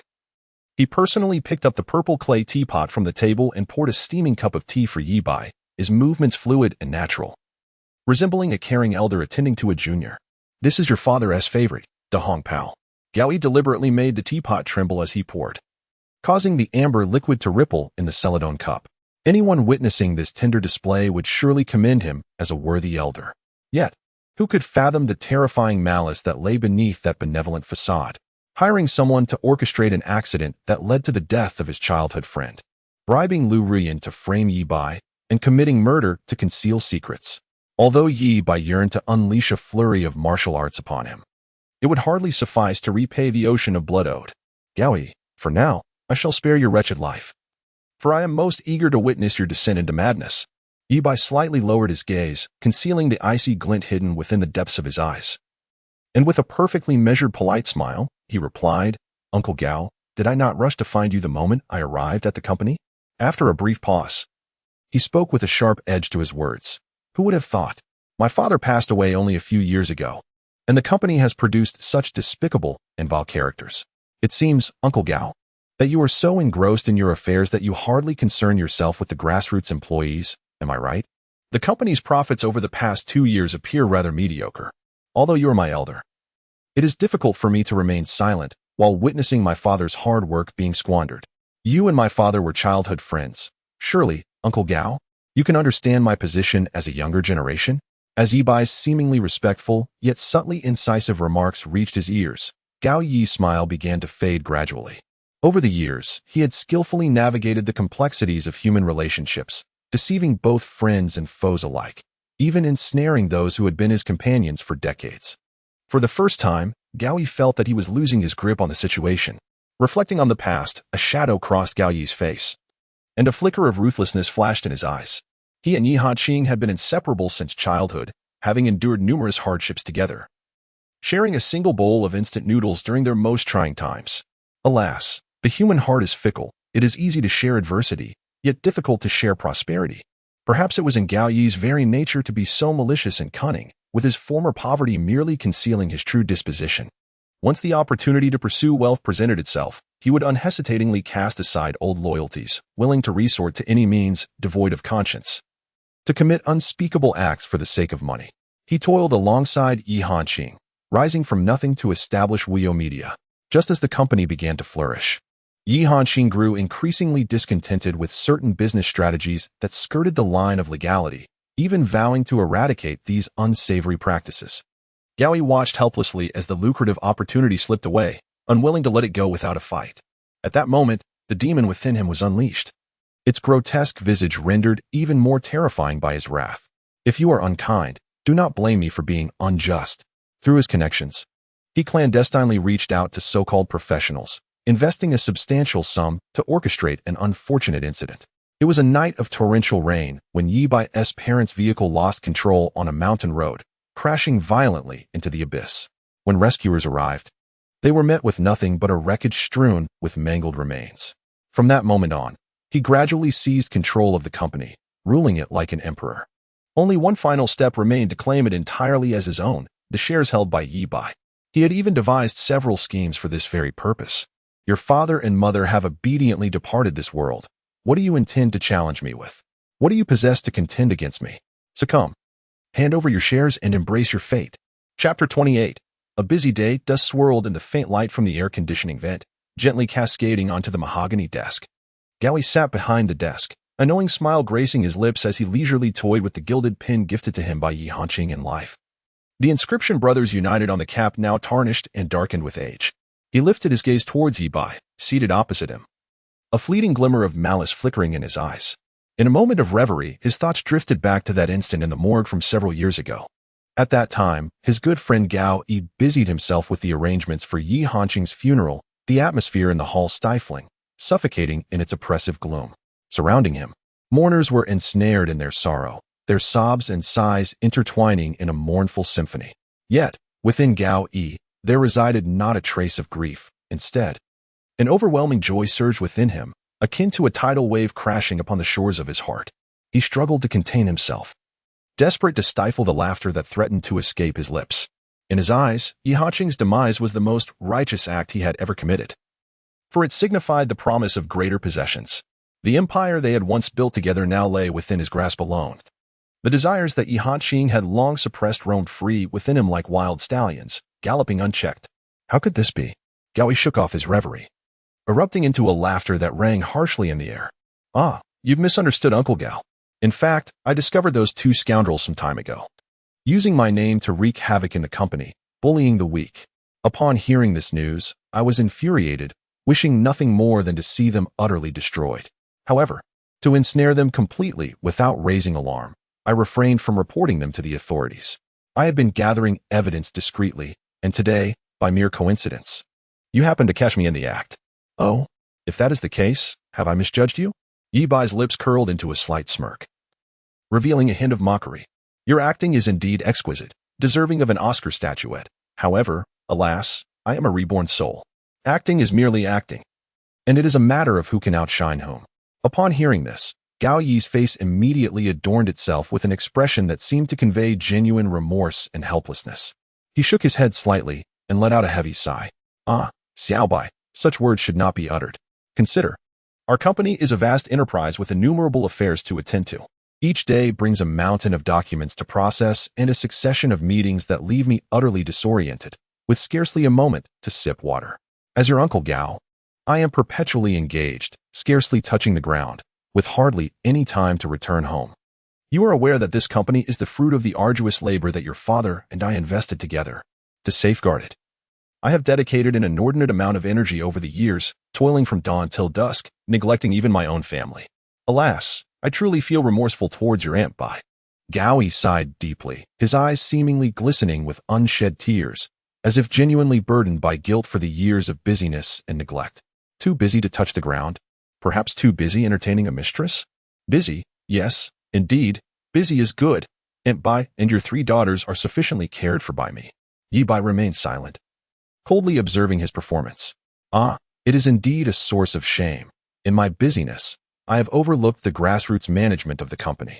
As Gao spoke, he ostentatiously sighed again, lamenting the fact that Wei Zhixue and Yuan Hao, those 2 rascals, had been allowed to run amok within the company for so long, committing unscrupulous acts of oppression against both men and women, truly an affront to justice. Gao Yi's anger intensified as he forcefully struck the table, causing the delicate porcelain teacup to tremble in response. Gritting his teeth, he articulated each word with a profound sense of righteousness, as if he were the most vehement opponent of such vile actions. Rest assured, Xiao Bai, I shall not idly stand by this time. I will thoroughly investigate the matter, providing you, the employees of our company, and the victims with a satisfactory resolution. I will ensure these 2 scoundrels do not evade justice. The pretense of sympathy is laughable. Who in the company does not know that Wei Zhixue and Yuan Hao are your loyal subordinates, Gao Yi? Suddenly, Yi Bai revealed an enigmatic smile. I truly did not anticipate how occupied you have been, Uncle Gao. You have indeed endured much over the years. How about this? Since I have time during the summer break and my university is also in Jiangqing, I have few classes. I shall return to the company to assist you and alleviate your burdens. This is a case of turning the tables. Commander, prepare the vehicle.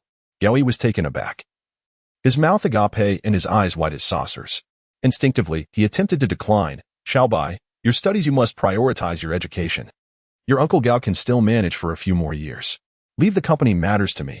You need not worry. Before he could finish, Yi Bai seemed unfazed, continuing with a smile, furthermore, you are correct, Uncle Gao. We cannot allow these 2 miscreants to escape justice.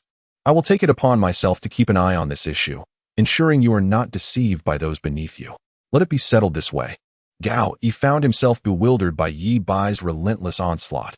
Yet after years of navigating the treacherous waters of the business world, he maintained an air of calm, his expression unyielding. However, a flicker of near-maniacal ferocity flashed briefly in the depths of his eyes. As a major shareholder of the company, Yi Bai's position rendered Gao Yi powerless to prevent his return, despite his internal resistance. Compounding his predicament was the fact that he had long positioned himself as a benevolent elder in Yi Bai's eyes, cultivating an image of unwavering concern before all. Should their relationship fray irreparably over company matters, the carefully crafted persona he had nurtured for years would shatter in an instant, a fate he could not bear to contemplate. After much deliberation, Gao Yi realized that he must adopt a long-term strategy, patiently seeking opportunities to procure Yi Bai's shares. This was paramount. For as long as he maintained control over a substantial portion of the shares, he could reclaim absolute authority over the company. At that juncture, Yi Bai, stripped of his stakes, would be as fearsome as a toothless tiger, rendered inconsequential. As for Wei Zhixue and Yuan Hao, their demise held little significance for Gao Yi. To him, they were mere pawns, dispensable in the grander scheme. The potential fallout from scandals involving exploitation and unethical practices, should they ever be unveiled in the public sphere, could send shockwaves through the company, plunging it into an abyss. Some matters, when weighed, may seem light, yet once they are scrutinized, they can bear the weight of 1,000 pounds. Moreover, Yi Bai would undoubtedly pursue the matter further, leaving Gao Yi with no choice but to sacrifice lesser pieces to protect the king. However, he felt no concern that Wei Zhixue and Yuan Hao would betray him. After all, he had always conducted himself with utmost caution, leaving no room for incrimination. Gao Yi leaned slightly forward, forcing a smile upon his face. Xiao Bai, your father and I have been inseparable since childhood. We are like brothers who have shared the same trousers.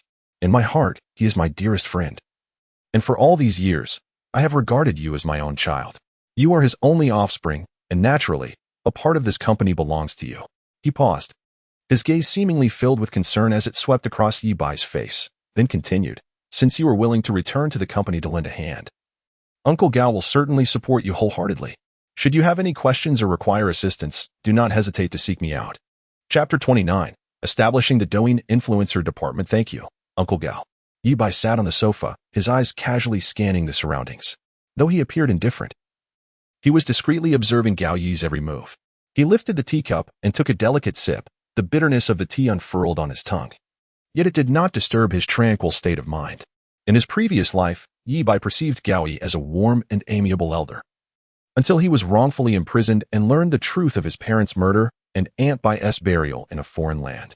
It was then that he comprehended the harsh reality. Gao Yi was a ruthless and cunning man. However, the current Yi Bai was no longer the naive fool of his past life. The image of this seemingly benevolent uncle had utterly collapsed in his heart, leaving only boundless resentment. He gazed at Gao Yi, whose face was still adorned with a disingenuous smile, seemingly benevolent yet exuding an air of insincerity, and felt an overwhelming wave of physiological discomfort. A sour sensation surged within him, and he yearned to leap forth and tear apart this mask of hypocrisy. Truly, a repugnant and nauseating creature. Yi Bai's eyes were filled with contempt and hatred. Had it not been for the unfinished plans of vengeance, he would have relished the opportunity to eliminate this scoundrel right then and there. Xiao Bai, Gao Yi suddenly clutched his heart, feigning sorrow. I've been dreaming of your father lately. How I wish he could see you now. Alas, fate is cruel, and time spares no one. I remember holding you as a child. You have truly grown up, now concerned for the company. Upon hearing this adversary, the murderer of his father, mention his parents, a surge of rage coursed through Yi Bai's veins. His hands instinctively clenched into fists, the veins on the backs of his hands standing out prominently, as he forcibly suppressed the urge to kill. Gao Yi, you heartless beast. If you seek death, then I shall show you mercy by hastening my plans to befriend your wife and 3 daughters.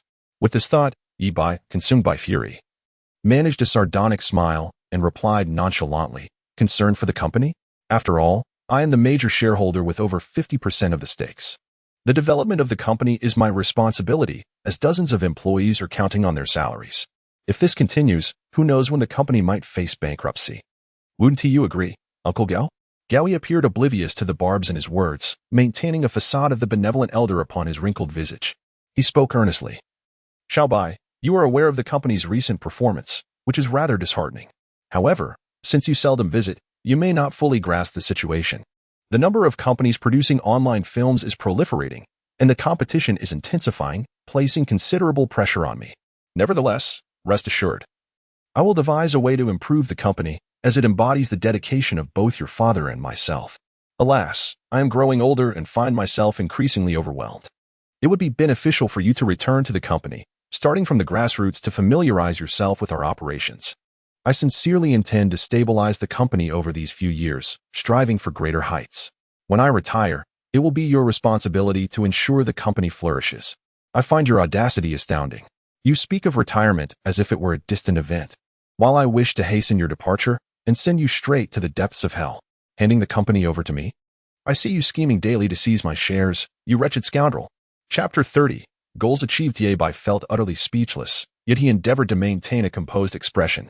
Uncle Gao, you are correct. The company is indeed facing numerous challenges. The competition in the online drama market is fierce, and it is exceedingly difficult for our online series and films to ascend to new heights. We must explore alternative avenues. He refrained from mentioning anything regarding grassroots employees, wearing an impeccably respectful smile that left no room for criticism.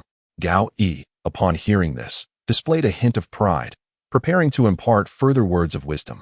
Yet, Yi Bai suddenly shifted his tone, saying, Uncle Gao, given your age and limited internet exposure, you may not be fully aware of the current market trends. I have recently observed that the Douyin platform is experiencing remarkable growth. I believe our company should establish a celebrity incubation department dedicated to discovering and nurturing Douyin influencers. With Douyin's immense traffic, the influencer economy holds great potential, and if we succeed, we can leverage their influence to promote our film and television works. Gao Yi leaned back in his chair, lightly tapping the armrest with his fingers, seemingly listening attentively, but internally dismissing Yi Bai's assertions. He could not help but let out a scoff, replying earnestly, Xiao Bai, You are young and inexperienced. While having ideas is commendable, you are rather naive. I am well aware of Douyin. It's merely a playground for the youth, a place to document their lives. What significant achievements can arise from it? What use is a large follower count if it cannot be monetized? Producing web dramas is the real business. I have navigated this industry for many years, surely. I know better. As Gao Yi continued, his enthusiasm grew, and he seemed to envision Yi Bai's future failures, imagining him crestfallen and disheveled. Yi Bai rolled his eyes, aware that this foolish man could not fathom the rapid evolution Douyin would undergo. Reflecting on the previous year, specifically September 2017, when Douyin had a mere 5 million daily active users, who could have anticipated that in less than a year, this figure would skyrocket to over 150 million. Furthermore, in the future, Douyin's daily active users are projected to soar beyond 800 million. Under such immense traffic, as long as one possesses followers, the monetization is hardly a concern. Prominent creators casually secure advertisements worth hundreds of thousands or even millions, not to mention the lucrative realms of live commerce and entertainment streaming. Take the example of the popular eyebrow pencil influencer, whose record for a single live stream is an astonishing revenue exceeding 100 million within just 5 minutes. It is not uncommon for leading sales anchors to achieve daily sales surpassing 100 million. The new frontier of our era lies here. And if one chooses to bury their head in the sand, opportunities will not wait. The user base of Douyin is experiencing explosive growth, with various types of short videos going viral, allowing many ordinary individuals to transform into internet sensations overnight. If the company can seize this opportunity to cultivate a cohort of influential online personalities, we could not only profit through advertisements and sales, but also integrate these influencers with our film and television endeavors, thereby expanding into new developmental avenues. However, Gao Yi remained disdainful. He preferred to toil within his own domain and had always looked down upon the emerging short video platforms like Douyin, considering its creators mere attention seekers. Yet, upon reflection, he thought, since Yi Bai wishes to stir things up, let him do so. If the young man were to falter in the project, his reputation within the company would undoubtedly plummet, making it significantly easier to acquire shares from him thereafter. Upon considering this, a faint, forced smile appeared on Gao Yi's face. Xiao Bai, I never anticipated you harbored such thoughts. Although they may be somewhat naive, they are indeed worth exploring. Therefore, I shall offer you my support. How about this? There is an unoccupied office on the artist department floor that I shall allocate for your use. However, your newly established internet celebrity incubation department will undoubtedly require substantial financial backing. Yet, given the current economic downturn, our company's funds are rather constrained. I can only provide you with a budget of 1 million. Do your best, and I have faith in you. 1 million? Is that a mere pittance? Yi Bai thought to himself with a cold smirk. What could such a sum accomplish? Tossing it into Douyin would barely create a ripple. Now that Douyin is just beginning to gain traction, shouldn't they seize the opportunity to expand aggressively? If they miss this golden period, by the time the Douyin market becomes saturated and competition intensifies, even pouring hundreds of millions into it would render achieving the current effects of 10 million nearly impossible. Gao Shu, 1 million is indeed rather insufficient. After all, one must be willing to invest to reap the rewards. I have conducted a preliminary estimation, and I would need at least 10 million to ensure we seize the initiative and elevate our company to become one of the leading MCN institutions on Douyin. 10 million? Gao Yi's eyes widened in disbelief, almost causing him to leap from his chair. Xiao Bai, you do not comprehend the value of money until you manage a household. The company is not performing well. Where would we procure such funds for you to squander? Moreover, the prospects of your project remain uncertain. All of this is merely your conjecture. A mere 1 million is the maximum I can offer. Yi Bai calmly responded, Uncle Gao, I understand your urgency, but please, do not rush. Consider this. To achieve success in the Douyin arena, substantial initial investment is indispensable. A meager contribution would be futile. This 10 million must be allocated for venue rental, equipment procurement, influencer contracts, operational promotion, and so forth. Each expense is crucial. Furthermore, the potential for growth on Douyin is immense. If we seize the opportunity, the subsequent returns will undoubtedly exceed expectations. If we only provide 1 million, this project cannot even commence, resulting not only in wasted time and effort, but also in a missed opportunity for the company. Gao Yi's brow furrowed deeply, forming a pronounced crease upon his forehead.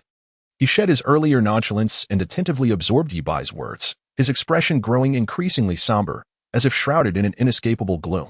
He had initially perceived this inexperienced, naively ambitious youth's proposition of a so-called influencer department as nothing more than a jest. However, he was startled to discover the boy's articulate reasoning and evident preparation, suggesting meticulous planning had been undertaken behind the scenes. Gao Yi's mind was a tumultuous mess, a whirlpool of agitation, as he silently raged. What on earth is happening?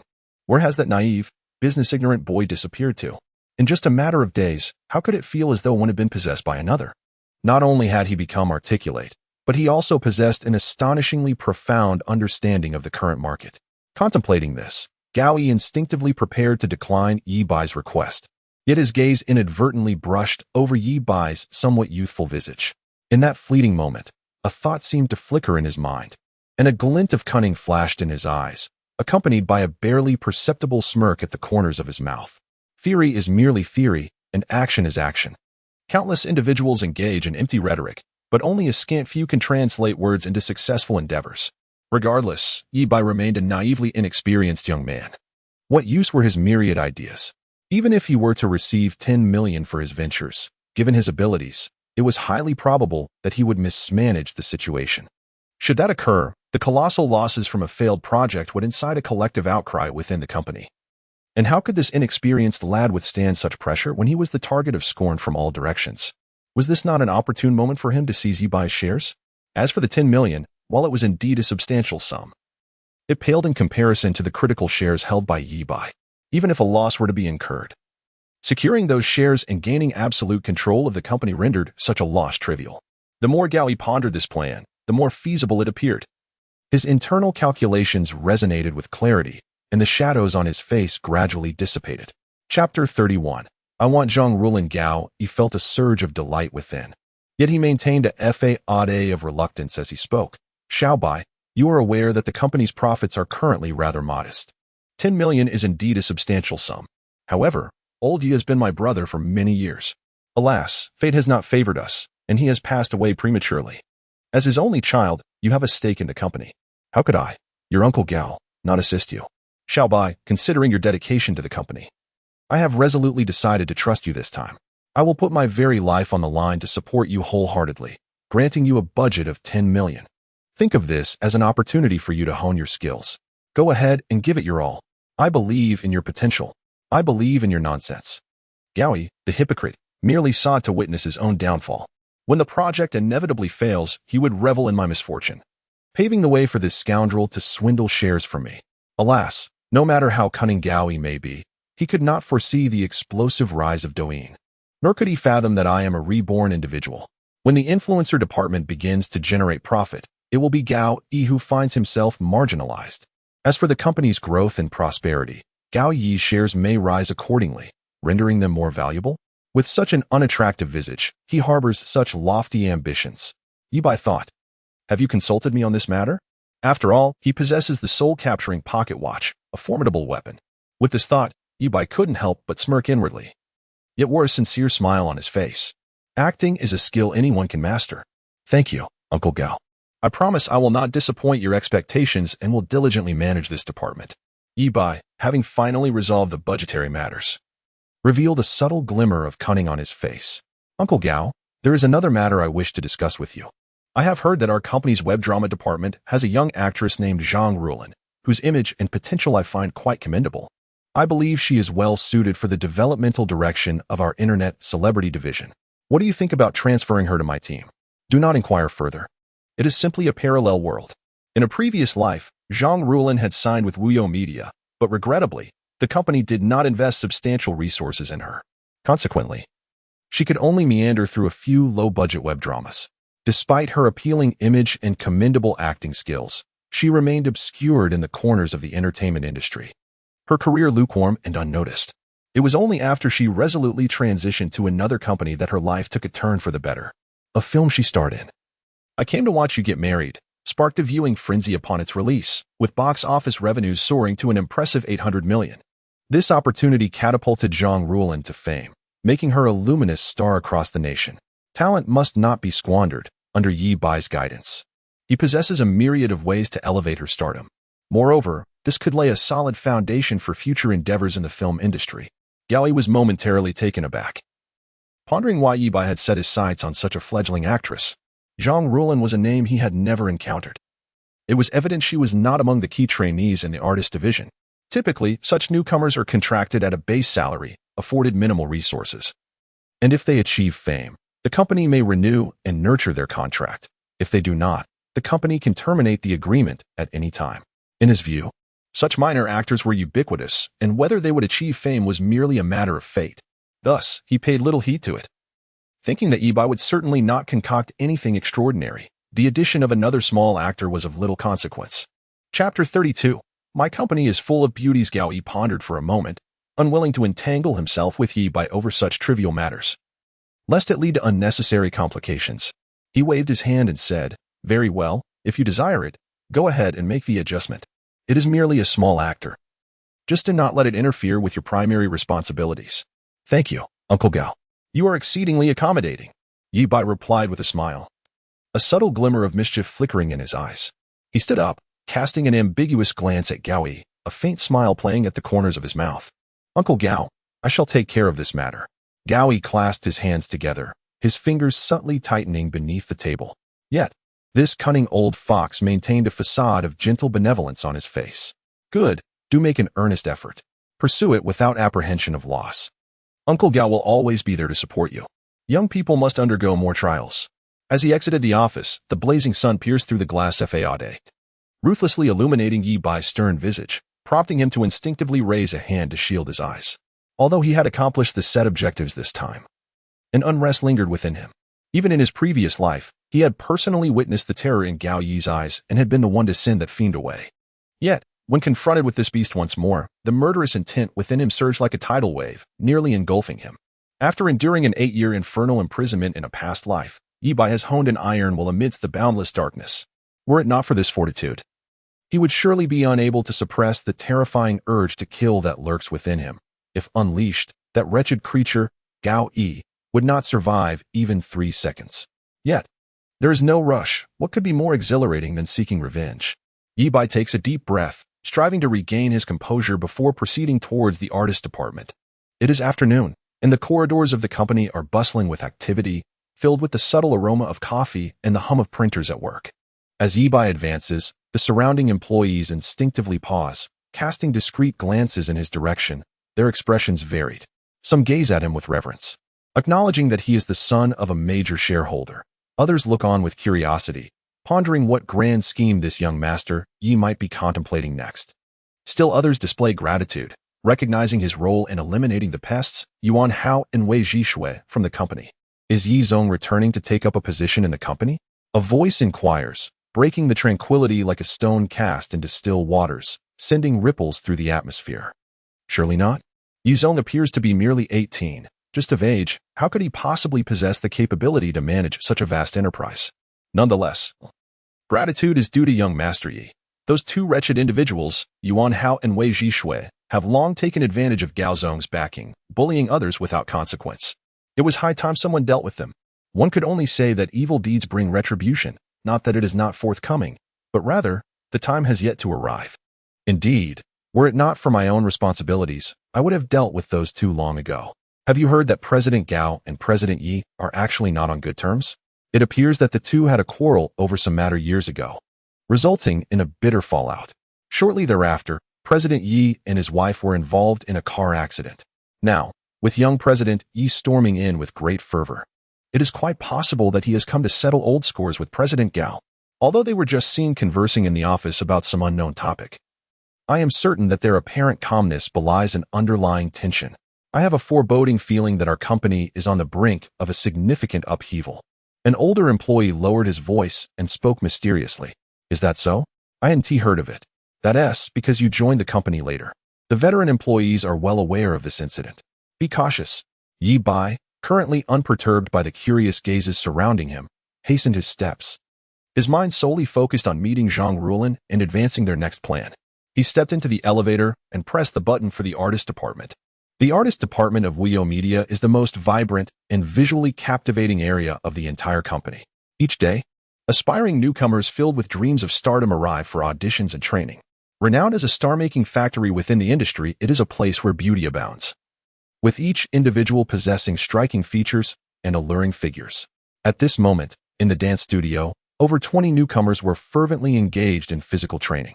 As Yibai pushed open the door and stepped into the dance studio, he was immediately enveloped by a heady blend of perfume, sweat, and youthful exuberance, intoxicating his senses. The creak of the door momentarily stilled the air within the room, causing a group of young women engaged in training to turn their heads in unison. The first to react was a short-haired beauty who had been engaged in stretching exercises, beads of perspiration glistening along her graceful figure. Upon joining the company, she had learned that the major shareholder was a young man, but regrettably, he was as elusive as a dragon, making it impossible for her to approach him. Otherwise, she would have clung to this golden opportunity with fervor. If she could align herself with such a towering figure, her future would surely be paved with success. After all, he was a wealthy heir who could be entrusted with a lifetime. She had several highly educated friends who had opted to become companions to wealthy men in their 60s and 70s. Although they earned considerable sums, how could these elderly gentlemen compare to the robust and youthful Mr. Yi? The short-haired beauty never anticipated that merely looking up would reveal the rich heir she had longed for. Her eyes widened in excitement, and she could not help but exclaim, "Wow, Mr. Yi, how splendid!" This outburst shattered the tranquility of the practice room like a stone cast upon a still lake. Was this indeed the vigorous and affluent Mr. Yi? The other beauties present instantly perked up, their enchanting faces radiating surprise, resembling a display of peacocks in full plumage. Their gazes fixated on the delectable prize before them with the hunger of wolves starved for years. Was this truly the youthful and prosperous Mr. Yi? If only I could marry him. Would that not mean endless wealth and splendor? It is essential to understand that within their circle, physical allure merely serves as a stepping stone, while talent holds little value. Only a financial backer can propel one into the limelight. Yibai, being a major shareholder in the company, represents a significant opportunity. Gaining his favor would be akin to having one foot firmly planted on the path to success. 20 pairs of eyes were fixed intently on Yibai, and he felt as if he were surrounded by a garden of blooming flowers. The enchanting beauties, each resembling a blossoming flower, vied to showcase their most captivating selves. Closest to the entrance was a radiant woman named Jiang Ilyan, whose sun-kissed complexion added to her allure. She quickly responded with a beaming smile, waving enthusiastically, "Hello, Yi Xiao." Jiang Ilyan made every effort to accentuate her figure, believing that if she could capture Yi Bai's attention even momentarily, it would present an invaluable opportunity. She was acutely aware that establishing a connection with Yi Bai would not only yield benefits within the company, but also bring her closer to the dream of landing a leading role in an upcoming drama. Unconcerned with who held the title of county mayor, her ambition was singular, to become the mayor's wife. For her, the ideal narrative revolved around winning Yi Bai's affection, potentially becoming his girlfriend, or even marrying into a wealthy family. With such a background, Jiang Ilyan envisioned herself swiftly rising to stardom, basking in fame and fortune, pursued by thousands under the spotlight. The mere thought of it made her want to leap forward and claim Yi Bai for herself. Meanwhile, a girl with twin ponytails was performing the splits against the wall. Upon meeting Yi Bai's gaze, she immediately averted her eyes. Her ears flushed as crimson as if they might bleed. The other beauties, though slightly slower in their reactions, silently harbored resentment, thinking, "You all are nothing but scheming vixens. How shamelessly they vie for the spotlight. How could Yi Xiao possibly be interested in the two of you?" Amidst their indignation, they did not forget to greet Yi Bai, their voices sweet and high-pitched as they chirped, "Hello, Yi Xiao." The sheer abundance of beauties left Yi Bai momentarily dazzled. Who has turned off my self-focus? What a delightful dilemma. As he surveyed the room, he couldn't help but marvel internally. Each of these girls is a rare gem, perfectly suited to become an internet sensation. Despite the allure of the charming ladies before him, their enchanting looks and captivating figures, enough to stir anyone's heart, Yi Bai was not one to easily succumb to the comforts of tenderness. In his mind, the grand scheme of revenge took precedence above all else, relegating everything else to the sidelines. Currently, his thoughts were solely occupied with a singular goal. He must swiftly recruit Zhang Rulin to his cause and ensnare her aboard his proverbial pirate ship. Although Zhang Rulin was not among the most celebrated actresses in his past life, she was undeniably a pillar of the industry. Moreover, she had yet to debut and was situated within her own agency. What an advantageous position to seize opportunities. To overlook this would be sheer folly. Alas, while Yi Bai may employ ruthless tactics, he harbored a compassionate heart. With this in mind, his gaze transformed into a radar, swiftly scanning among the array of beauties until it honed in on a shy enchantress tucked away in a corner. In the corner, Zhang Ruolin resembled a timid little rabbit. Her head bowed as she shrank back, clad in a well-worn white t-shirt devoid of embellishments. Her long, lustrous black hair was tied in a high ponytail, exuding an aura of vitality. Her face, pure and innocent, appeared so tender that one might imagine it could yield droplets of water, pristine and untouched by makeup. This natural beauty had undoubtedly captivated countless hearts, embodying the essence of first love and serving as the ethereal dream of many. Her fair, delicate skin bore a subtle flush, explaining why she was the object of affection for many aspiring athletes. She was enchanting on screen, yet even more so in reality. Zhang Ruolin's eyes sparkled with clarity, reminiscent of a crystal spring, radiating innocence and simplicity, providing a sense of comfort to those who beheld her. Her lips, rosy and supple, held a slight pout that conveyed a hint of stubbornness, paired with an adorable shyness that evoked sympathy. Zhang Ruolin. Yi Bai smiled warmly, waving his hand. The dazzling white edge of her garment instinctively retreated further into the shadows. At that moment, she was not yet the nationally renowned star she would become, merely a young girl recently transitioned from modeling, anxiously stepping into the entertainment industry. This was her first encounter with a billionaire mogul. Surrounding beauties displayed expressions of astonishment, their faces revealing envy and jealousy. Check Zhang Ruolin's information, Yi Bai murmured quietly. In the next instant, a futuristic, pale blue virtual screen materialized before him. Name, Zhang Ruolin. Gender, female. Age, 21. Beauty score, 96. Height, 166 centimeters. Weight, 45 kilograms. Measurements, 78 centimeters, 59 centimeters, 82 centimeters. Cup size, B. Personality, lively. Hobbies, acting, photography, gastronomy. Affection level, 60. Natural charm, 20. Experience, 0. Marital status, single. Health, none. Current status, undergoing actor physical training at Wuyo Media's artist department. Current mood, positive. Current aspiration, hopes to successfully debut. Location, Jiangxing Innovation Park, Wuyo Media artist department. In today's society, such attributes are indeed rare. Ruolin, I have something to discuss with you. Please accompany me to the adjacent conference room for a chat. Yi Bai strode purposefully toward Zhang Ruolin, striving to soften his tone. One must exhibit a gentlemanly demeanor when addressing such a beautiful lady. Zhang Ruolin's mind was blank. She was utterly bewildered as to why Mr. Yi had sought her out so suddenly. Feeling a touch of anxiety, she nodded nervously, her voice trembling slightly as she replied, Mr. Yi. All right. Her heart raced, pounding as if it might leap into her throat. She had been caught completely off guard. As she watched Yi Bai walk away, she hurriedly stood up and dashed to the practice room door, her running style reminiscent of a playful rabbit, utterly charming. Chapter 34. Then let me ask you, how does young Master Yi manage his myriad affairs? The gazes of the actresses behind her pierced through the air like daggers laced with venom, their envy contorting their features, while they muttered incessantly among themselves. Yi Xiao actually brought Zhang Ruolin with him. Could it be that he truly came here specifically to seek her out? Oh, please. What is so remarkable about that B-grade woman? You shall cast your eyes upon me. To be fair, it is true that she surpasses most of us in beauty. Someone whispered, Stop right there. She may be more attractive than you, but do not include me in that comparison. A swift retort followed. Humph. What is so extraordinary about her? She merely possesses a pure visage. Who knows if it's all a ruse? I heard from my best friend's boyfriend's classmate that she switched boyfriends a dozen times in college and still pretends to be innocent. How shameless. Perhaps she employed some unspeakable means, outwardly demure yet who knows what she is like behind closed doors? We must reclaim Yi Xiao. Sheng Yuyu, the short-haired beauty, stood at the entrance, completely detached from the vicious and vulgar discussions of the other newcomers. Her finely arched willow-like brows furrowed slightly, resembling delicate crescent moons.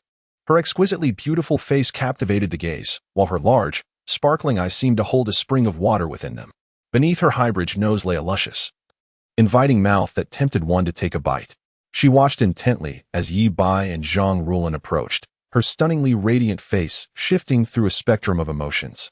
A tumult of thoughts swirling within her heart. Damn it, a bunch of fools, what do you even know? Hearing the hushed scoffs of the trainees behind her, Cheng Yu couldn't help but roll her eyes. A group of scheming individuals, yet they dare to criticize Zhang Ruolin, who has caught the eye of young Master Yi. Meanwhile, Their gazes are glued to him, nearly wishing to attach themselves to him. Just look at their calculations. The abacus beads are practically bouncing off my face. However, it is only human nature, after all. Young Master Ye's resources are sufficient for them to soar like a phoenix, while they are merely country chickens. That aside, the question of appearance?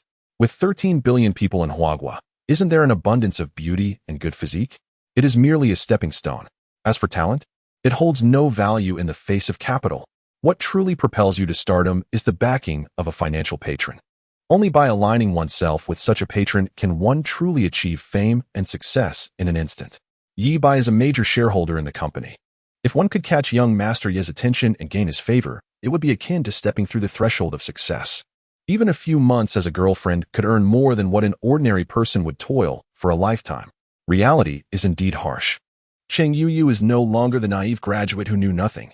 After enduring the trials of society, she understands that while money may not be omnipotent, a lack of it is utterly crippling. As for young Master Yi having eyes for Zhang Ruolin, so what? Even if he fancies Xiao Hong, Xiao Ming, or Xiao Wan, there is no rule stating one can only have a single girlfriend. It is not as if they are getting married. It does not hinder my own chances with young Master Cheng. After all, given young Master Yi's immense wealth, with assets exceeding 1 billion, it is only natural for him to be busy. So I ask you, what is the issue with young Master Yi being occupied with his affairs? Youth is fleeting, and when the opportunity to earn money presents itself, hesitation would be folly. One must seize the moment. With this thought, Cheng Yuyu steeled her resolve. If she was to be a lover, so be it. What was there to fear? Yi Xiao was young and handsome, far superior to those portly, balding, and greasy old men. She fervently encouraged herself, casting aside the remnants of her moral qualms into the ether. Yi Xiao, the two sweetly cooed in unison, their voices dripping with syrupy allure. Cheng Yuyu turned at the sound, a flicker of rage igniting in her eyes. Once again, it was you, Jiang Ilian. You scheming vixen. How dare you try to steal my man? Jiang Ilian, a beauty with sun-kissed skin, wore an expression of determination. She had come to the conclusion that rather than chase after the elusive dream of debuting, it would be wiser to place her bets on the dashing and wealthy Yi Bai. It's you, Cheng Yuyu. You dare to thwart my plans. The two locked eyes, glaring fiercely at one another, their gazes crackling with tension, as if sparks were flying in the air. Yi Bai watched the scene before him with keen interest, a smile playing at the corners of his mouth, reveling in the spectacle. Indeed, as Ziqiao said, who doesn't he enjoy watching women clash? Yet, this short-haired beauty seemed oddly familiar. After a moment's contemplation, he quickly recalled a well-known figure from the past, Ms. Cheng Yuyu, a TikTok influencer with millions of followers. In a previous life, Cheng Yuyu's meteoric rise to fame began with an interview on the 1818 GoldenEye program, originally intended to address issues of rights protection.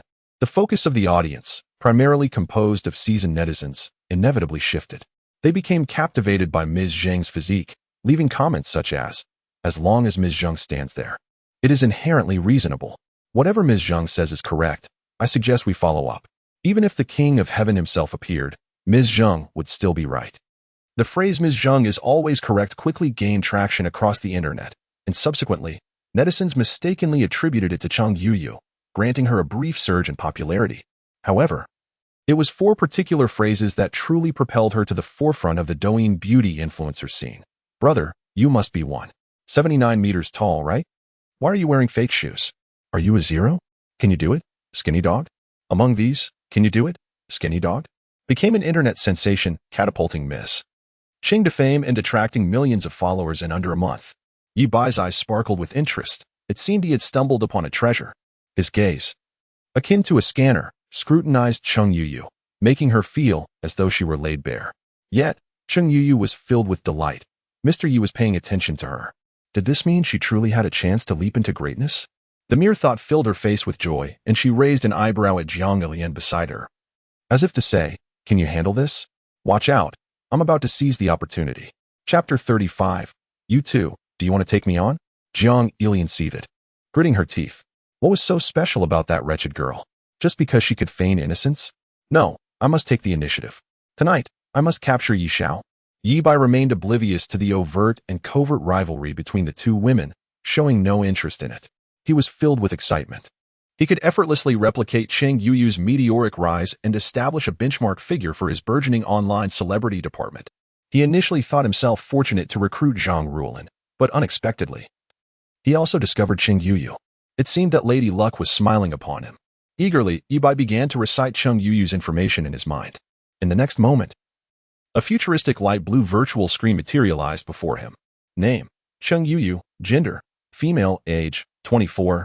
Attractiveness: 90. Height: 165 centimeters. Weight: 53 kilograms. Measurements: 90 centimeters, 62 centimeters, 88 centimeters. Size: D. Personality: lively. Hobbies: reading, traveling. Affinity: 60. Natural charisma: 20. Experience: 0. Marital status: single. Health: none. Current status: undergoing actor training at Wio Media's artist division. Current mood: positive. Current wish: to become the host's lover. Location: Jiangxing Innovation Park. Wio Media Artist Division. Cheng Yuyu's beauty was indeed exceptional among ordinary individuals, yet Yibai was accustomed to a plethora of stunning beauties surrounding him, such as Bai Jie, Luo Wanqin, and the Gao sisters, each more enchanting than she. However, Yibai is a good child. He is well-behaved and does not exhibit picky eating habits. At this level, he is indeed deserving of praise. Should he achieve fame in the future, enhanced by the allure of popularity, it would undoubtedly be even better. Recollecting his scattered thoughts, Yibai lifted his gaze, observing Cheng Yuyu and Jiang Ilian with curiosity. The two were fiercely glaring at each other, neither willing to avert their eyes, seemingly engaged in a silent curse against one another. Upon sensing Yibai's scrutiny, they instinctively donned facades, executing an instantaneous transformation akin to the dramatic face-changing art of Sichuan opera. Cheng Yuyu instantly perked up, straightening her posture and unconsciously puffing out her chest, eager to display her most charming demeanor. Yibai regarded the two as if they were peacocks displaying their plumage, competing for attention, and he could not help but chuckle softly before clearing his throat. Do you two have something to discuss? In terms of responsiveness, Cheng Yuyu was unparalleled. Upon hearing Yibai's words, her expression shifted faster than flipping a page in a book, her face instantly adorned with a sweet smile, her already syrupy voice dripping with sweetness. I, too, wish to work alongside young Master Yi. On my first day at the company, I heard tales of your father's remarkable achievements in founding this enterprise, and veteran employees spoke of your exceptional talents. Following you, I am certain to achieve great success. And if I do become famous, I will definitely express my gratitude to young Master Yi. Are you serious? Is that the kind of gratitude I am thinking of? Jiang Ilian stared in disbelief at the garrulous Cheng Yuyu. How had she never noticed this scheming woman was so adept at flattering others? Goodness. Isn't this just flattery? Come on, let us see who can outdo whom. She was unwilling to lag behind others and hurriedly moved closer, her face adorned with a radiant smile. Young Master Yi, I am willing to accept any conditions just to work alongside you. I am not afraid of fame or obscurity. Merely being by your side, witnessing your every action and word, brings me immense joy. Yibai stared, dumbfounded, at the scene before him. Is it truly necessary for you all to compete so fiercely? And why are you dressed so casually? I am not Sister Mingxiu. Although Yibai recalled that in her past life, Jiang Ilian was not a prominent internet celebrity, her athletic beauty and sun-kissed skin were indeed rare. Tan skin? It seemed rather appealing. With her commendable attributes, cultivating a social media influencer with millions of followers would not pose a significant challenge, provided the right strategies were employed. However, everything comes at a cost. So, whether it be Zhang Ruolin, Cheng Yuyu, or Jiang Ilian, what price are you willing to pay? Do you desire to follow me? The two women froze simultaneously, and in the next moment, their delight was palpable as they exclaimed, absolutely. We dream of working alongside you, young Master Yi. The dance studio fell silent for 3 seconds, as the various women present, each with their unique expressions, stared in astonishment. How amusing. A smile tugged at Yibai's lips as he nodded slightly and said, very well, since you all wish to accompany me, let us head to the conference room for a discussion. After speaking, Yibai turned and walked away, with Zhang Ruolin hurriedly following behind. She was still in a state of bewilderment, stealing glances at Yibai before quickly averting her gaze. Her heart raced in a flurry of astonishment, utterly perplexed as to what Yibai sought from her. Cheng Yuyu and Jiang Ilian also rushed to keep pace, fearful of being left behind, exchanging glares that silently branded each other as bitches.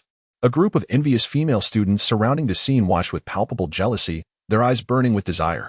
Previously, when Zhang Ruolin was called away, they dared only to whisper behind her back, while Cheng Yuyu and Jiang Ilian mustered the courage to approach, their minds rife with derision.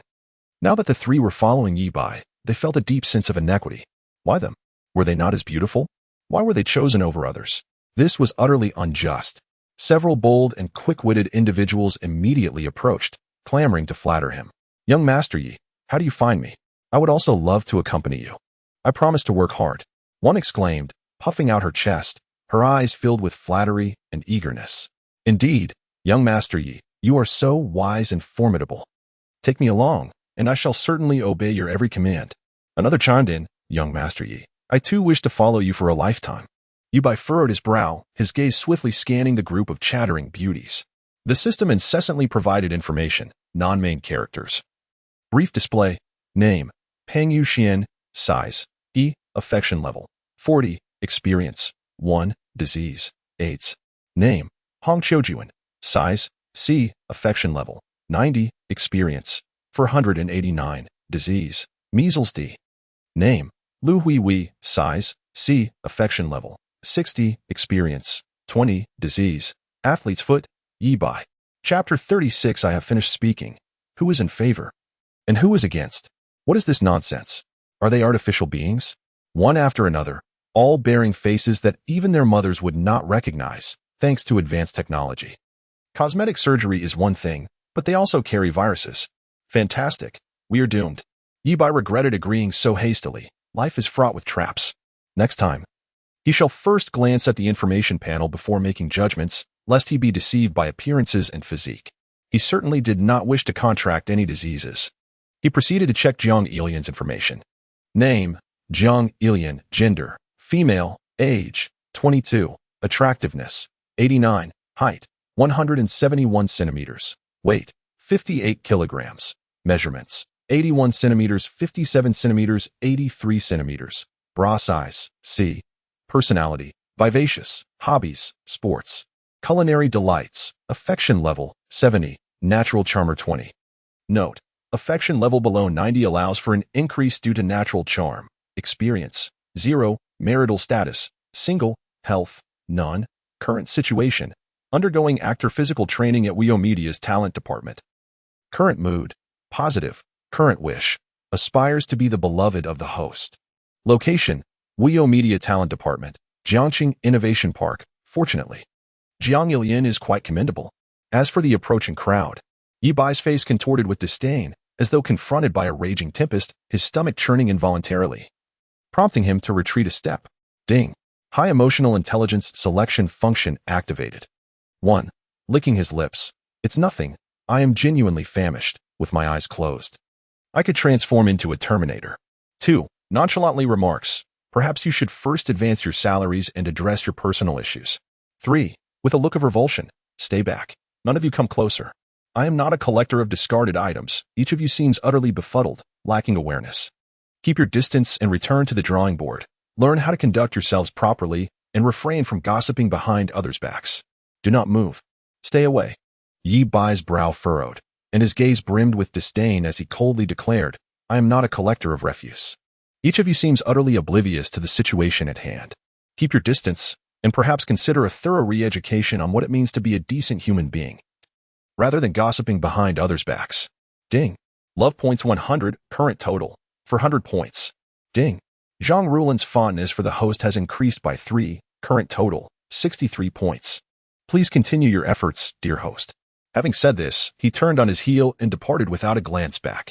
Cheng Yuyu and Jiang Ilian were starry-eyed, eagerly trailing behind Yi Bai, closely flanking him on either side. Zhang Rulan, too, felt a wave of emotion, though she was not as forward as the other two, merely trailing behind with her head bowed. The rejected female students stood awkwardly in place, their expressions resembling a palette of colors, fluctuating between crimson and pale. Once Yi Bai and his entourage vanished from sight, the previously tranquil practice room erupted like boiling oil splashed with cold water, a cacophony of sharp remarks filling the air. Goodness, what sort of enchantment did those 3 vixens cast upon young Master Yi? He seems utterly bewitched. Who knows, perhaps they have already been entangled with him in secret. Ugh, if I had known, I would have boldly approached him like they did. With my beauty, he would surely take notice. Please. Do you truly believe you surpass my beauty? Humph, they merely excel at flattery. What is so remarkable about that? They cannot genuinely think they can transform from common sparrows to elegant phoenixes. Yi Shao merely toys with them, indulging for a few days until he grows weary and eventually casts them aside. At that point, it will certainly be entertaining.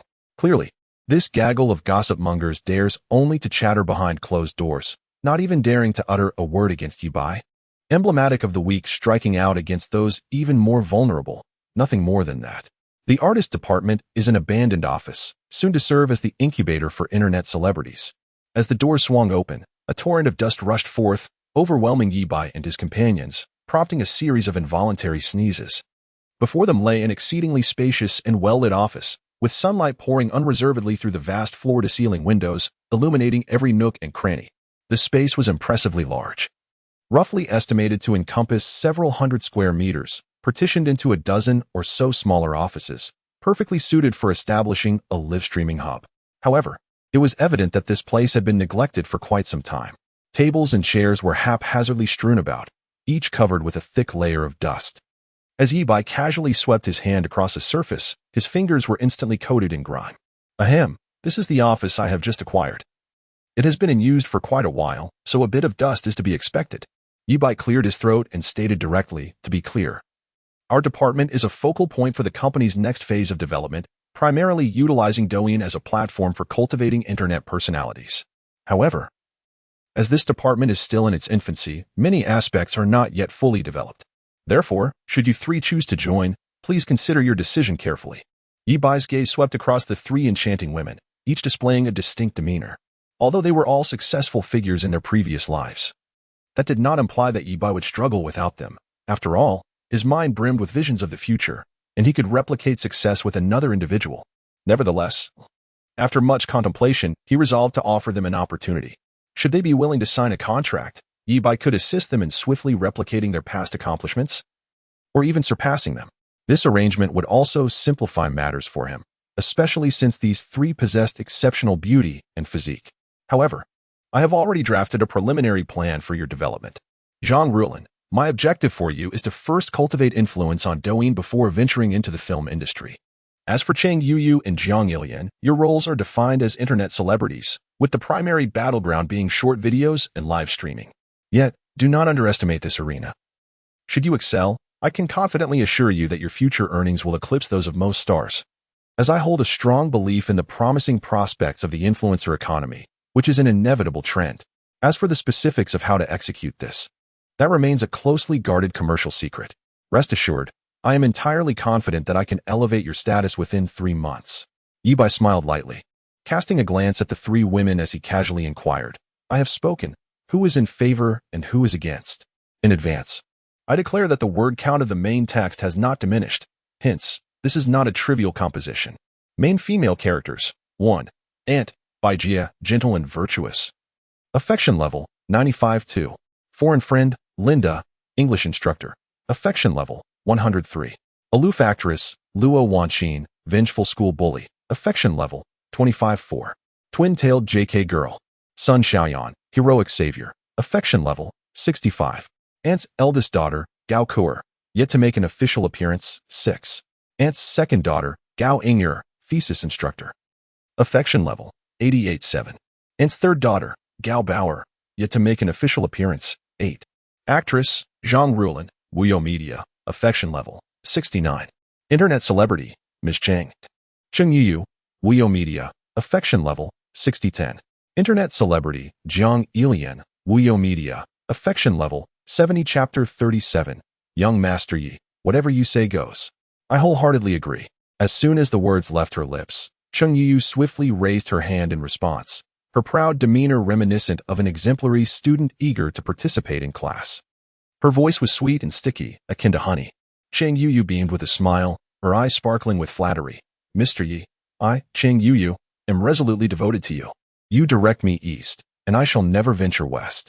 If you ask me to chase a chicken, I will certainly not pursue a dog. If young Master Yi is willing to sign me, I will strive diligently and absolutely not disappoint you. Damn it, it's you again. How can this wretched woman react so swiftly? Jiang Ilian, filled with indignation, realized that it was not too late to mend the situation. Refusing to concede defeat, she immediately followed suit, sweetly interjecting, Young Master Yi, I am also eager to work alongside you. I will strive with all my might. Her face radiated a cheerful smile, while her heart seethed with resentment as she thought, no, I cannot let this opportunity slip away. Tonight, I must take the initiative and secure a place in young Master Ye's heart. I refuse to believe that you can outpace me this time. Zhang Rulan was momentarily taken aback. Unlike Qing Yuyu and Jiang Ilian, who were more astute in their scheming, she was not foolish either. She understood that every day, countless newcomers with dreams ventured into the entertainment industry, and the chances of rising within the artist department were exceedingly slim. Rather than vying for an elusive opportunity there, it would be wiser to align herself with Yibai. After all, Yibai was a major stakeholder in the company. And given that the internet celebrity department had just been established with only a handful of talents, its prospects were vast. She grasped the wisdom of preferring to be a leading chicken rather than a trailing phoenix. Taking a deep breath, she gazed at Yibai with her big, fluttering eyes. Her voice tinged with a hint of nervousness and anticipation as she softly stated, I also wish to work under your guidance, President Yi. In truth, Zhang Rulan was typically an outgoing and lively individual, her thoughts uncomplicated. However, the unexpected turn of events today left her feeling somewhat at a loss. Very well. You shall undoubtedly take pride in your decision made today and the future. Yibai nodded in satisfaction, a look of determination illuminating her face. You need not worry too much. In truth, the world is awash with beauty, and mere physical allure holds little value. However, truly distinctive beauties are exceedingly rare, and you, my dear ladies, are among the select few. Allow me to reassure you, although our department is newly established, we possess an initial capital of 10 million, with subsequent investments not falling short of 50 million. Moreover, before we elevate your status, I do not intend to expand our scale, which means that this 10 million will be prioritized for your development. As long as you dedicate yourselves earnestly, the resources at your disposal will be abundant. Yibai spoke with a smile, painting a grand vision for the three women. As her words faded, the eyes of the three beauties sparkled with excitement, their astonishment palpable. They could scarcely believe it, feeling as though they had been swept away by an unexpected wave of joy. Ding! Zhang Rulan's affection for the host has increased by 1 point, currently at 64 points. Please continue your efforts. Ding! Qing Yuyu's affection for the host has increased by 1 point, currently at 61 points. Please continue your efforts. Ding! Jiang Ilian's affection for the host has increased by 1 point, currently at 71 points. Please continue your efforts. They had placed their bets wisely. To them, this was not mere empty promises. It was a glimpse into their future. Qing Yuyu leapt up in excitement, her ample figure bouncing before her. Jiang Ilian's face radiated enthusiasm, her gaze towards Yibai nearly shimmering with adoration, while Zhang Rulan, though less overt in her expression, also sparkled with anticipation in her eyes. They seemed to envision themselves standing beneath the spotlight, basking in the adoration of thousands, destined to become internet sensations or superstars. Yibai slowly exited the conference room, a hint of amusement gracing his features. I must admit, witnessing Qing Yuyu and Jiang Ilian vying for attention is indeed quite entertaining. Who wouldn't relish the sight of beautiful women competing for their favor? Please, stop. Don't fight anymore. Stop it, I implore you. Yibai interjected. I am a person of great affection. Approaching the printer, he observed the machine buzzing industriously, continuously churning out page after page of contracts. These were the artist contracts he had meticulously drafted with the law firm the previous night. The terms had been carefully tailored under his guidance, offering generous compensation that exceeded the industry average, with a profit-sharing ratio slightly above the norm. However, this contract was exceedingly stringent, with a staggering penalty for breach, a lengthy duration, and numerous restrictive clauses, rendering it akin to a form of servitude. In essence, this agreement compelled them to sell themselves for fame and fortune. While it may appear harsh, the contract, despite its exorbitant penalties for non-compliance, offered compensation that surpassed industry standards. Although Yibai had no intentions of exploiting the artists, he was no philanthropist, nor did he possess a penchant for compromising for any woman. He could elevate someone to stardom swiftly, but he also intended to employ legal means to bind that individual to the company. As for someone like Xiao Huijun, he had no desire to see such a valuable asset within his own enterprise, even with the formidable soul-compelling pocket watch at his disposal, which ensures the loyalty of his subordinates. Encountering such situations is undoubtedly disheartening. It would have been far better to have prohibited them from the outset. Soon, several contracts had been printed, their ink still fresh, and the paper exuding a gentle warmth and aroma from the printer. Yibai picked up the contract and glanced out the window, where golden sunlight poured into the spacious office, illuminating the entire room with a warm glow. Yet, a whirlwind of complex emotions surged within him. A new life was commencing here, beneath the sun, rather than in the dark, damp confines of a prison. Grasping the contract, Yi Bai strode back to his office. After all, as a leader, he found himself entangled in the minutiae of printing contracts. It was undeniably exhausting to establish a new department, and these trifles consumed valuable time. It seemed prudent to recruit a charming assistant to alleviate his burdens. Ideally, she would be both attractive and highly educated, capable of managing work affairs while also enhancing the company's image. Furthermore, having someone to attend to his daily needs would be an added benefit. Chapter 38. Main task completed, proud translator acquired in the office. You little know-it-all, Cheng Yu huffed, hands on her hips, glaring at Jiang Ilian. You just echo whatever I say, you shameless know-it-all. Huh? Do you think everyone is like you, big-chested and mindless? Jiang Ilian retorted disdainfully, casting her a sidelong glance. I actually think before I speak to Ruo Lan, unlike you, who talks without thinking. Wouldn't you agree, Ruo Lan? Ah. Huh? In a moment of distraction, Zhang Rulan was jolted back to reality, offering an awkward smile as she remarked, everyone is unique, it's perfectly normal. What do you mean by that? Cheng Yu retorted, her face flushed with anger as she charged forward, colliding with Jiang Ilian, who staggered back a few steps. So being big is impressive, huh? Jiang Ilian, unyielding, stepped forward to confront her. Just then, the sound of the door creaking open echoed, and the two swiftly regained their composure, adorning their faces with amiable smiles, their enchanting eyes fixed eagerly on the entrance. Young Master Yi, you have finally returned. Cheng Yu's syrupy voice rang out first as she swayed her hips like an exuberant kitten, hastening to Yi Bai's side with anticipation gleaming in her gaze. Following suit, Jiang Ilian and Zhang Rulan approached to extend their greetings. This is the artist contract from our influencer incubation department. Please have a look. Yi Bai said leisurely as he handed the contracts and pins to the three.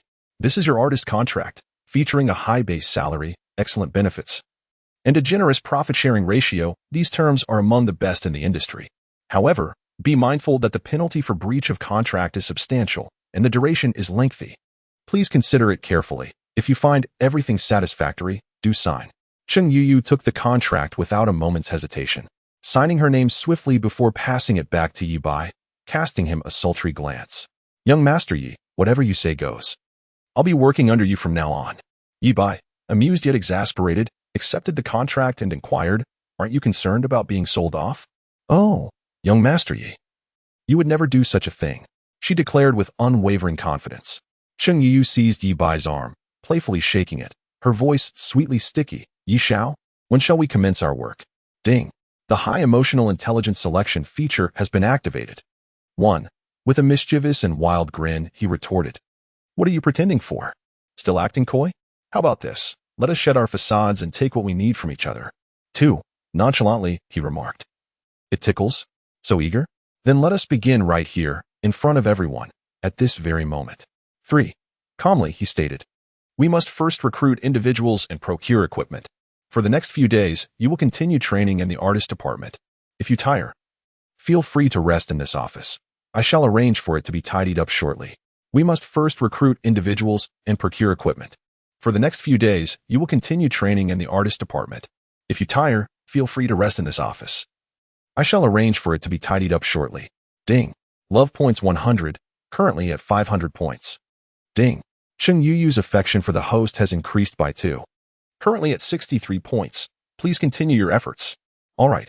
Cheng Yu exclaimed with a beaming expression. Jiang Ilian observed the scene before her, infuriated, her teeth clenched. She had just meticulously scrutinized the contract's penalty and duration clauses, and indeed, as Yi Bai had stated, the contract was exceedingly harsh, the cost of breach exorbitantly high, akin to a bond of servitude. She felt a twinge of hesitation. After all, youth is fleeting. Signing the contract, yet remaining stagnant within this company could render her life a waste. However, witnessing Cheng Yu's exuberance ignited her competitive spirit. She decided to go all in. Even the audacious Lian Cheng Yu dares to stake everything. What do I have to fear? If Mr. Yi is unafraid of losses, is someone with nothing to lose. What could possibly intimidate me? With this thought in mind, Jiang Ilian took a deep breath, steeling herself. Resolutely, she picked up the pen and swiftly signed her name. Then handed the contract to Yi Bai, proclaiming, Mr. Yi, I wish to follow you. My intuition tells me you are destined for success. Beside her, Zhang Ruolin meticulously perused the contract, her brow furrowing and relaxing as she pondered the terms. Soon, she lifted her gaze to Yi Bai and inquired softly, Mr. Yi, isn't this contract rather stringent? While the base salary and benefits are commendable, these restrictions and penalties. Yi Bai glanced at Zhang Ruolin, offering a slight smile. Zhang Ruolin, your careful consideration is commendable.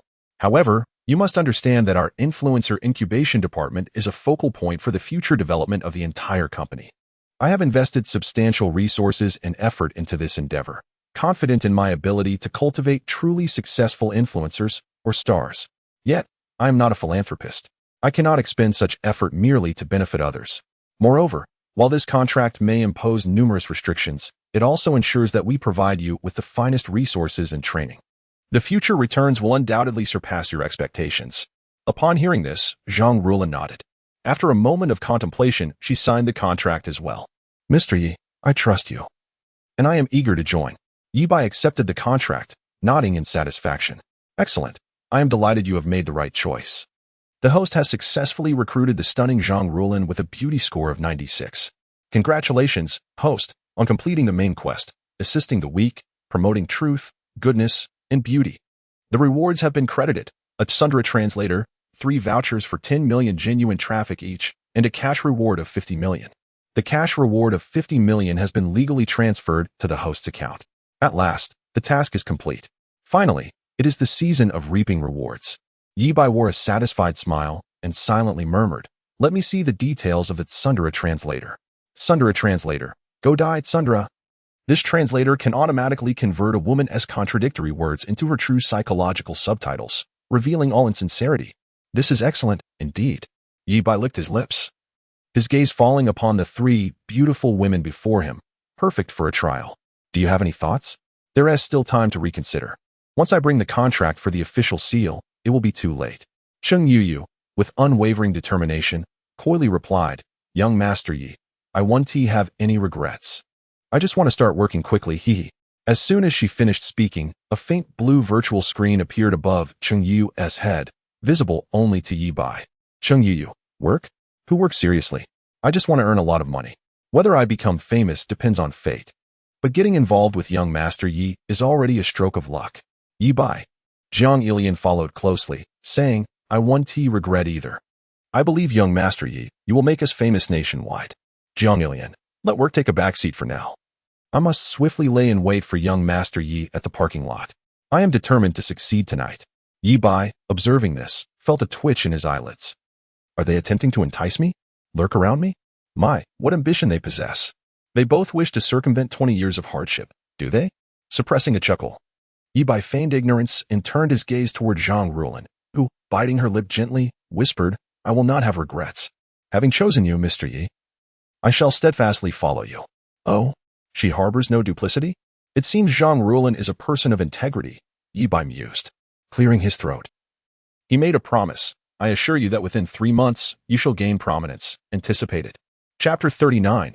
Unleashing my Italian canon. As for the breach of contract penalty, you need not concern yourselves. Our Wuyo media adheres to a premium path, unlike those unscrupulous companies that exploit their talents. Even if you do not achieve fame, I shall not force you to remain with us, considering your base salaries represent significant expenditures. While you fear squandering your youth, I am equally wary of wasting my finances. He paused, his gaze sweeping over the trio, and continued in a measured tone. Moreover, the purpose of the penalty is primarily to deter anyone from being elevated only to abandon us for greener pastures. I have invested considerable resources, not merely to enhance another's prospects.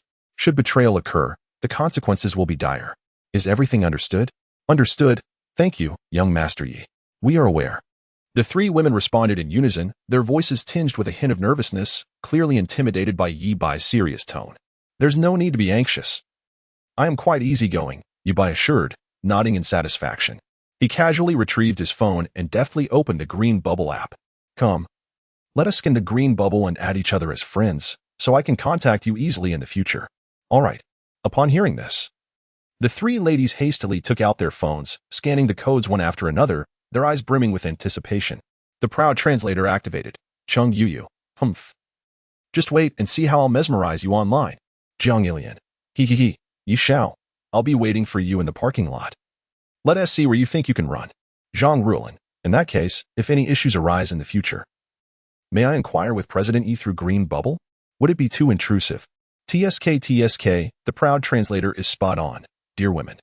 Your words betray your true feelings, which only amuses me. Very well, let us leave it at that for today. Prepare yourselves well, and in a couple of days. Once the department is ready, I shall reach out to you. After exchanging contact information, Yi Bai waved his hand, signaling that they could take their leave. The three women nodded repeatedly, reluctantly making their way toward the office door. As he watched their figures fade from view, Yi Bai chuckled softly. Not bad. They are all beauties. I find myself feeling a strange sense of nurturing. How peculiar, if the three of them become successful in the future. The sensation of reaping the rewards will surely differ from that of ordinary women. It is as if Luo Wanqin, the enchanting and cold-hearted diva, once the dream woman of countless men, now resides beside me as my constant companion. If they were to discover this, they would likely harbor murderous thoughts against me. That said, it has already been a day. Wanqin must surely be missing me. However, this is not the moment for such thoughts, as the newly established Internet Celebrity Department still requires considerable development. As for Luo Wanqin, I shall set her aside for now. She will soon come to appreciate the pleasures of our arrangement. Notification. Main quest released. Main quest. Quest name. Whomever I wish to make famous shall attain fame. Quest content. Achieve 10 million followers on Douyin for any one of my subordinates. Quest reward. Affection reversal device. 100 million genuine traffic vouchers. Cash reward of 50 million. Quest deadline. 2 months from the date of release. Quest penalty. None.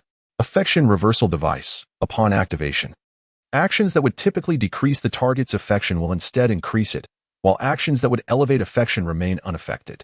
My word, this device is rather intriguing. Had I possessed this while courting Luo Wanqin, her affection would likely have reached a perfect score long ago.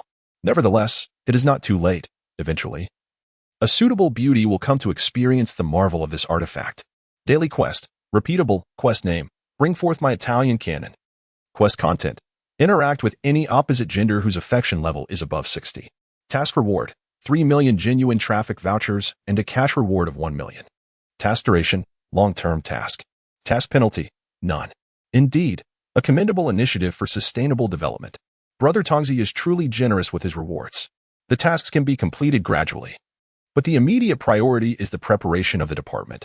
Yi Bai withdrew his thoughts and turned his attention to the 3 contracts on the table. A deeper smile gracing his lips. The first step has been successfully taken. He is no longer a lone commander. However, ensuring the stable and smooth operation of a department is far more complex than anticipated. A multitude of talented individuals is essential. Beautiful assistants, operational staff, and various related personnel are all indispensable. Moreover, beyond the ordinary employees, I am in urgent need of a butler-like deputy to help me manage the entire department in an organized manner, allowing everything to proceed methodically. After all, Yi Bai cannot devote all his time to trivial matters. His role is to steer the ship in the right direction, oversee the overall situation, and delegate specific tasks to others. Thus, he requires someone who can faithfully execute directives. Responsible for coordinating the entire department, this individual must not only be utterly loyal but also possess exceptional capabilities. With a furrowed brow, Yi Bai pondered deeply, and soon, a beautiful figure emerged in his mind, Yin Danying. Yin Danying is a formidable talent personally nurtured by his father, Yi Hanqing. In Yi Bai's memory, she came from humble beginnings. It was his father who sponsored her education and provided her with opportunities, enabling her to achieve her current success. Thus, she remained unwaveringly loyal. Even after the tragic passing of Ye's father in a car accident, she consistently visited his grave each year without fail. Furthermore, after Yi Bai's imprisonment, she made several visits and discerned Gao Yi's peculiar behavior. Yin Danying, having worked in the company for many years, possessed a wealth of experience and exceptional personal capabilities, making her an ideal candidate for the assistant role. As Yi Bai was aware, since his father's demise, Yin Danying had been subjected to relentless suppression by Gao Yi, to the point of being entirely marginalized, reduced to a position of nominal authority. This presented an opportune moment for him to cultivate an alliance. Contemplating this, he rose from his desk and made his way to the office of the Human Resources Manager, Creek. At that moment, the HR manager, Lu Yuyan, was seated at his desk, gazing at the screen filled with green stocks, sighing continuously and sipping his tea with a furrowed brow. The sudden noise startled him, causing his hand to tremble and nearly knock over his teacup. "Why, young Master Yi, what brings you here? You could have given me a heads up," he stammered, swiftly minimizing the stock software window. A facade of ingratiating smiles adorned his face as he stood to greet Yi Bai. Yet a fleeting glimmer of unease flickered in his eyes. "What brings him to my office? Having just dealt with Mr. Gao's two confidants, is he here to confront me? I heard he was preoccupied with some trending department. How does he find the time to seek me out?" Lu Yunyan was acutely aware that while Mr. Gao wielded significant power within the company, Yi Bai was also a major shareholder. Both were pivotal figures capable of determining his fate, and offending either was not an option. He had to navigate the delicate balance between the two. "What? Am I not welcome?" Chapter 40. Young Master Yi. "You can do whatever you wish." Yi Bai strolled leisurely to the desk, then plopped himself down on the chair, nonchalantly crossing his legs. Of course you can come. As a major shareholder of the company, there is no place within it that is off limits to you. Lu Yunyan, is it? I have a matter that requires your assistance. Speak. Anything within my capacity, I shall certainly undertake with utmost diligence." Lu Yunyan nodded vigorously, his smile nearly frozen on his face. "Well, I have recently established a new influencer department. Please expedite the posting of some recruitment information for me, specifically for positions related to live streaming and short video editing. Offer a salary higher than the industry average and treat it as urgent. Additionally, I require a personal assistant, a beautiful woman, preferably a high achiever with exceptional abilities. I am flexible with the salary. You may decide as you see fit. I wish to conduct interviews in person tomorrow." Yes, young Master Yi. I shall attend to it immediately." Lu Yunyan hurriedly acquiesced, inwardly lamenting the prospect of working late today. "Thank you for your hard work. You were quite efficient in dismissing Yuan Hao and Wei Zhixue earlier. Commendable indeed." Upon hearing this, Lu Yunyan felt a surge of joy and prepared to flatter Yi Bai. However, he was met with Yi Bai's unhurried continuation. "Nonetheless, I hope you consider carefully who the true major shareholder of this company is and whose words carry weight. You are a wise man, and your future holds greater potential. I shall leave it at that. Ponder it yourself. A carrot and a stick. That is the way to govern subordinates. Rest assured, young Master Yi, I will certainly handle the matter with utmost diligence." Lu Yunyan adjusted his glasses and wiped the cold sweat from his forehead, contemplating inwardly how, despite his youth, General Manager Yi exhibited such shrewdness in his dealings. It seems a significant transformation is imminent within the company, and I must cling tightly to his coattails henceforth. Moreover, Yi Bai continued, you must immediately contact the logistics department to ensure that the office of the Internet Celebrity Incubation Team is thoroughly cleaned. Very well, Lu Yunyan replied. As he watched Yi Bai depart from the office, he collapsed into his chair, feeling utterly drained. Why does General Manager Yi exude an even greater sense of pressure than General Gao? And isn't he merely a freshman? How can he conduct himself with such astuteness and precision? I seem to have wasted my 40-plus years. It is astonishing that I fall short of a fledgling youth. Upon stepping out of the office, Yi Bai felt his pocket vibrate. His phone chimed incessantly, the notifications resonating distinctly in the otherwise tranquil corridor. He leisurely retrieved his phone, casting a casual glance at the screen, where multiple new messages popped up in succession, eliciting a sly smile at the corners of his mouth. No need to guess. It must be messages from Cheng Yuyu, Jiang Ilian, and Zhang Rulan. How fortuitous that the three of them have chosen to message him simultaneously. Yi Bai unlocked his phone, and indeed, the messages from the three women appeared in order on the screen, all sent just moments ago. Who should he respond to first? It felt akin to an ancient emperor selecting a card, presenting quite the conundrum. Never mind. I'll choose at random. It shall be you, Cheng Yuyu. He tapped open Cheng Yuyu's chat window, and was instantly greeted with a striking message. Cheng Yuyu's chat window showcased a pink rabbit avatar, with her first message being a selfie featuring her damp hair. That stunningly exquisite face was flushed, with wet eyelashes half closed, her gaze dreamy, exuding an aura of innocence that seemed ready to overflow the screen. Yi Bai chuckled softly, contemplating the girl's intentions. Was she trying to keep him hooked? Messages from Cheng Yuyu followed in rapid succession. Hello, good evening, it's me, Yuyu. I am so excited today. Usually, I am quite inconspicuous, unnoticed by anyone, and never imagined I would catch Yi Xiao's attention. Hee, I look forward to your guidance in the days to come. Shy kitten image. Yi Bai glanced at these messages, curling his lips in a smirk, unable to restrain his inner thoughts. Guidance? What nonsense. Do you think we're getting married? After a moment's contemplation, he tapped his long fingers on the screen and replied with a simple hum. The first lesson of a CAD self-improvement. The less you give, the more you receive. The more you give, the worse off you become. Suddenly, Cheng Yu's name appeared as the other party is typing, and messages erupted in quick succession. Cheng Yu. Oh my. Yi Xiao replied. Have you eaten yet? Cheng Yu. Hee hee. Yi Xiao, did you see my selfie? Cheng Yu. Sad face image. He chuckled to himself, thinking, women, wanting to be seen yet withholding. And when I choose not to look, they call out. Indeed, one must never indulge. Thus, he leisurely replied, I saw it. What's up? The indicator, the other party is typing, flickered intermittently before finally yielding a delayed response. Cheng Yu. I wish to inquire, how does this look? Does it possess the potential to ignite a spark? Cheng Yu. Image of sleeveless tank top selfie, gasp. Yi Bai could not help but inhale sharply, his fingers magnifying the image for meticulous examination. Indeed, it was quite impressive. Are you testing me with this? Do you not realize that I cannot withstand even the slightest trial? Woman, I caution you against playing with fire. The repercussions could be dire. Yi Bai, based on my discerning eye, you possess a commendable foundation. Yi Bai, if you adhere to my plan, millions of followers are merely the beginning. Cheng Yu. If it truly is possible to garner millions of followers, Yi Xiao, I would comply with any of your requests. Anything at all. Upon hearing this, Yi Bai's expression turned somewhat peculiar. Are you insinuating something? I am a person of sincerity, never one to engage in frivolous matters, and I take this seriously. On the other side of the screen, Cheng Yu erupted with excited squeals, rolling about on her plush bed. She had initially thought that becoming a small influencer with a few 100,000 followers would be quite satisfactory, her primary focus remaining on courting Yi Xiao. However, she was unexpectedly met with delightful news. Yi Xiao actually suggested that millions of followers were merely the beginning? Could it be that fortune was within her grasp? The idea of reaching 10 million or even tens of millions of followers was now within the realm of possibility. Cheng Yu's mind soared with boundless fantasies, her heart blooming with joy, as if she could already envision a splendid future. In her eyes, how could someone of Yi Xiao's immense wealth ever deceive her? Regardless of whether they ultimately achieve millions of followers, the resources invested would undoubtedly be substantial.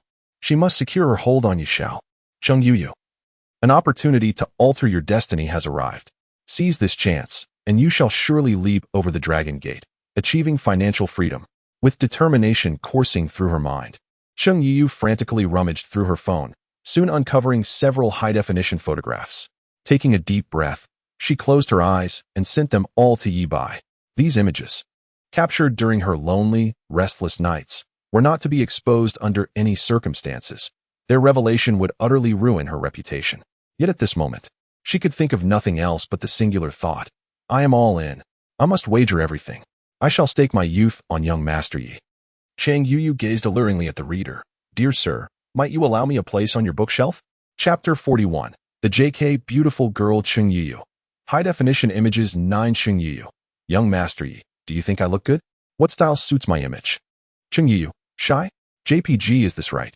Yi Bai stared at the barrage of high-definition images appearing on his phone screen, his eyes widening in astonishment. He meticulously scrutinized each photograph, offering critiques as if he were appraising works of art. Splendid, splendid. The photographs are excellent. The photography is commendable. One must learn this skill. While Yi Bai was engrossed in studying the images, Cheng Yu, noticing his prolonged silence, became increasingly anxious, clutching her phone and lamenting. Why is there no response? I've sent so many scandalous pictures. Why is this man so indifferent? Is this the legendary Sigma male? He is so elusive. No, I absolutely cannot give up. I must win him over. Cheng Yu. Mr. Yi? Cheng Yu. Image of a cat eagerly waiting. Yi Bai, having just reviewed the saved content, responded, You are quite beautiful. As for style, you are suited for the pure and alluring aesthetic. When the time comes, I will have the makeup artist enhance that aspect for you. It really compliments you. Cheng Yu. The pure and alluring style, is it? Cheng Yu. Is that so? Cheng Yu. Selfie with dreamy eyes and flushed cheeks. Surely this will elicit some reaction from you? If it were any other man, he would have been completely captivated, utterly entranced. Cheng Yu clasped her hands together, murmuring a prayer while gazing at the screen with a hopeful expression. Yi Bai, yes, that is the style. You can practice it in private. Yi Bai, however, Please be cautious with your selfies. Do not let them circulate to avoid being exploited by those with ulterior motives. Ding. Cheng Yuyu's affection for the host has increased by 2 points. Current total, 65. Please continue your efforts, host. Alas, Cheng Yuyu let out a sorrowful sigh, realizing her beauty may not suffice. After all, why would Mr. Yu remain indifferent? It must be my own shortcoming. Nevertheless, this marks a promising beginning, at least Mr. Yu shows concern for me. Yes, indeed. Mr. Yu must hold some feelings for me. I simply need to gradually elevate my position in his heart. But how shall I proceed? Must one sacrifice so swiftly? Yet, she had not considered another reason for Yi Bai's concern, the potential impact on her commercial value should her selfies be exposed. Such is the nature of a Sigma man. He does not alter his convictions for mere beauty. However, one must adhere to pragmatism. One cannot forsake what is readily available. Cheng Yuyu. Oh, no. That is not the case. I only shared it with you. Cheng Yuyu.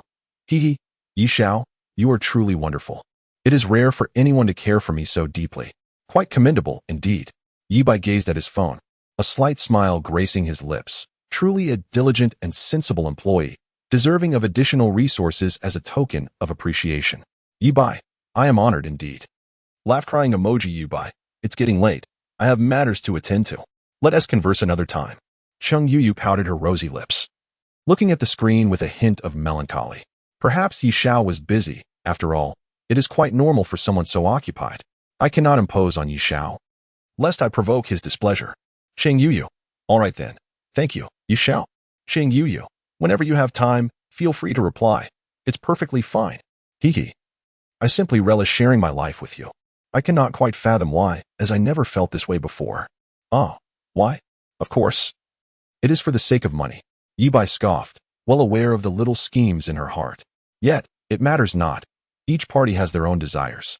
Moreover, once the affinity reaches 100, the system will be locked in place. At that point, even if I were to chase you away with a stick, you would not depart. Haha, woman, you remain woefully naive. Yi Bai nonchalantly shook his head, exiting Cheng Yuyu's chat window to continue browsing through the next profile. He was rather busy. After all, one must understand that Yi Xiao was a man of many responsibilities. Opening Jiang Yilian's chat, he found the message. Good evening, Yi Xiao. Have you returned home yet? Accompanied by a photo titled Black Stockings. JPG. What style should I adopt in the future? Should it be sultry or adorable? Yi Bai silently admired the photo, nearly forgetting that Jiang Yilian was waiting in the underground parking lot to spring a surprise on him. It seemed imperative to finish his tasks swiftly and see how she intended to ambush him. On the other side of the screen, Jiang Yilian stood beside Yi Bai's car, shivering in the chilly breeze of the underground parking lot. Were it not for her determination to wait for him, she would have left long ago. She wore a simple white shirt, the collar slightly open, revealing her delicate collarbone. Below, she sported a deep blue pleated miniskirt, complemented by knee-high white stockings and a pair of charming little shoes. Her long, dark hair cascaded down like a waterfall, adorned with 2 black and white hairpins, while a few strands casually framed her face. Jiang Yilian lightly bit her lower lip, twirling a lock of hair between her fingers. Her expression tinged with a hint of distress. It was evident that she had been waiting for quite some time. Prior to this, she had even made a special trip to the mall to purchase a JK uniform and a rim-made outfit. Initially brimming with confidence as she awaited Yi Bai's arrival at the parking lot, she found herself dismayed after waiting for over an hour, her legs nearly numb from standing. Ding dong. A melodious notification chimed, and a surprised smile blossomed on her delicate face as she hurriedly glanced at her phone. Indeed, Yi Bai had replied, not home yet. Still have some work. Your message is more suited for a cosplay style. Finally, Yi Xiao has responded to me. Jiang Yilian felt as though her hardships were finally yielding sweet rewards. Her slender fingers swiftly tapped on the screen as she replied, wow, Yi Xiao, you've been working so hard. Still not home this late. Is it a bit monotonous? Furrowing her brow, she pondered for a moment before opening the camera to take a quick photo, making simple adjustments before sending it to Yi Bai. JK beautiful girl photo. JPG. Yi Xiao. Is this how it looks? The photo not only captured her likeness, but also included a part of Yi Bai's car. You understand the hint. Yi Bai chuckled at the photo on his phone, a playful thought crossing his mind as he replied, looks quite good. You are indeed suited for cosplay. However, that background. Is it my car? Ding. Jiang Yilian's favorability towards the host has increased by 1, currently at 72 points. Please continue to strive, dear host. On the other side, Jiang Ilian's heart raced like a drum, and she leaped in excitement, her short skirt fluttering in the air, a potential exposure if anyone were around. Jiang Ilian. Hee. Yi Xiao, my feet are a bit uncomfortable. I was wondering if I could possibly hitch a ride in your car. Jiang Ilian. Shy little girl. JPG. Such a feeble excuse. You better truly want to hitch a ride. Someone is telling lies. But I shall remain silent about their identity. Chapter 42. Yin Dannying. What are you imagining? Yi Bai gazed at the information displayed on the screen, shaking his head in bemusement as he typed a reply. All right, I will come down once I finish my tasks. You may find a place to wait. Jiang Ilian. Okay. Thank you, Mr. Yi. Love you. Jiang Ilian. Sending heart. JPG. The complexities of dealing with numerous women. I must respond to each individually and engage in trivial games. The last message was from Zhang Ruolin, succinct and devoid of any frivolous allure. Good evening, Mr. Yi. I am deeply grateful for your recognition and eagerly anticipate our collaboration. Yi Bai, there is no need to be so formal. I am quite easy to converse with. Having finally completed his replies, Yi Bai took a deep breath and made his way to Yin Dannying's office. Knock. Upon hearing the knock, Yin Dannying, who was engrossed in her work, looked up in surprise. Her striking purple hair cascaded freely, the strands naturally curling, exuding an air of casual elegance. Her vividly moist red lips parted slightly as she uttered two words, please enter. Her delicate face resembled a meticulously crafted piece of art, emanating an irresistible allure amidst its cold beauty. Perched on her high-bridged nose was a pair of thin-framed glasses, which not only failed to diminish her charm, but instead enhanced her mature and intellectual demeanor, suffused with grace. Her elongated eyes narrowed slightly as she gazed toward the doorway, a frosty glimmer flickering within her gaze. The lips, adorned with vibrant lipstick, curled into a subtle smile that exuded an air of aloofness, as if she were warding off those unworthy of her presence. Yin Dannying was clad in a white shirt, the collar casually unbuttoned, paired with a delicate lavender pencil skirt that hugged her figure closely. Xiaobai, what brings you here? Yin Dannying exclaimed in surprise, her eyes fixed on the dashing silhouette at the entrance. Yi Bai. I've missed you, so I came to see you, Yi Bai replied, a radiant smile illuminating his face, his eyes brimming with warmth. What, am I not welcome? Of course not, Yin Dannying playfully retorted, rising from her seat to join Yi Bai. Come here, let Ending see if you've grown taller.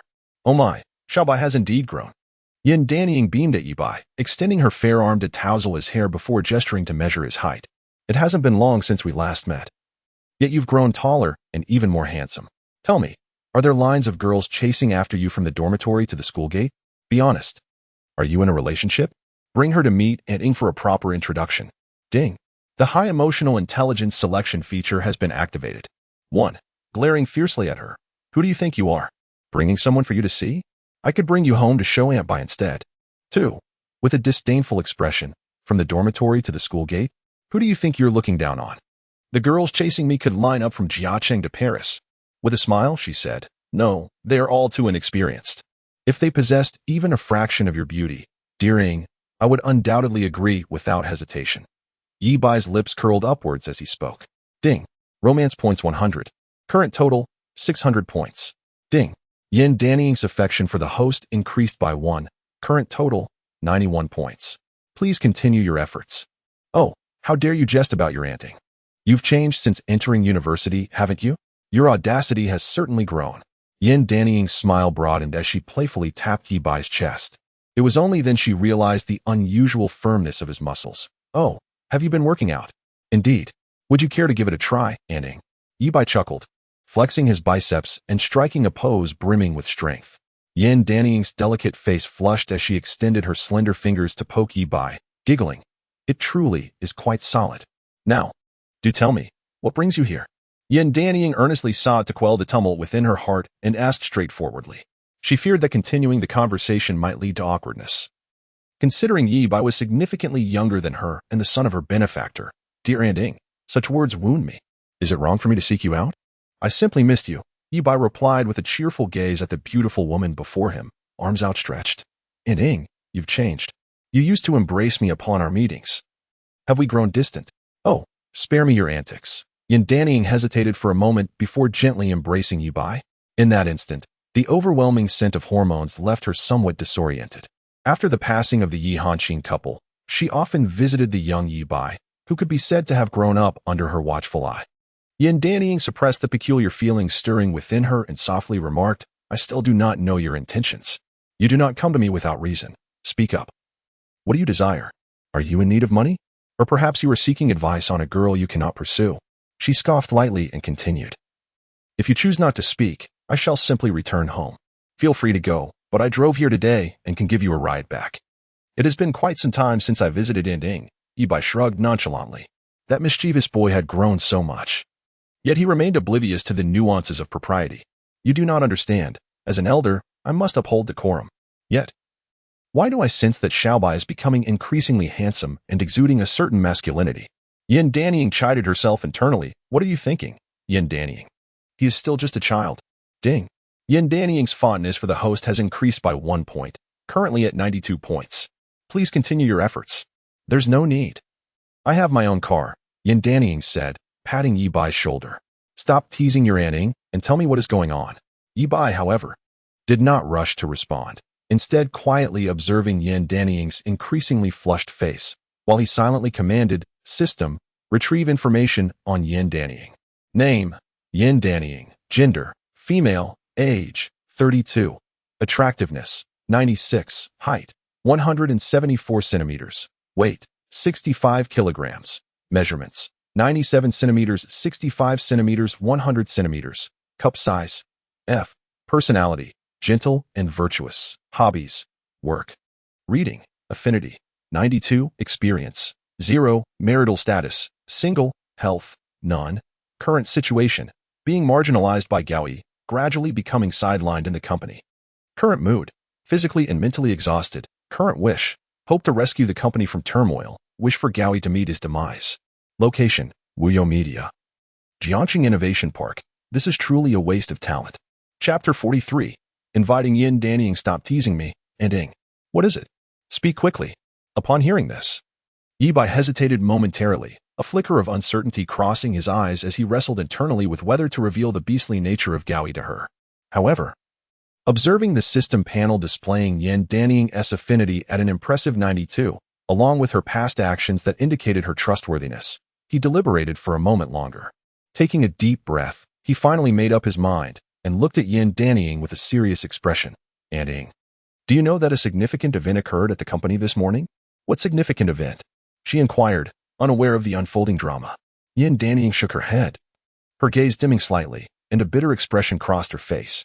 Over the years, she had been marginalized by Gaoi within the company, rendered as oblivious as a deaf-mute to the company's developments. Now, she was left with only a handful of washed-up artists under her wing. Were it not for her unwillingness to see her benefactor's company fall prey to the despicable Gaoi, she would have long departed to pursue her own ventures. "Ending. Are you familiar with Yuan Hao and Wei Jixue?" Yi Bai squinted slightly, a glint of coldness flickering in her eyes. "Indeed, I know them. They are shameless rascals who, relying on Gao Yi's connections, wreak havoc in the company, acting with impunity." The more Yin Danying spoke, the more agitated she became, her chest rising and falling rapidly as her hands instinctively clenched into fists, the knuckles turning pale. "I have confronted Gaoi numerous times, yet he dismisses my concerns, willfully shielding and even indulging them." A faint smirk crept upon Yi Bai's lips, laced with a hint of chill as she replied leisurely, "I have dismissed both of them today." "Ah? Are you serious?" Yin Danying's beautiful almond-shaped eyes widened in disbelief, her face etched with shock. What was Gao Yi's reaction? He actually permitted you to dismiss his confidence? She could hardly fathom that the once all-powerful Gao Yi would, one day, find himself bested by a mere university student. Was this still the kind-hearted and gentle boy she remembered? Why not? "I do not require his approval, and Ing. Let it not escape your memory that I am the principal shareholder of this company." Yi Bai wore an expression of undeniable confidence and continued, "Moreover, I possess evidence regarding those 2 female artists who have been involved in improper conduct and harassing female employees. Even if Gao Yi is reluctant, he will have to expel these 2 nuisances." Yin Danying could not help but scrutinize Yi Bai from head to toe, her beautiful eyes filled with admiration. She was astonished to find that not only had he become more handsome and robust, but his demeanor and approach to matters had also grown remarkably astute. A flicker of appreciation crossed her gaze as she remarked, "Impressive, Yi Bai. I underestimated you, didn't I? It has been long since we last met. Yet you've transformed so significantly." Are you planning to return and reclaim control of the company? Indeed, Yi Bai replied earnestly, his eyes brimming with anticipation. The first reason for my visit is simply that I have missed you after such a long time. The second reason is that I hope you can assist me. Have you thought this through? This is no simple matter, Yin Danying said, her expression growing serious as she sighed helplessly. Currently, the company is rife with Gao Yi's people. Attempting to intervene would be akin to scaling a mountain. Furthermore, the majority of the minor shareholders are aligned with him. She had initially assumed that Yi Bai sought her out merely to catch up after their long separation. To her surprise, he intended to topple Gao Yi. While she felt a sense of pride in his growth, concern for his safety also crept in. After all, the allure of wealth can stir the darkest aspects of human nature with billions at stake, and the malevolence that may arise is beyond imagination. Additionally, Yi Bai was still quite young, making it challenging for him to contend with a cunning adversary like Gao Yi. Upon contemplating this, Yin Danying was resolute in her decision to assist Yi Bai. She could not bear to witness the sole descendant of her benefactor embroiled in peril. Having deliberated thoroughly, she acknowledged the difficulty of the situation, thus necessitating the support of her Auntie. Yi Bai nodded emphatically, his gaze unwavering as he addressed Yin Danying. Ing, you two would not wish to see the company descend into chaos, or even face bankruptcy at the hands of that scoundrel, Gao Yi, would you? Yin Danying's expression shifted to one of confusion, her eyes fixed intently on Yi Bai. To her, it seemed that Yi Bai ought to be close to and trust Gao Yi, given their shared history. Yet, he appeared to harbor an even greater disdain for him. With a cold scoff, Yi Bai's eyes flickered with a hint of animosity. Ing, what I am about to divulge may strike you as implausible. Yet it is imperative that I convey it to you clearly. I suspect that the car accident involving my parents all those years ago was orchestrated by Gao Yi himself. The moment these words escaped his lips, it was as if a bolt of lightning had struck. Yin Danying was left utterly bewildered. What? Is that truly what you believe? How could this beast commit such an atrocity? Your father and he have been like brothers since childhood. Her disbelief was palpable, her face aflame with indignation. As her hands clenched into fists, her nails nearly embedding themselves into her flesh. Xiao Bai, do you possess any evidence implicating him? If so, we must report this to the authorities and allow the law to exact justice upon him. Yin Danying struggled to suppress the inferno of rage within her, her urgency palpable as she pressed for answers. Ing, I am still conducting my investigation and currently lack definitive evidence to apprehend him directly. Therefore, I need to regain control of the company to compel him to reveal his true nature, Yi Bai confided. If that is the case, then everything makes sense. Yin Danying said, taking a deep breath, her expression grave. Little Bai, to be honest, I have long harbored suspicions that it was the vile Gao Yi who caused your parents' demise. However, he presents himself as exceedingly amiable, and those around him speak highly of him. Apart from me, no one would believe he is capable of such heinous acts. Yin Danying recalled the events of that year, her face etched with anger and sorrow. You may not be aware of what transpired back then, but as a witness, I am acutely aware. That year, in his pursuit of profit, Gao Yi sought to have the company's artists entertain clients by using their bodies to bribe high officials and wealthy businessmen. When your father learned of this, he was enraged and declared that regardless of how other companies operated, as long as he held his position, such disgraceful conduct would never occur under his watch. As Yin Danying spoke, she seemed to recall something dreadful, her body trembling slightly. Chapter 44. Is this the disparity in treatment? You did not see how terrifying Gao Yi's gaze was that day. Until then, I had also believed him to be a kind individual, but after your father uttered those words, his expression darkened as if he were about to commit murder. Shortly thereafter, your parents were involved in a tragic accident. I conducted a discreet investigation over the years, yet I found no conclusive evidence. Only that the perpetrator was a drunken truck driver. The police examined his accounts, revealing no suspicious funds. Yin Danying, with a look of reluctance, shook her head and continued. The only point of suspicion is that the driver himself was suffering from leukemia, and his time was limited. Not long after, he passed away. And his son received sponsorship from a foreign foundation to attend university. The more I pondered this situation, the more disconcerting it became, yet I could uncover no tangible proof. However, my intuition strongly suggested that this was the doing of Gao Yi. Yi Bai nodded appreciatively. He felt immense gratitude for Yin Danying's unwavering commitment to her investigation despite the risks she faced. It was evident that she was a person who valued gratitude and loyalty. Ing, I sincerely thank you for your dedication over the years. I am sorry for the hardships you have endured due to Gao Yi's ostracism at the company. If you would be willing to assist me in toppling Gaudi, that would be ideal. However, should you feel weary and wish to withdraw, I can provide you with a sum of money to start your own venture. Yi Bai gazed at Yin Dannying earnestly, his eyes brimming with appreciation. Xiao Bai, please do not say that. Had it not been for your parents, I might have dropped out of middle school and remained trapped in a mountain village for my entire life. Perhaps even sold off to an older man from the same village for a mere 10,000 yuan in betrothal gifts. Yin Danning's eyes glistened with unshed tears, her breath coming in gentle waves, her voice tinged with emotion. It was your father who bestowed upon me the opportunity to rise from the depths of obscurity and attend university, leading to the achievements I enjoy today. Her heartfelt gratitude towards you, father, and you, mother, was genuine. They not only provided her with financial support for her education, but also offered her a platform to showcase her abilities, a debt of gratitude that would never be fully repaid. Observing her distress, Yi Bai hesitated for a moment before stepping forward to envelop her in a gentle embrace, tenderly caressing her back, pressed against Yi Bai's sturdy chest. Yin Dannying felt a sense of security she had not experienced in many years. Suddenly, a notification chimed. Dannying's affection for the host has increased by 1 point. Currently standing at 93. Please continue your efforts. The two remained in their quiet embrace for a spell, until Yin Dannying finally pushed Yi Bai away gently. Her cheeks flushed crimson like a ripe tomato, averted her gaze in shyness. After a brief pause, she wiped away her tears. Lifting her head to meet Yi Bai's gaze, her eyes brimming with determination. Xiao Bai, I have a foreboding feeling. Although Gaoi has seized control of the company, your father has left you shares, making you the major shareholder. He will undoubtedly target you, and it is only a matter of time before he takes action. My reluctance to leave the company over the years stemmed from my fear for your safety. Since you wish to reclaim control and overthrow Gaoi, I shall lend you my unwavering support. Yi Bai looked at the earnest expression on Yin Dannying's face, his heart swelling with emotion, his eyes slightly misty. His voice softened, carrying a hint of hoarseness as he replied, Thank you, Ending.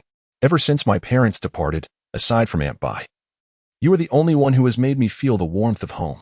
Yin Dannying gazed at the seemingly fragile youth before her, a surge of emotion stirring within her. Unable to resist, she enveloped Yi Bai in her embrace, gently caressing his hair, her voice tender enough to draw tears. It's all right. It's all in the past, and Ing will be here for you. If those familiar with her were to witness this, they would surely exclaim in disbelief, what has possessed her? For Yin Dannying was known for her unwavering seriousness in her work, treating everyone with an unyielding demeanor, earning her the reputation of a female tyrant among many employees behind closed doors. Was this not a case of double standards? Yi Bai felt darkness cloud his vision, struggling to breathe. Hiss, what is happening? After a prolonged moment, as if sensing Yi Bai's impending suffocation, Yin Dannying abruptly snapped back to reality and hastily released him. Her cheeks flushed crimson, the warmth spreading from her earlobes to the depths of her being. She felt a surge of heat envelop her. Oh dear, am I losing my mind? How could I behave this way towards Xiao Bai? He is still so innocent and naive. Stop. Ahem. Yin Dannying forced herself to suppress the unusual feelings swirling within her, clearing her throat before diving into the matter at hand. The artist department is Gao Yi's stronghold. Approaching it from there would pose significant challenges. Do you have any ideas? Let us brainstorm together and pool our thoughts. Yi Bai, lingering on the faint scent still lingering in his nostrils, felt a twinge of reluctance. Yet recognizing the importance of the task at hand, he swiftly adjusted his focus and replied, Ending, are you familiar with Douyin? I am aware. It's quite a popular short video app lately. If I were to venture into entrepreneurship, I might consider entering that arena. Yin Dannying nodded in agreement. Ending, you are truly remarkable. It is no wonder you are a top scholar, possessing an astute sense for the market. Yi Bai flattered her lightly before continuing. I too have my sights set on this avenue, as I firmly believe in Douyin's immense potential. In the coming years, it will undoubtedly become a ubiquitous app. Today, I confronted that beast, Gao Yi, and secured 10 million in startup funds from him. Moreover, I have established a department for influencer incubation. And now I require talents like you and Ing to assist me. Yin Dannying gazed at Yi Bai in astonishment, overwhelmed by the multitude of surprises he had presented her with today. She had never anticipated that this young man had not only organized a department, but also procured funding. Xiao Bai, you are the impressive one. I find myself somewhat in awe of you. While I am still engaged in theoretical discussions, you have taken decisive action. Yi Bai humbly shook his head, responding, I have merely spent more time online, absorbing knowledge. In comparison to your wealth of experience, Auntie, there is still much for me to learn. Xiao Bai, allow me to impart your first lesson, Yin Danying said with a smile, her gaze warm as she addressed him. As a leader, you must always appear confident, regardless of the situation. Your enemies will not show leniency simply due to your humility. However, within your heart, you must never succumb to arrogance. Every opponent deserves your respect. I understand now. It is essential to underestimate opponents strategically while valuing them tactically, he replied. Precisely, Yin Danying affirmed, patting Yi Bai on the shoulder with satisfaction. You grasp that concept well. So, shall we agree on this? The influencer incubation department is in dire need of development, and it is up to you, Auntie, to help establish it. Rest assured, dear Bai, your matters are as important to me, Auntie, as they are to you, and I shall exert my utmost efforts. To clarify in advance, the word count of the main text remains unchanged, thus, this is not a mere filler. 1. Ant. Bai Jie, gentle and virtuous, affection level, 95-2, foreign friend. Linda, English instructor, affection level, 103, the aloof film star, Luo Wanqin, vengeful school tyrant, affection level, 25-4, twin-tailed JK girl, Sun Xiaoyan, heroic rescuer. Affection level, 65, Aunt S. eldest daughter, Gao Kuer, yet to formally appear, 6, Aunt S. second daughter, Gao Eng'er, thesis instructor. Affection level, 88-7, Aunt S. third daughter, Gao Bauer, yet to formally appear, 8, actress, Zhang Ruolin, Wuyo Media, affection level, 64-9, internet celebrity, Ms. Cheng.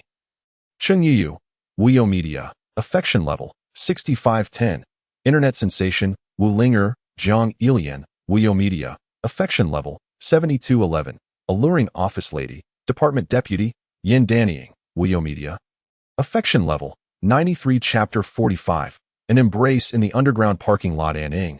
I have just conferred with manager Liu, and I have requested that he assist me in recruiting an assistant to alleviate my personal affairs, as well as to oversee operations related to Douyin, including editing and other relevant tasks. Yi Bai leaned slightly forward, his hands crossed upon the table, his expression earnest as he spoke. I still require your assistance, Auntie, to keep an eye on him. After all, this individual is rather fickle, and I fear he may engage in underhanded schemes. In Yi Bai's perspective, this capricious character was unlikely to obstruct him in matters of recruitment, for such individuals, in times of uncertainty, would seldom rush to take a definitive stance.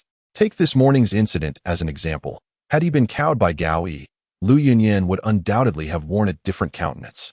However, Yi Bai was not inclined to relinquish complete control over Lu Yunyan's actions. Oversight was imperative. Otherwise, any ensuing problems could dampen the morale of the entire team, and more critically, delay his efforts to establish the department, an untenable loss for him. Yin Danying sat opposite Yi Bai, her enchanting purple locks cascading like a waterfall over her shoulders. She gently nodded, her gaze soft as it rested on Yi Bai. With a delicate flick of her hand, she brushed a strand of hair away from her ear, her red lips parting. Indeed, we must approach the recruitment matter with utmost caution. If we bring in nothing but incompetence, we may struggle even to commence our work. As she spoke, a slight frown creased her brow, a flicker of concern visible in her eyes. Xiao Bai, you are aware that many within the company have been bribed by that scoundrel Gao Yi. They may very well meddle in this affair. Upon hearing this, Yi Bai nodded emphatically, fully endorsing Yin Danying's perspective. Thus, I must rely on you, Auntie, to help me monitor him. While a wavering character can be useful, vigilance is essential to prevent him from seizing any opportunity to undermine our efforts. Yi Bai spoke as he rose from his seat and approached the window, gazing out at the bustling street scene beyond. All right, I shall do my utmost. Do you have any specific requirements? Yin Danying also stood, positioning herself beside Yi Bai, her hands clasped before her as she followed his gaze. Outside, the vibrant cityscape unfolded, cars flowed like water, and the lights sparkled brilliantly, adorning the entire city in a dreamlike allure as nightfall quietly descended. I hope that at least half of the employees in every position possess substantial work experience. It would be ideal to recruit talent from other prominent companies in the industry.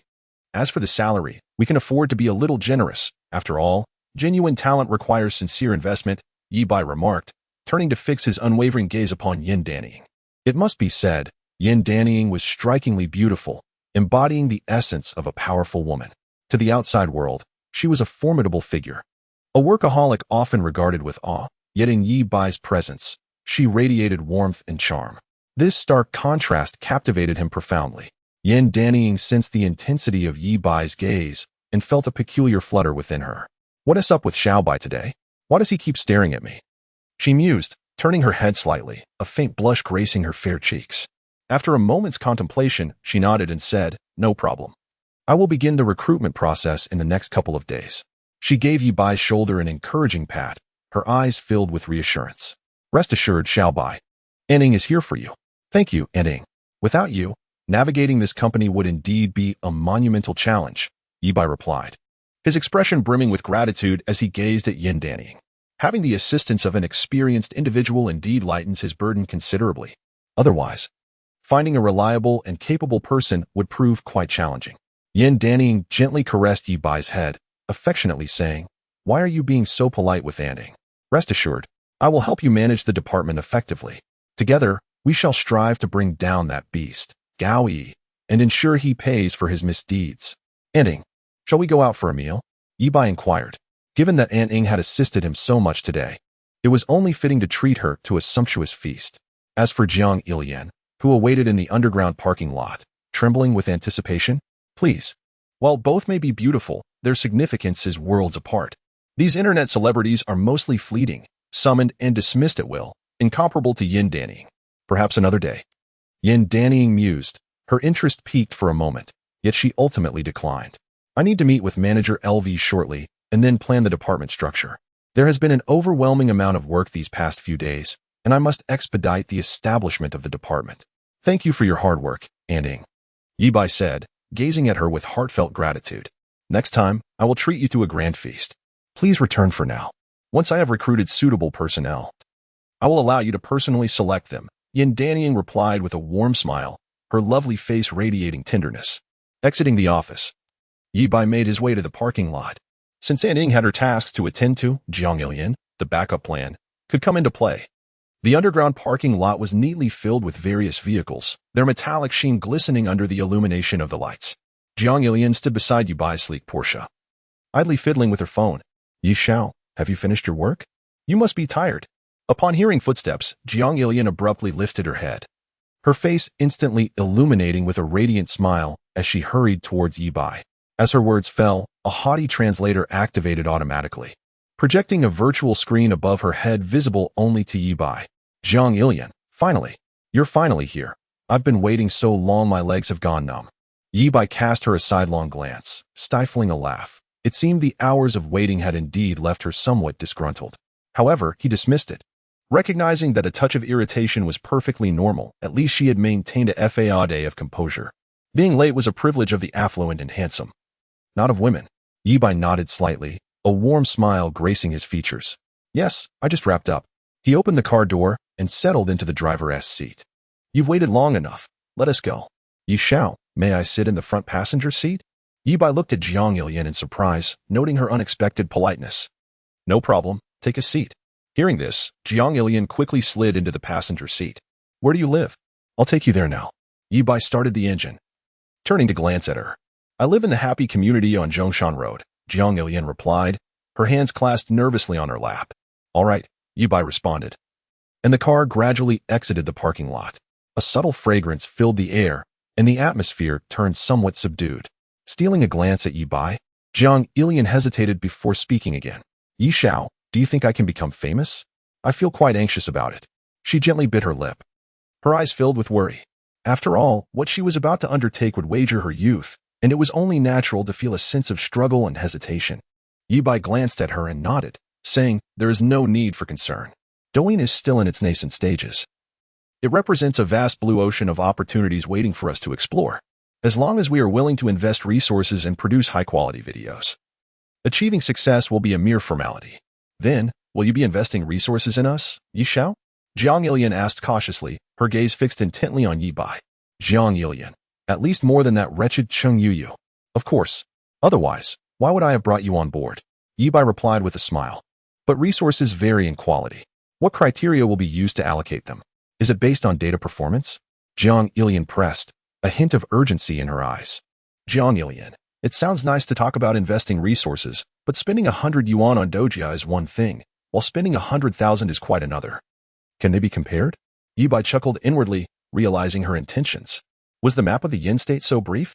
The corners of his mouth curled slightly as he said, "The quality of data is certainly important. With better data, more resources will undoubtedly be allocated." Before Jiang Ilian could interject, he shifted his tone. "However, this is not the sole criterion. In addition to data, your performance is equally crucial. You understand what I mean," he remarked, casting a meaningful glance at Jiang Ilian. Jiang Ilian's cheeks flushed slightly. Her lips slightly parted as she playfully exclaimed, "Young Master Yi, I have purchased an exquisite outfit and would like to request your assistance in appreciating it." Having just emerged from the confines of the small dark room, she lamented, "Dear readers, please add my work to your shelves, lest I become lost in obscurity once more." She also mentioned, "One more chapter will be updated tonight, grateful for any small gifts." In a departure from her usual assertive demeanor, Yin Dannying, her face adorned with shyness, implored, "Dear readers, I would love some little gifts." Chapter 46. Gathering her hair inside the car, Jiang Ilian wore a sweet, almost cloying smile as she said, "Young Master Yi, I have purchased a stunning outfit and wish to invite your opinion on it." No sooner had she spoken than her haughty translator activated automatically. Jiang Ilian thought to herself, "Just watch, I'll have you utterly captivated." As she spoke, she retrieved a set of clothing from her bag and unfolded it to showcase to Yibai. "Oh, what is this? Let me see," Yibai said, casually turning his head for a glance. To his surprise, it was a Rem outfit. Those in the know would understand immediately. The iconic blue and white color scheme, along with the exquisite silk edges, resonated with Yibai instantly. "Quite impressive. You certainly have good taste. You are far more agreeable than the pretentious Chung Yuyu, and I foresee a bright future for you. I shall direct my resources your way." At that moment, a system prompt resonated in Yibai's mind. Ding. High emotional intelligence selection function has been activated. 1. With a mischievous grin, he remarked, "Oh, what are we doing here? I can't see it. Why don't you give me a live demonstration?" With a face full of righteousness, he declared resolutely, "Put that away. Do you think I, Yibai, can be deceived by such trivial tricks? I warn you, my company does not condone such underhanded methods. You are terminated." Smiling with satisfaction, he replied, "Very good, indeed. This equipment is impressive, and you are quite perceptive. I have high hopes for you." A sly yet pleased smile crept onto Yibai's lips as he nodded in agreement, echoing, "Indeed, this equipment is remarkable. You demonstrate considerable understanding, and I hold great expectations for you." Ding. Love points 100, current total 700. Ding. Jiang Ilian's affection for the host increased by 3, current total 75. Please continue your efforts. Yi Shao, how do you find my performance? Can I receive more resources? Jiang Ilian inquired with her big, glistening eyes, her expression brimming with hope and eagerness. Jiang Ilian thought, "I have hinted so clearly. Surely Yi Shao must grasp my intentions." Jiang Ilian was determined. She believed there was no man in this world who could resist the allure of a beautiful woman's affections. She had completely cast aside any sense of propriety, dismissing all notions of honor and shame. All she yearned for was Yi Shao's acceptance. Whether it be through gaining more resources to become an internet celebrity or by becoming Yi Shao's beloved, both paths were equally appealing to her. "Well, it's passable. Just barely. I shall think it over, but it will depend on your subsequent performance." Yibai smiled as he spoke, not providing a direct answer. His smile concealing an inscrutable meaning. "Just a set of clothes? Hey, I am not one to act without assurance. Yi Shao, I wish to express that I will certainly exert myself and will not disappoint you." Jiang Ilian bit her lip, her expression pitiable. "Jiang Ilian, is this really necessary? I've done so much already, and there is still hesitation?" A sense of grievance filled Jiang Ilian's heart as she gazed at Yibai with a melancholic look, pondering whether her behavior had not been sufficiently compliant. Yibai secretly chuckled, steering the car with one hand while seriously stating, "Indeed, everyone must strive diligently. After all, opportunities do not wait for anyone. Sometimes, an opportunity presents itself, perhaps a once-in-a-lifetime chance, and if you fail to seize it, your life may remain unchanged." What does this mean? Upon hearing those words, Jiang Ilian's heart skipped a beat, her thoughts spiraling into confusion. Is this a hint directed at me? If I do not grasp this opportunity now, will there be no chance left? Jiang Ilian glanced around, noting that the evening rush hour had resulted in a traffic jam. With cars inching forward like snails, the cacophony of horns and engines surrounding her. Her mind was in turmoil, her expression wavering. Yet, a sudden realization struck her. If she did not take action this time, she might indeed miss this rare opportunity. Enough. I shall go for it. With determination, Jiang Ilian gathered her hair into a high ponytail, revealing her elegant, fair neck, and cast a seductive gaze towards Yi Bai. Yi Xiao, do you think I look good with my hair tied up? Yi Bai glanced at her from the corner of his eye, nodding slightly and succinctly responding. It looks quite nice. Ding. Jiang Ilian's affection for the host has increased by 5 points, currently at 80. Please continue your efforts, host. Ding. Congratulations to the host for completing the daily task. Bring out my Italian cannon. Ding. The reward has been credited. 3 million genuine traffic vouchers won. Cash reward 1 million. The cash reward of 1 million has been legally transferred to the host's account. The car slowly traversed the road, heading towards the happiness community. Jiang Ilian, with her hair elegantly tied up, blushed and said, Dear readers, I have entered your bookshelf. Chapter 47. My Hakimi can do backflips. Would you like to see? As night deepened, the Porsche came to a halt at the entrance of the happiness community, the dim streetlights casting a warm glow over the entrance. Inside the car, Yi Bai leisurely leaned against the driver's seat, casually tapping his fingers on the steering wheel. His gaze appeared indifferent as it roamed ahead, yet his peripheral vision remained fixed on Jiang Ilian's every move in the passenger seat. The one who initiates first often bears the greatest loss. This was his principle. Yi Bai had no intention of suggesting a visit to Jiang Ilian's home, instead choosing to maintain his composure, waiting for her to falter first. In this subtly ambiguous atmosphere, a silence enveloped them, and he found himself growing somewhat bored. To continue in this manner is merely a squandering of one's precious time. It seems I must intensify my approach towards Jiang Ilian and compel her a little. You may proceed on your own. I shall return home first. Yi Bai's tone was nonchalant, as if the recent exchange within the vehicle was but a fleeting interlude to him. He deliberately posed to depart, signaling Jiang Ilian to disembark, without offering to accompany her upstairs. Yi Bai slightly turned his head, his gaze casually skimming over Jiang Ilian's flustered visage. It appears the effect is rather satisfactory. One must be urged to break free from their comfort zone. Upon finishing his thought, Jiang Ilian abruptly lifted her head, her lips still glistening slightly. She had been lost in contemplation, but now her heart tightened suddenly, as if an invisible hand had seized her. Jiang Ilian licked her lips, her hand trembling as she reached for Yi Bai's arm.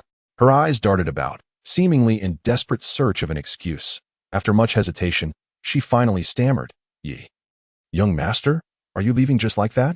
As her words fell, the proud translator activated automatically. Jiang Ilian, no way, young master Yi. Don't leave. Come to my home. I am fully prepared. Her tone was laced with urgency and unease, her gaze involuntarily drifting towards the darkness outside the car. Her eyes were vacant, as if seeking a reason amid the endless night to keep Yi Bai from departing, yet the silence of the darkness offered no solace. What should I do? At this moment, Jiang Ilian's heart felt akin to a pot of boiling water. This is merely the beginning. Does young master Yi not wish to proceed to the next step with me? Does he truly harbor such disdain for me? Is it true that I possess no charm at all? Jiang Ilian, who once held a profound confidence in her appearance and figure, now finds herself engulfed in self-doubt and anxiety. Why, young master Yi? Are you leaving just like that? Is there something urgent you must attend to? After a prolonged silence, she managed to squeeze out these words. Observing the proud yet flustered subtitles displayed above Jiang Ilian's head, Yi Bai couldn't help but chuckle inwardly. He acknowledged her urgency but decided to maintain his composure. Adopting a nonchalant demeanor, he shrugged and replied casually, Not much to do, just heading home to rest.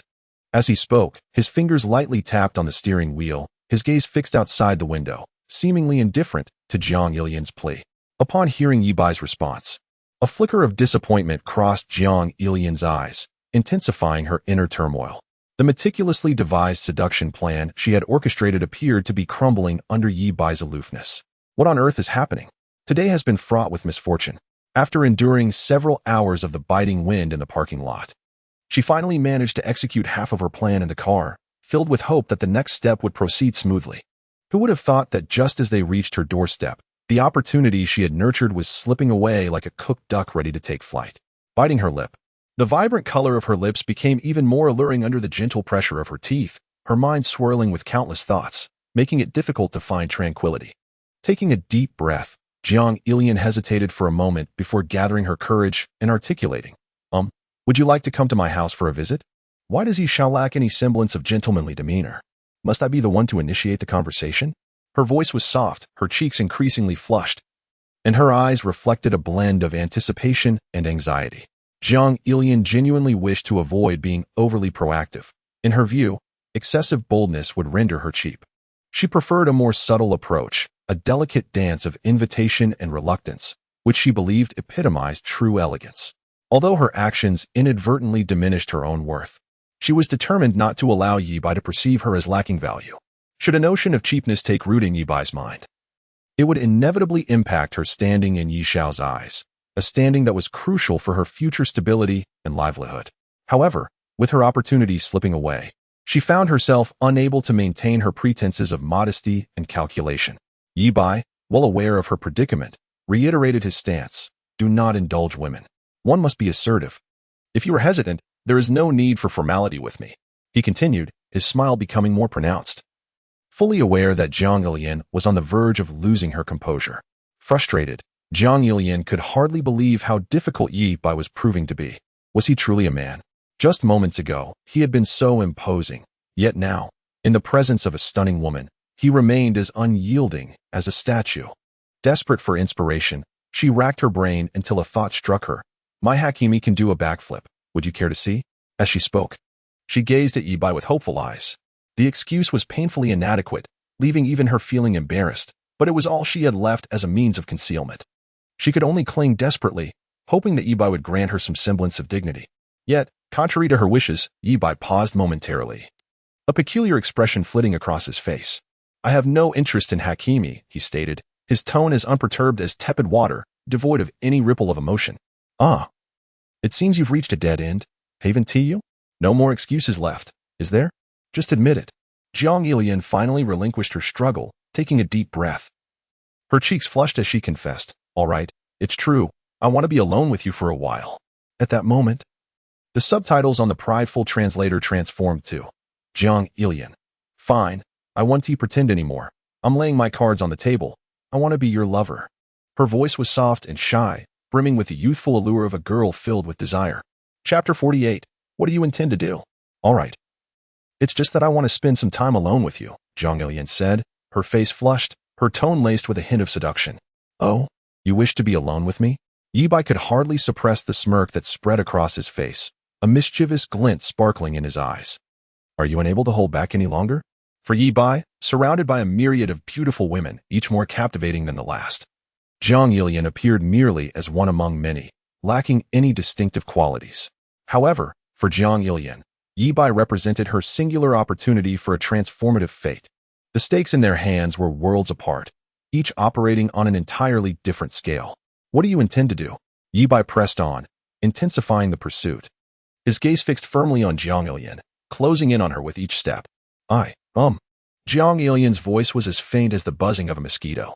With her head lowered, her hands nervously twisted the hem of her clothing. Her fingers turning pale from the pressure, and her delicate face blushed like a ripe apple, seemingly ready to drip with juice. Jiang Ilian, I want. Please let me go. Yi Bai observed Jiang Ilian's bashful and anxious demeanor, a sense of accomplishment swelling within him. The intoxicating sensation of having complete control, of wielding life and death, was utterly captivating. In fact, he found this thrilling interplay of tentative exchanges, the back and forth before the grand confrontation, even more enjoyable than direct engagement. Oh, I see. Yi Bai nodded with a smile. As a gentleman, I shall certainly fulfill the lady's request. With that, he restarted the car and gradually drove into the community. The roads within the neighborhood were lined with lush trees, their branches swaying gently in the breeze, as if whispering secrets. The vehicle moved slowly, the tires crunching softly against the ground, the sound particularly clear in the stillness of the night. Jiang Ilian sat in the passenger seat, her hands anxiously clutching her clothing, her eyes furtively glancing at Yi Bai, filled with tension and anticipation. Her heart raced like a drum, her breathing became hurried, and her chest rose and fell slightly. Was the main act finally about to commence? She was unsure of her own capacity. Just moments earlier, during their encounter on the road, Jiang Ilian felt distinctly outmatched. She was akin to a novice just emerging from the starting village, while Yi Bai was the final boss. Yi Bai, indifferent to the thoughts of the enchanting beauty beside him, maintained a relaxed demeanor, his gaze fixed intently on the road ahead. A faint smile gracing his lips as though he were savoring the subtle atmosphere. At last, the vehicle came to a halt beneath the building where Jiang Ilian resided. Yi Bai switched off the engine and turned to face Jiang Ilian, a glimmer of teasing in his eyes. Is this the place? At that moment, Jiang Ilian was lost in a mental simulation of battle, her cheeks flushed and her mind a tumultuous mess, nearly overwhelmed. She had simulated the encounter 30 times, suffering defeat each time, and with excruciating losses at that. Noticing her distraction, Yi Bai gently prompted, We're here. What are you pondering? And nothing, Jiang Ilian exclaimed, startled back to reality, stammering as her eyes darted away, unable to meet his gaze. My dear, you are not being truthful. However, I must apologize. I have a call. Yi Bai observed the proud translator as subtitles hovering above Jiang Ilian's head, boldly proclaiming, Jiang Ilian, I can't exactly admit I'm losing in a simulated battle, can I? You're still simulating? Even Linda, that foreigner, has fallen to my prowess. And you, a petite beauty, dare to aspire to defeat me? Quite the fanciful thought. I ask again, is this the place? Perhaps in good spirits. Yi Bai exhibited remarkable patience, reiterating his query. Yes, this is it, Jiang Ilian quickly answered, recognizing the entrance to her unit. A hint of fluster illuminating her features. All right, let us disembark. Yi Bai nodded, refraining from further comment, securing the vehicle before stepping out and striding purposefully toward the building. Behind him, Jiang Ilian lowered her head, her cheeks flushed, hesitantly trailing after Yi Bai with a flustered gait. Is that you, Ilian? Finished with work? A strikingly beautiful young woman happened to return from the opposite direction and greeted them warmly. Is this handsome gentleman your boyfriend? She was a neighbor from across the hall, a divorced woman who had been single for quite some time. The two often visited each other, cultivating a friendly rapport. In that moment, Jiang Ilian found herself at a loss for words. She was tempted to affirm the statement, yet feared that Yi Bai might be displeased. Surely, she couldn't say, this is my boss, and I am his future lover. We are merely acquaintances who meet occasionally. Such a revelation would be utterly absurd and would jeopardize her future interactions. Just as she grappled with her dilemma, Yi Bai spoke up, a gentle smile gracing his features as he said, Good evening, sister. I am Ilian's boyfriend. Ding. Jiang Ilian's affection for the host has increased by 5. Currently, at 85 points. Please continue your efforts, dear host. Jiang Ilian felt a surge of emotion, her eyes glistening with unshed tears. Although she knew that Yi Bai's declaration was a mere fabrication to extricate her from an awkward situation, she was taken aback that he would actually go to such lengths. This could tarnish Yi Bai's reputation. A warm current surged within her heart.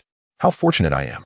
Yi Bai, however, paid no heed to the infatuated thoughts of the lovely girl beside him, as this gesture was nothing more than a simple act of kindness in his eyes.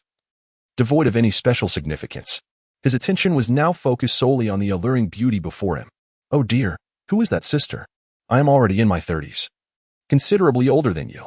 The enchanting young woman remarked with a hint of envy. Wow, you two truly are a match made in heaven. Ilian, you are indeed fortunate to have found such a handsome boyfriend. Sister, you are still young and beautiful. Anyone who sees you would mistake you for a girl in her early 20s, Yi Bai sincerely complimented. Age is but a number. How should I address you? He continued to inquire. My name is Lin Jiayu, and you? Lin Jiayu appeared to have just completed a night run. Her mature yet charming face was flushed, her golden hair dampened by sweat, with strands cascading down her forehead. Her skin was radiant and dewy, glowing with vitality. The small tank top and yoga pants she wore clung to her form, soaked with perspiration. Goodness, what is wrong with the property management? They have placed the bright lights at the entrance, blindingly bright. System, please check Lin Jiayu's information. A faint blue virtual panel materialized instantly. Name, Lin Jiayu. Gender, female. Age, 38. Attractiveness, 90. Height, 172 centimeters. Weight, 64 kilograms. Measurements, 94 centimeters, 65 centimeters, 99 centimeters. Cup size, E. Personality, enthusiastic and cheerful. Hobbies, sports. Affinity, 60. Natural charm, 20. Experience, 100. Marital status, divorced and single. Health, none. Current situation, feels bored and lonely each day. Current mood, average. Current wish, desires someone to converse with. Location, Jiangxing Happiness Community. Quite splendid. It appears I shall frequent Jiang Ilian's residence more often in the future. Chapter 49. Mr. Yi. How did you come in? Sister, my name is Yi Bai. You may call me Xiao Bai. Yi Bai momentarily froze, his gaze reluctantly lifting from the beautiful curve of Lin Jiayu, glistening with perspiration, before he finally responded. His voice tinged with a barely perceptible huskiness. Oh, in that case, let us ascend together. I just finished exercising and am quite sticky. I must hurry home to take a shower. A captivating smile graced Lin Jiayu's face, one that seemed to harbor a deeper meaning. Her eyes intentionally or unintentionally sweeping over Yi Bai. All right, Yi Bai replied. The three of them proceeded towards the elevator, with Jiang Ilian trailing behind Yi Bai. Her head bowed, her cheeks still flushed, and her hands instinctively twisting the hem of her clothing, embodying the image of a timid little bride, easily bullied. The elevator doors opened slowly with a soft chime. Three individuals entered sequentially. Within the confined space, the air was filled with the scent of Lin Jiayu's post-exercise perspiration, mingling with Jiang Ilian's youthful fragrance, further enhanced by the aroma of perfume, leaving Yi Bai somewhat flustered. Jiang Ilian resided on the 17th floor, while Lin Jiayu lived directly opposite her. As the elevator ascended gradually, the numbers flickered, each increment tightening Jiang Ilian's heart. What was destined to come would inevitably arrive. This marked my first occasion bringing a man home, and my inaugural endeavor to seduce him with such earnestness. I wonder if future Jiang Ilian will regret this choice, or perhaps be immensely grateful for today's decision. Yet, at this moment, the arrow is nocked, and it must be released. Should she express regret now, it would spell disaster. Not only would her career be ruined before it began, but she might also face ostracism from the entire industry. Presently, Jiang Ilian could only harbor hope as she ventured into the unknown, praying that Yi Xiao would not take advantage of her vulnerability. As the elevator doors parted, Lin Jiayu turned to Yi Bai, waved goodbye, and smiled, saying, I'll head home first. Let us have a meal together when we have time. I've known Ilian for a long time, and she is a wonderful girl. You must treat her well. Of course, sister, take care. I will look after Ilian, Yi Bai replied politely, wearing an appropriately warm smile. Jiang Ilian's cheeks flushed crimson as she lowered her gaze, trailing behind Yi Bai, her heart racing like a drum, her thoughts a chaotic whirl. Uncertain of what to contemplate. Let us go, Ilian. Yi Bai gently spoke. All right then. Upon hearing this, Jiang Ilian hurriedly fished out her keys and unlocked the door. As she swung the door open, a warm and youthful ambience enveloped them, mingled with a delightful fragrance. Inside the room, soft pink sheets adorned the bed, and adorable plush toys were casually scattered about. The walls were adorned with photographs of herself, each radiating the exuberance of youth. Yi Bai stepped into the room, taking in his surroundings with keen interest, while Jiang Ilian trailed behind him, appearing somewhat anxious, her hands nervously twisting in front of her as if unsure where to place them. Yi Xiao, please make yourself comfortable, Jiang Ilian said, her voice tinged with tension.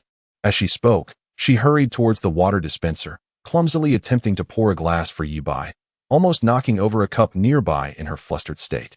Why are you so nervous? Yi Bai, seated on the sofa, observed Jiang Ilian's frantic movements with amusement, though his expression remained composed.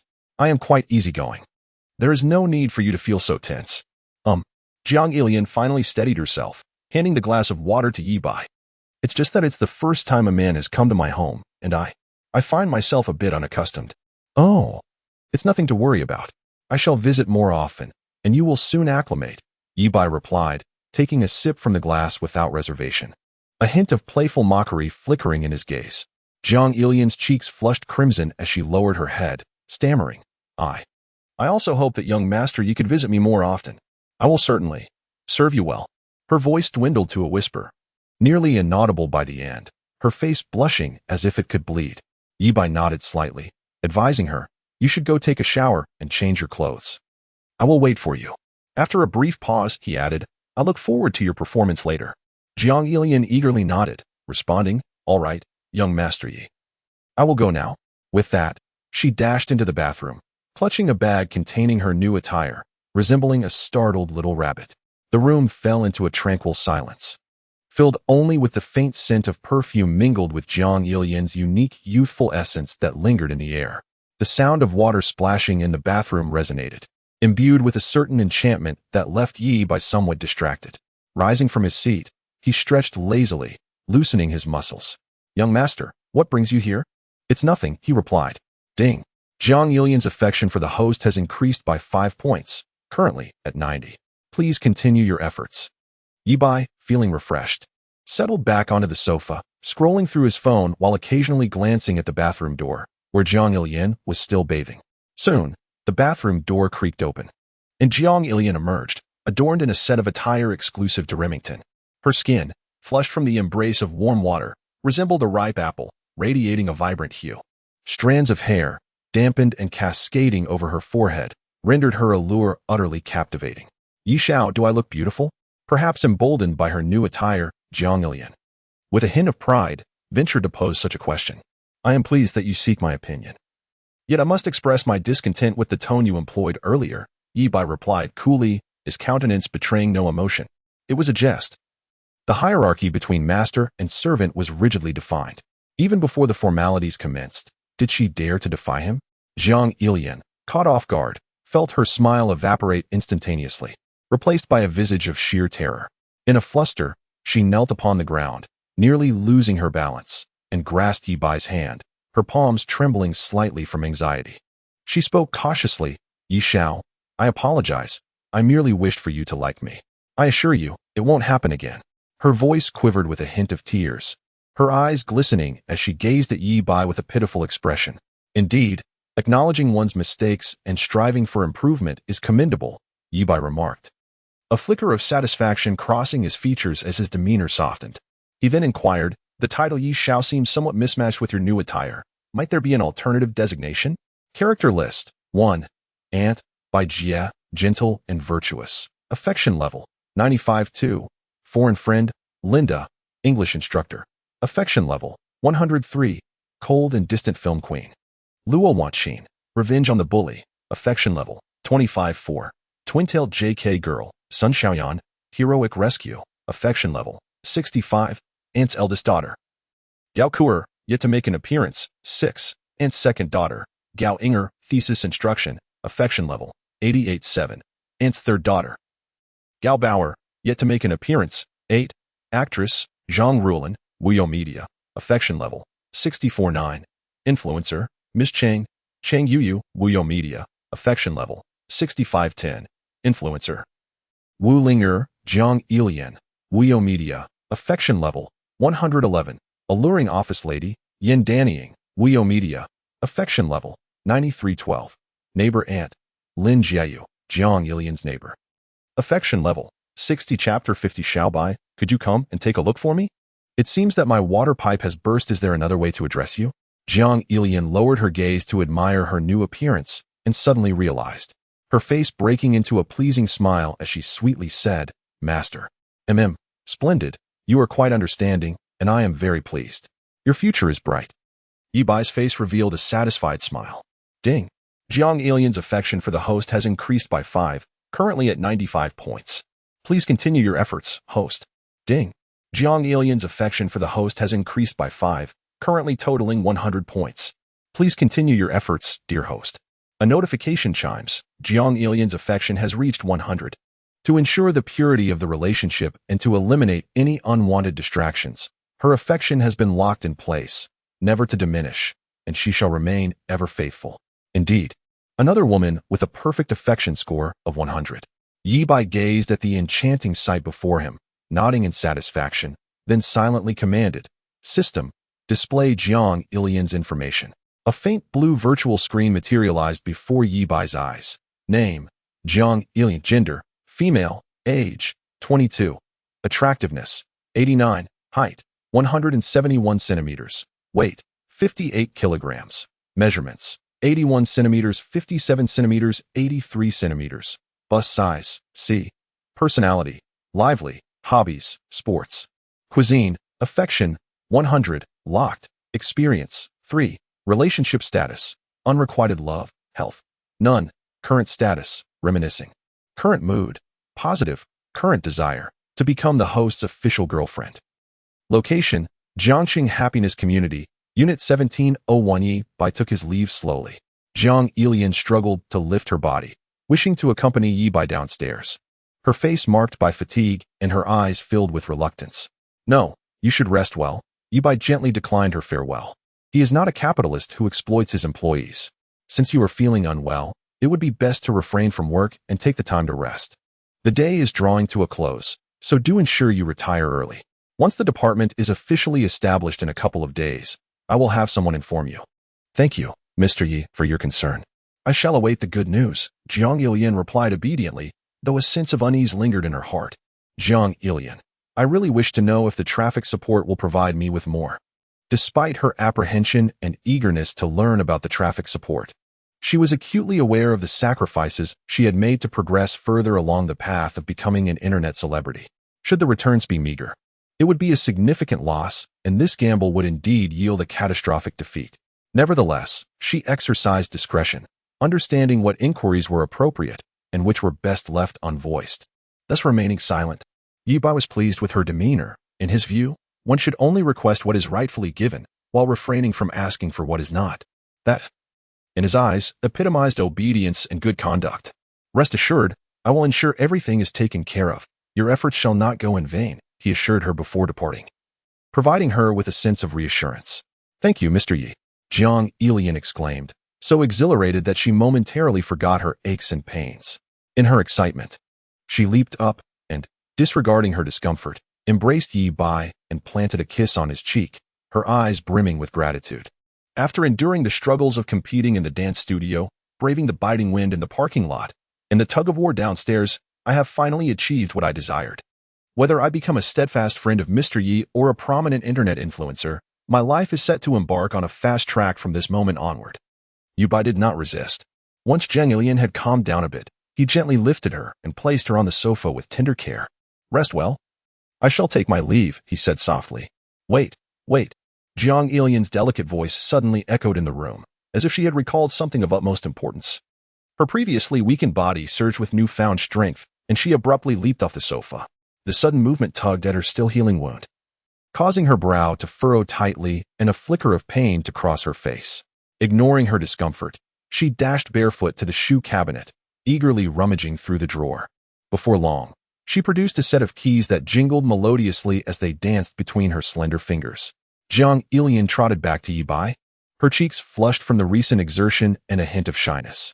With her head slightly bowed and an expression imbued with both bashfulness and anticipation, she extended the keys towards him.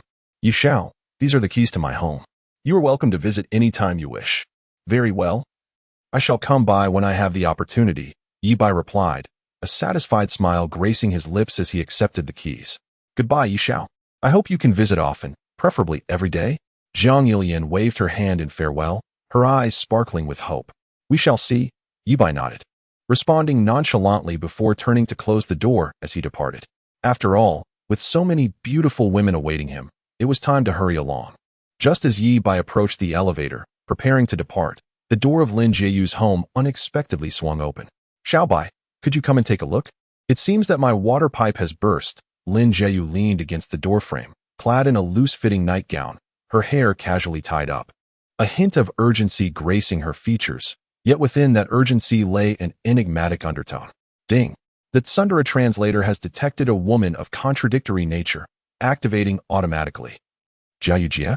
Yi Bai feigned ignorance, his expression one of surprise. How could it have burst? Why don't you contact the property management? Oh, trying to play coy, are we? Let us see how long you can keep up the act, he thought, intrigued by the unfolding drama. Lin Jiayu adopted a pitiful demeanor. The property management said they are not in the area. They all went out for a gathering. Lin Jiayu. Stupid straight man, why don't you understand my meaning? Communicating with straight men is truly exhausting, utterly speechless. Internally, she was in turmoil.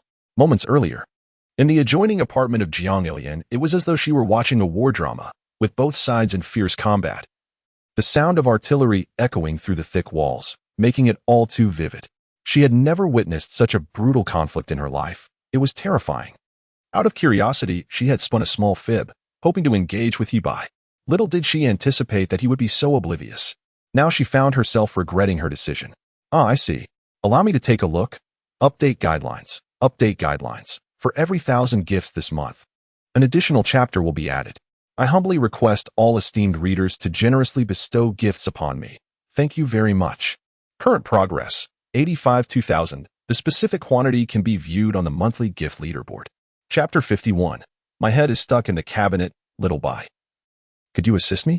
Lin Jiayu wore an expression of delicate distress, her loose nightgown gently swaying in the night breeze, showcasing her alluring figure to perfection. With a slight furrow in her brow and her eyes filled with vulnerability, she evoked a sense of compassion in anyone who beheld her. Oh, I see. Allow me to take a look. Yi Bai found it hard to refuse, for as a paragon of virtue, how could he possibly ignore such a plea from a beauty? Thank you so much, little Bai. I am fortunate to have your willingness to help. Otherwise, I would be utterly at a loss. As Lin Jiayu spoke, she bit her lower lip, the vibrant hue of her lips becoming even more enticing under the gentle pressure of her teeth, while her eyes subtly hinted at an unexpected anticipation. Ding! The Tsundere translator has detected a woman of contradictory intentions, automatically activating. Lin Jiayu, humph. I've been waiting for you for quite some time. Let me witness your prowess, and by all means, you must be conquered tonight. Yi Bai secretly chuckled to himself, maintaining an expression of calm composure as he followed Lin Jiayu into the room. Upon entering the foyer, several pots of lush pothos greeted the eye, their leaves adorned with glistening droplets of water, shimmering softly under the gentle illumination, clearly having been recently watered, imparting a touch of vitality and a hint of moisture to the somewhat barren entrance. In the living room, a resplendent crystal chandelier emitted a warm glow, its light cascading down like silk, enveloping the entire space in an atmosphere of unparalleled coziness. Jiayu, where is the water pipe? Yi Bai inquired, his gaze piercing as he scanned the room. Various articles of clothing lay strewn about haphazardly, some of which were rather peculiar in style. It appeared that this woman was rather indifferent to the tidiness of her living habits. As he pondered this, his attention was drawn to a dark red object on the coffee table. What could that dark red item be? Perhaps a fascia gun? Yi Bai's eyelids flickered slightly, realizing that this woman was not as simple as she appeared.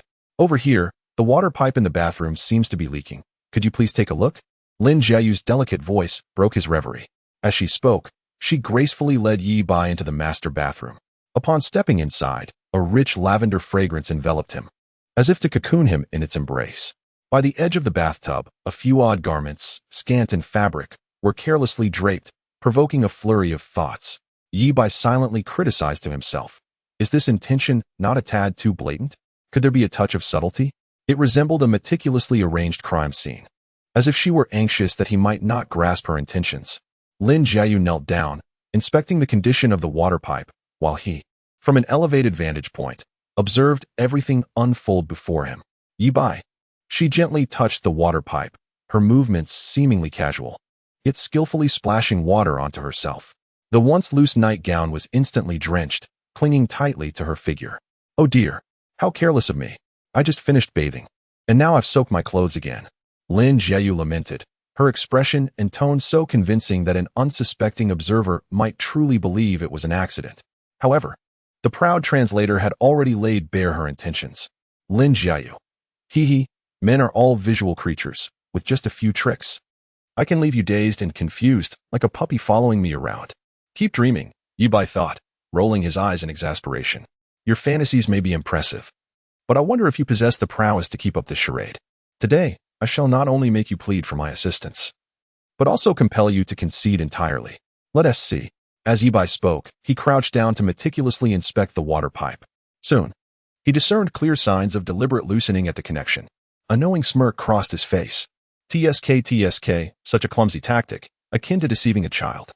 With such trivial tricks, you dare to be arrogant before me? This must be due to an aging connection. Do you have new pipes and tools at home? Yi Bai inquired nonchalantly. Yes, left by my ex-husband. Follow me. I will take you to retrieve them. Lin Jiayu, with graceful poise, stood and sauntered out of the bathroom, each movement exuding the unique charm of a mature woman, swaying enticingly, as if intentionally showcasing her allure. Yi Bai followed closely behind, relishing the beautiful sight. Lin Jiayu paused in the kitchen, kneeling down to open a small cabinet beneath the sink, rummaging through its contents. Yi Bai's eyes widened as he caught a glimpse of her. Oh dear, am I stuck? In the next moment, Lin Jiayu exclaimed, Oh no, I can't get out. My head is caught in the cabinet. Little Bai, could you lend me a hand? Lin Jiayu. Hee. Man, how will you respond to this? Yi Bai. He nearly burst into laughter at her exaggerated antics, which were hilariously undermined by her own prideful translator. The scene was simply amusing. Sister Jiayu, I'm coming. Don't worry. I shall assist you. Thank you, little Bai. Now, I'll slowly pull you out. 3, 2, 1, pull. Soon, with a look of feigned resentment, Lin Jiayu and tool-bearing Yi Bai returned to the bathroom. Now that we're here, see if there's anything useful. If not, I'll go buy more. Lin Jiayu said reluctantly, as this was far from her original plan. How had it come to this? Actually fixing the plumbing. Could it be that little Bai was genuinely an upright gentleman? It is unavoidable, even if you are a paragon of virtue. I must compel you to embrace your darker side today. Forgive me, Ilian, for I shall temporarily borrow your boyfriend. At that moment, Yi Bai, with his back turned to her, crouched before the water pipe. Upon hearing the words spoken behind him, a barely perceptible wicked smile graced his lips. He then exerted force to rupture the water pipe's connection, and in an instant, high-pressure water gushed forth. The strength bestowed by genetic enhancement is truly formidable. In a heartbeat, water splashed everywhere, surging like a tumultuous tide, drenching the entire bathroom, and of course, neither of them was spared. Lin Jiayu was taken aback by the sudden deluge, her visage paling in shock. In her frantic state, her foot slipped on the water pooling on the floor, causing her to lose her balance and fall backward. As she thought to herself, it's over. I'm going to hit my head. Am I destined to perish today? No. I have yet to savor the delights of new experiences. Lin Jiayu twisted the hem of her garment, her expression delicate, her eyes shimmering as she gently bit her lip. Dear readers, could you perhaps allow me to stay on your bookshelf? Chapter 52. The useless ex-husband is inferior to even a single finger of Yi Bai. Now is the moment. Yi Bai, ever prepared, reacted with astonishing speed, swiftly extending his arm to envelop her tightly, shielding her within his embrace while skillfully using his body to deflect the splattering water. The two were pressed closely together, and Yi Bai could distinctly feel Lin Jiayu's rapid heartbeat, along with the warmth radiating from her body. Are you all right? Yi Bai inquired with genuine concern, his eyes brimming with worry. Still shaken, Lin Jiayu felt Yi Bai's powerful arm. Her cheeks instantly flushed a deep crimson, reminiscent of a ripe apple. She softly murmured, No, it's nothing. Lin Jiayu, so manly. I almost wish to fall again. This is simply too reassuring. How can he be so handsome? Lin Jiayu fervently cheered within, never having experienced such a profound sense of security.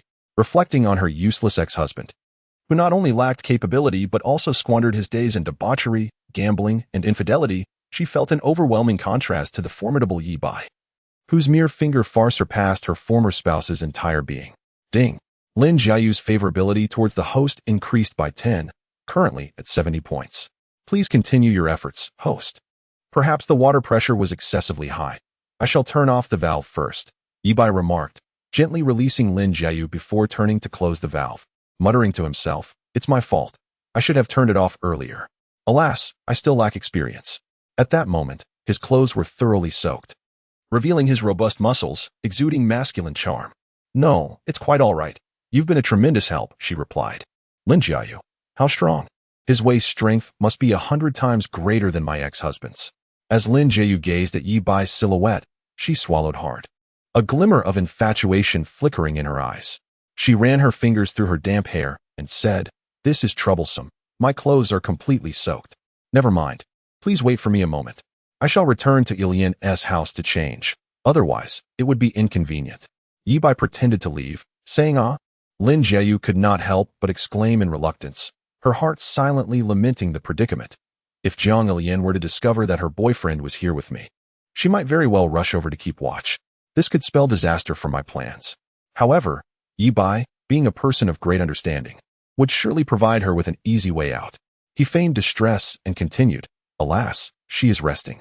She was quite exhausted earlier and bears some injuries. I truly cannot bring myself to disturb her, but now there seems to be no other option. With that, Yi Bai pretended to take his leave. No. Upon hearing this, Lin Jiayu's face lit up with surprise as she hurriedly grasped his hand, nearly unable to suppress the smile, threatening to break free. Let us not disturb Ilian's rest any further. My ex-husband left some clothes at my home, and I am too lazy to throw them away. Why not wear them for the time being? Alas, this situation is truly unfair to you. Very well, I do not mind, Yi Bai responded, feigning guilt. My lack of experience is evident. I should have closed the water valve beforehand. Lin Jiayu gently patted Yi Bai's shoulder and said, If we are to speak of it this way, I am grateful for your willingness to assist. Ever since my ex-husband, that scoundrel, cheated and gambled, I realized after our divorce that having no man around truly presents challenges. I have had to handle everything alone, a woman adrift without kin or friend. Alas, I have spoken too much. I sincerely thank you, Xiaobai. Am I not pitiful enough? Why do you not come to inquire about my well-being? Yi Bai followed Lin Jieyu into the bedroom, where the latter opened the wardrobe and retrieved a men's shirt and a pair of casual shorts. You may change into these. They are all clean. I will fetch you some towels. All right. Thank you, Sister Jieyu, Yi Bai replied, accepting the garments and stepping into the bathroom to change. Lin Jieyu soon returned with the towels, but as she passed by the bathroom door, she inadvertently caught a glimpse through the crack. Witnessing Yi Bai's chiseled 8-pack abs and his sculpted physique, reminiscent of a masterful ancient Greek statue. Such terror. This prowess was unprecedented, a sight rarely beheld in one's lifetime. How could Jiang Ilian monopolize such a remarkably handsome and talented boyfriend? Absolutely not. Lin Jieyu's heart raced, her breath quickened, as if she were on the verge of suffocation. Her mind swirling in a haze. Ding. Lin Jieyu's affection for the host has increased by 5 points, currently at 75.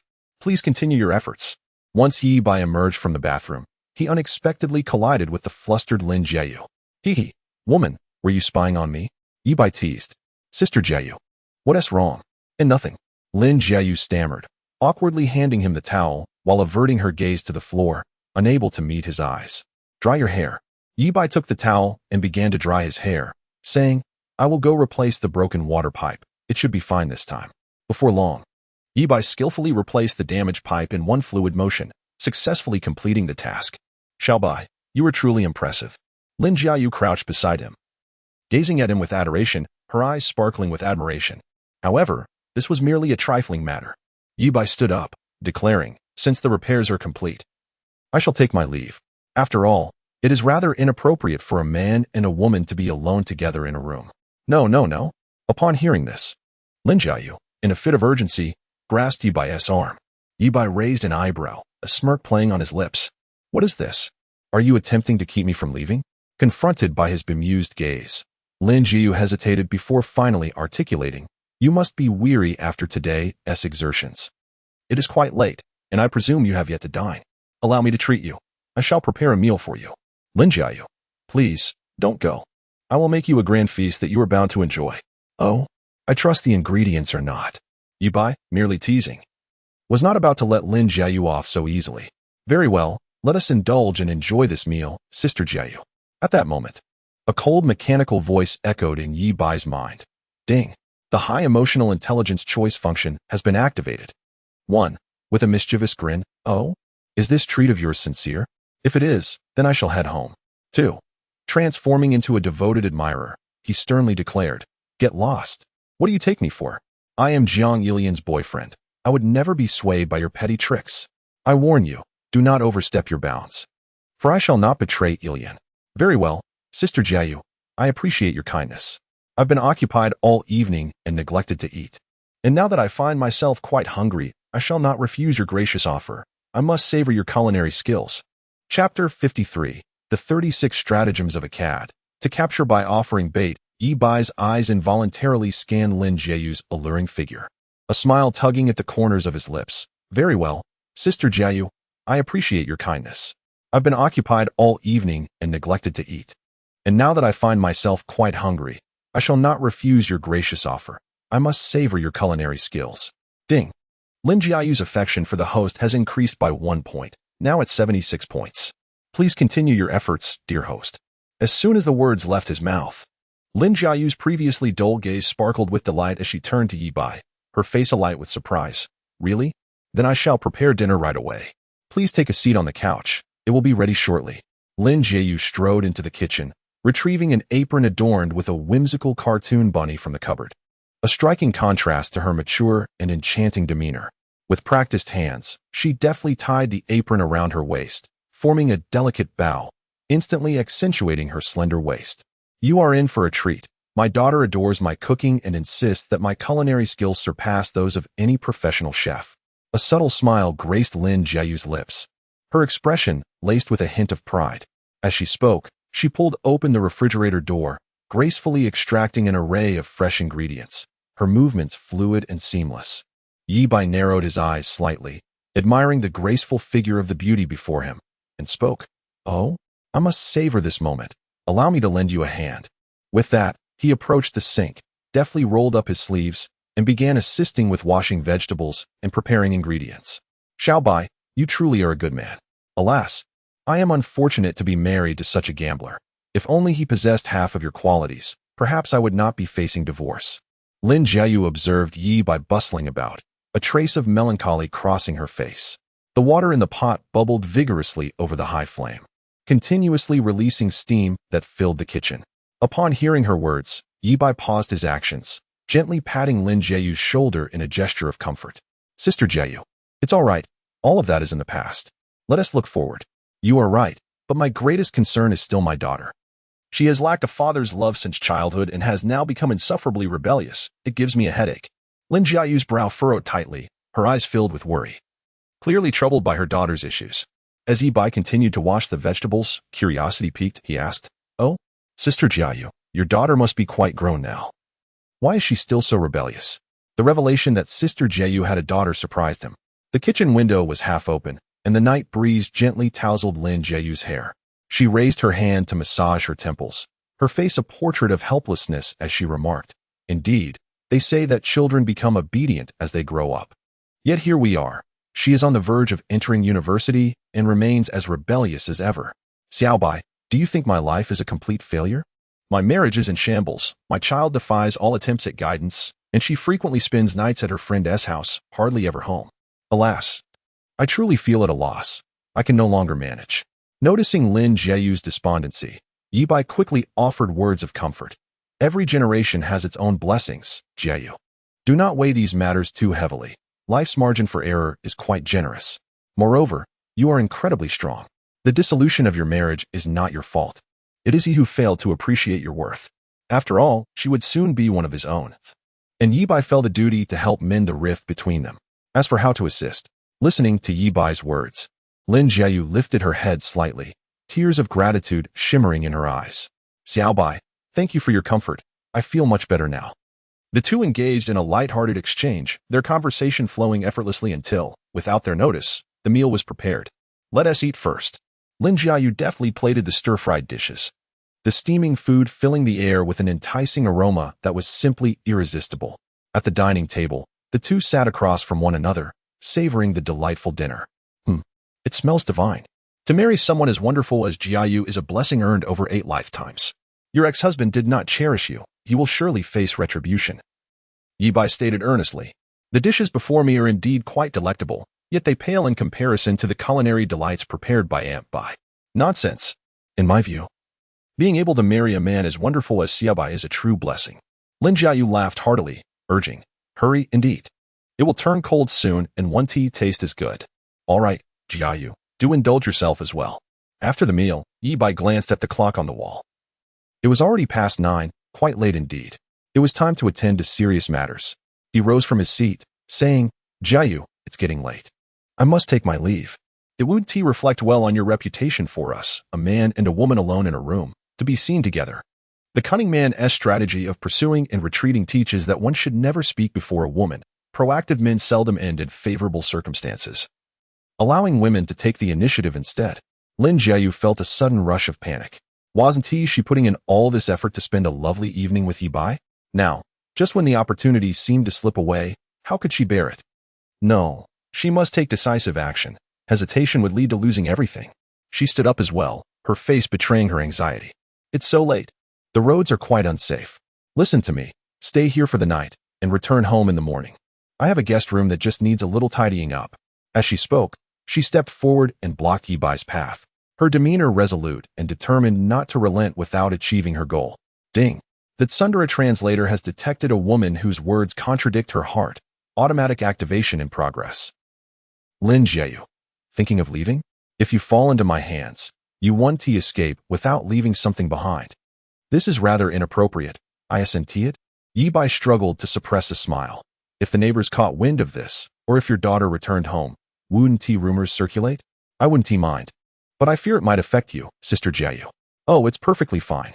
Lin Jiayu swiftly shook her head. What is the big deal? I am divorced. And for many years, I've been preoccupied with my child's education, and Auntie had the heart to seek companionship. However, that doesn't mean I cannot have my own life. Don't misunderstand. Even if I were to host my younger brother for the night, or if we were to engage in a relationship, what difference would it make? Lin Jiayu thought to herself, why should I care about those gossips? As long as I find joy in my own life, that is all that matters. But after all, Ilian is just across the hall. Yi Bai looked at her with a conflicted expression. Still proceeding with her intentions, Yi Bai continued with determination. Lin Jiayu felt a surge of uncontainable frustration.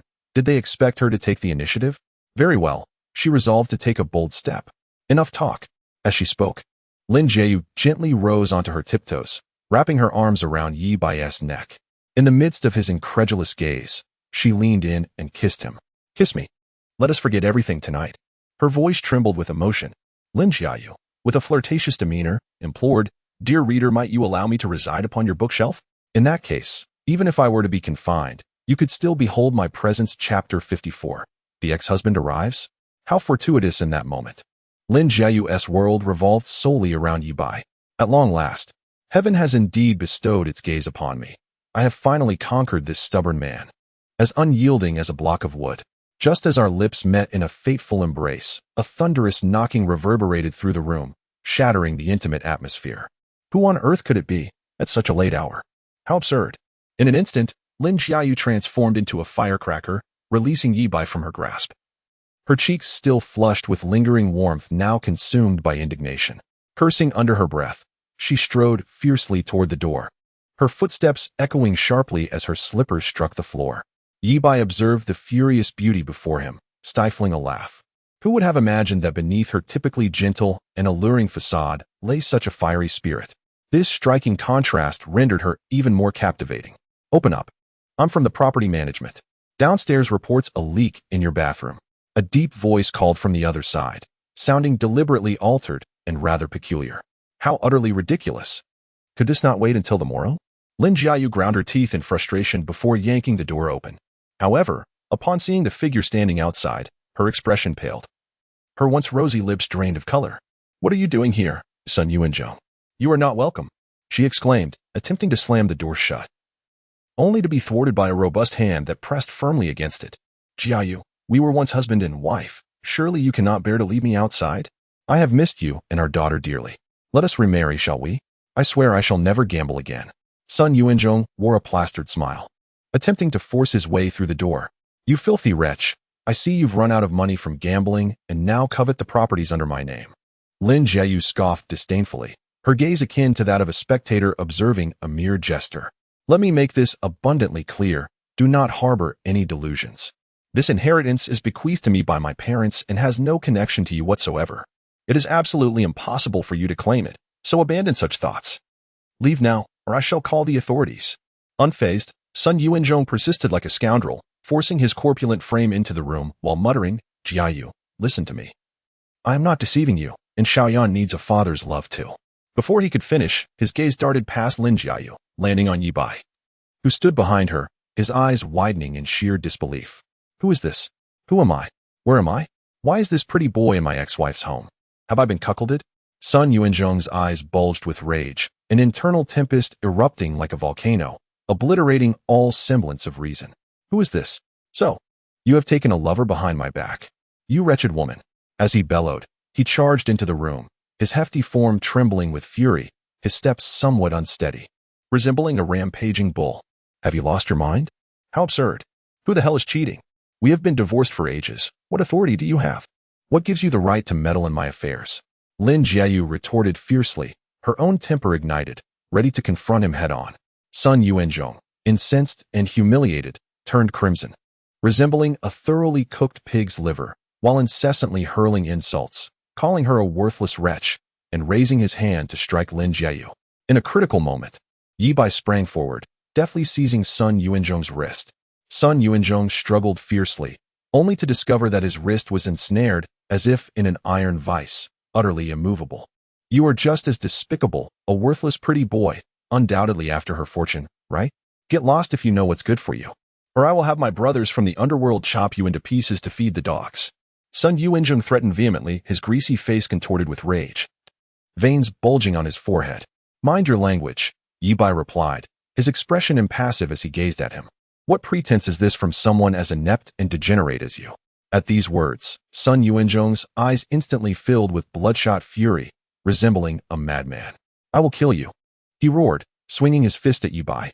Yi Bai regarded the pathetic figure before him with disdain, unfazed, as he tilted his head slightly to effortlessly evade the punch. In an instant, he retaliated with a resounding slap across Sun Yuanzhong's face, the impact echoing through the room, leaving a vivid red imprint. Before Sun Yuanzhong could comprehend the situation, Yi Bai delivered a precise kick to his abdomen.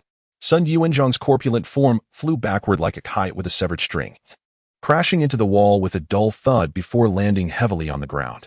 Yi Bai swiftly stepped forward, firmly gripping Sun Yuanzhong's arm and forcefully twisting it behind his back. He then pressed his knee against Sun's back, pinning him decisively to the ground. Sun Yuanzhong cried out in agony, it hurts. Let me go, or I will call the police. This is illegal assault. I am merely apprehending a criminal who has unlawfully trespassed into a private residence. I am acting in the name of justice, Yi Bai retorted. You are talking nonsense. Sun Yuanzhong, filled with fear and astonishment, pondered how his intention to ask his ex-wife for a little money had escalated into such a predicament. Not only was he battered and bruised, but he also faced the possibility of incarceration. What was he to do? You are too verbose, Yi Bai remarked. Turning to Lin Jiayu. Sister Jiayu, bring me some rope. Lin Jiayu, captivated by Yi Bai's agile prowess as she stood by, hurried to the balcony to fetch several thick ropes. Yi Bai took the ropes and skillfully bound Sun Yuanzhong's hands and feet. He then turned to Lin Jiayu. Feigning innocence with a playful tone, Sister Jiayu, did I use too much force? After all, he is your ex-husband. Are you hurt? Lin Jiayu, however, was solely concerned for Yi Bai, her eyes filled with worry, completely disregarding Sun Yuanzhong's plight. I am fine. Yi Bai shook his head, signaling that he was unharmed. Indeed, it felt pleasant to have an ex-wife who cared for one's well-being. You two shameless lovers. If you have the guts, let me go, and I will make your lives a living hell. Sun Yuanzhong spat, his anger palpable. I am going to kill you. I am going to kill you. Sun Yuanzhong was bound to the ground, his rage boiling as he witnessed the scene before him, his lungs nearly bursting with fury, cursing incessantly. How could my ex-wife express concern for this scoundrel who had assaulted me, while ignoring my injuries? Is this just? Lin Jiayu had never displayed such tenderness towards me. Sun Yuanzhong's masculine pride lay utterly shattered. Where does this barking come from? Yi Bai furrowed his brow and addressed Lin Jiayu. Sister Jiayu, please fetch a dirty rag. Lin Jiayu hurried to find a cloth.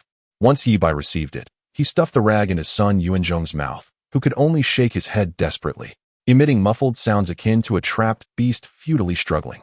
Yi Bai surveyed his handiwork, a smirk curling at the corners of his mouth. He then turned to Lin Jiayu. Sister Jiayu, shall we continue with what we left unfinished?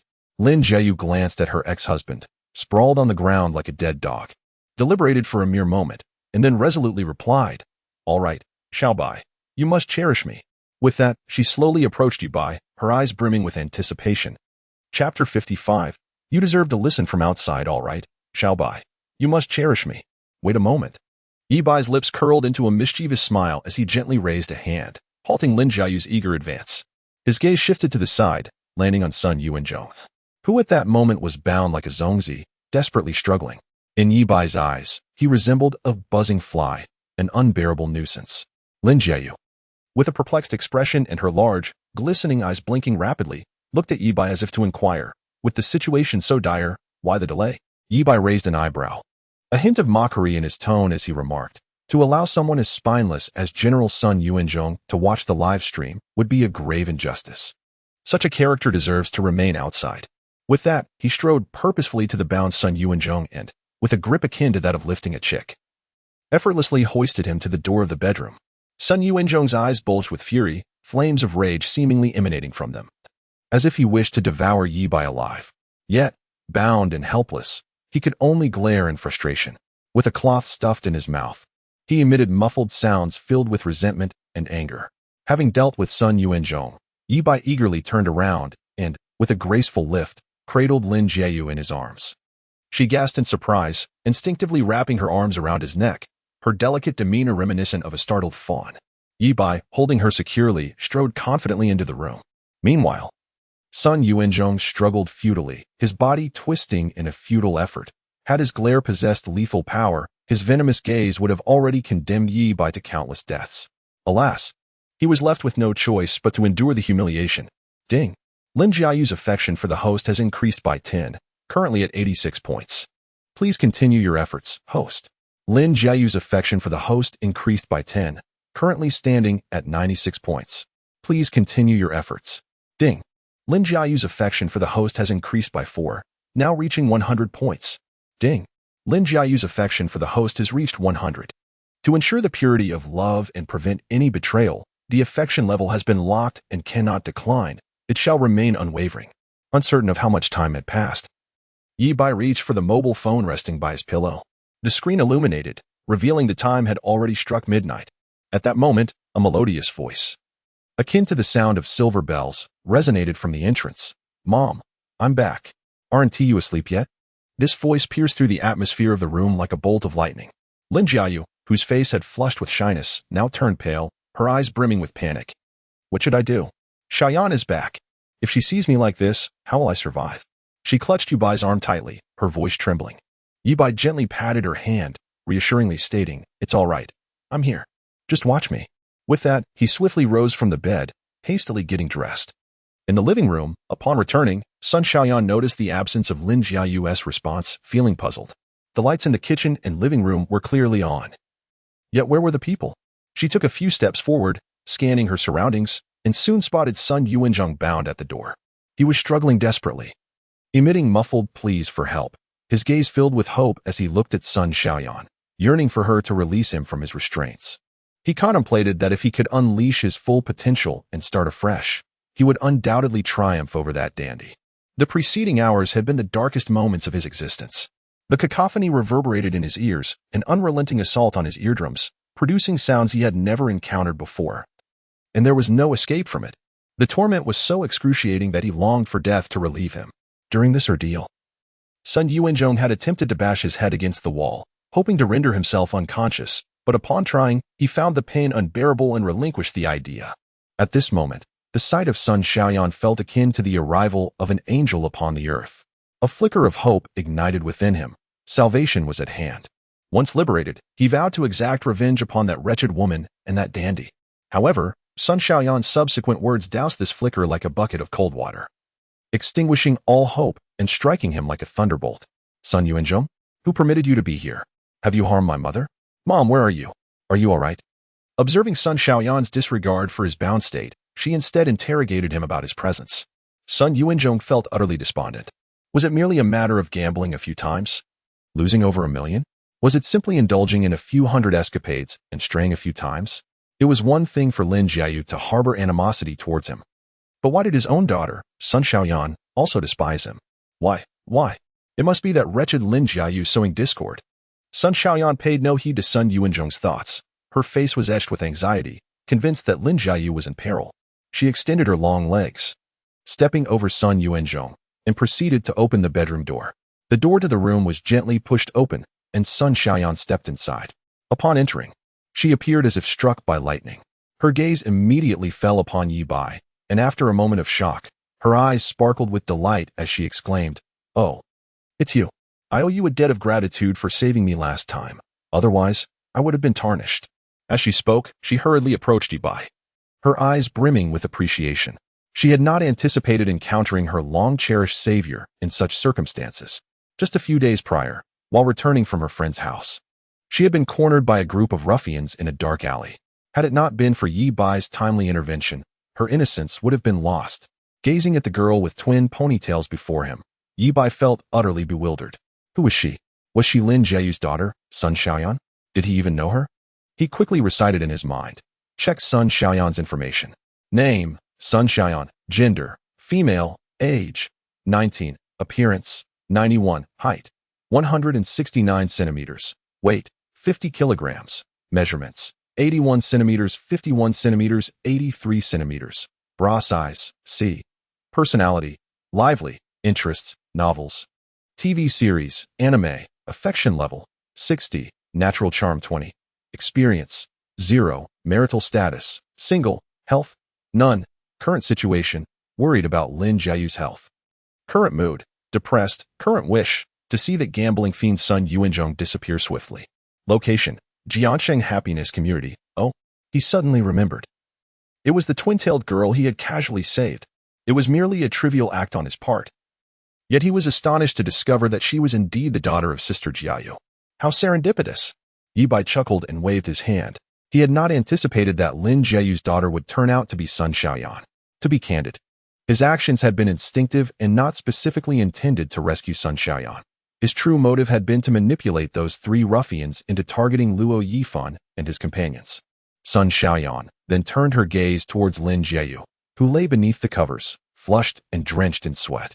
Instantly, concern welled within her, and she stepped forward, her expression laden with worry.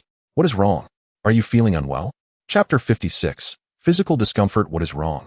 Are you feeling unwell? I am fine. Lin Jiayu felt an overwhelming sense of humiliation and anger, struggling to maintain her composure as her voice quivered slightly. She felt as though she were on the brink of madness.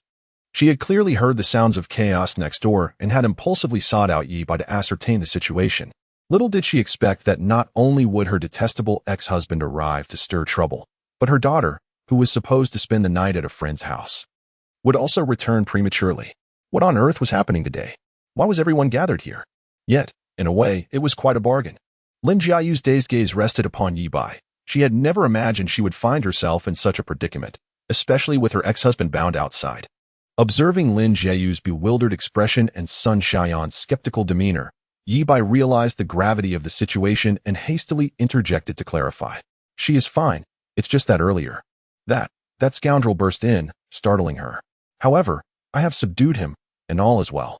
Listening to Yi Bai's words, Lin Jiayu gradually regained her composure and added, yes, indeed, that lunatic Sun Yuanzhong must have lost at gambling again and is looking to extort money from us. As long as you're unharmed, that scoundrel must not be given a single penny.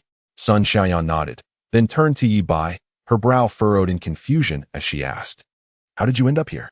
Do you know my mother? Yi Bai chuckled and explained, yes, I had a pleasant conversation with Sister Jiayu last time. When your home's water pipe burst, I came over to assist with the repairs. I never imagined that Sun Yuanzhong would attempt to break in and commit an act of violence. What a coincidence it was, where the consequences could have been dire. Ding. Sun Xiaoyan's affection for the host has increased by 10, currently at 70 points. Please continue your efforts. Upon hearing this, Sun Xiaoyan's face lit up with gratitude. Wow. I can't thank you enough. You saved me last time, and now you've saved my mother again. Could this be her very own Prince Charming? If it weren't for Yi Bai, not only would she have been sullied, but her mother would also have been harmed by that gambling fiend Sun Yuanzhong, potentially shattering their family. Should I then offer myself in gratitude? It's nothing. These are mere trifles. As long as you are all safe, that's what matters. Yi Bai smiled and nodded, understanding the importance of fostering a good relationship with Sun Xiaoyan, especially given the circumstances with Lin Jiayu. He harbored a notion. He shared a unique bond with Lin Jiayu, while Sun Xiaoyan was also intertwined with her. Hence, what was the nature of his relationship with Sun Xiaoyan? Let us step outside. Allow your mother some solitude to collect herself after the shock, Yi Bai suggested. Sun Xiaoyan nodded and glanced at Lin Jiayu, saying, all right. Please take a moment to rest. As the two exited the room, Sun Xiaoyan cast a glance at Sun Yuanzhong, bound at the doorway, and with a furrowed brow inquired, how should we handle this scoundrel? Should we report him to the authorities? Yi Bai nodded in affirmation, stating, yes, we must contact the police. Such actions are unlawful and must be addressed by law enforcement.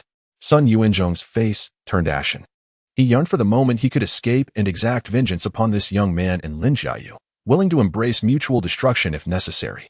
Sun Xiaoyan approached the balcony, retrieving her phone to call the police. Seizing the opportunity, Yi Bai stepped before Sun Yuanzhong, observing the palpable hatred reflected in his eyes. Alas, harboring animosity towards me will lead to your demise.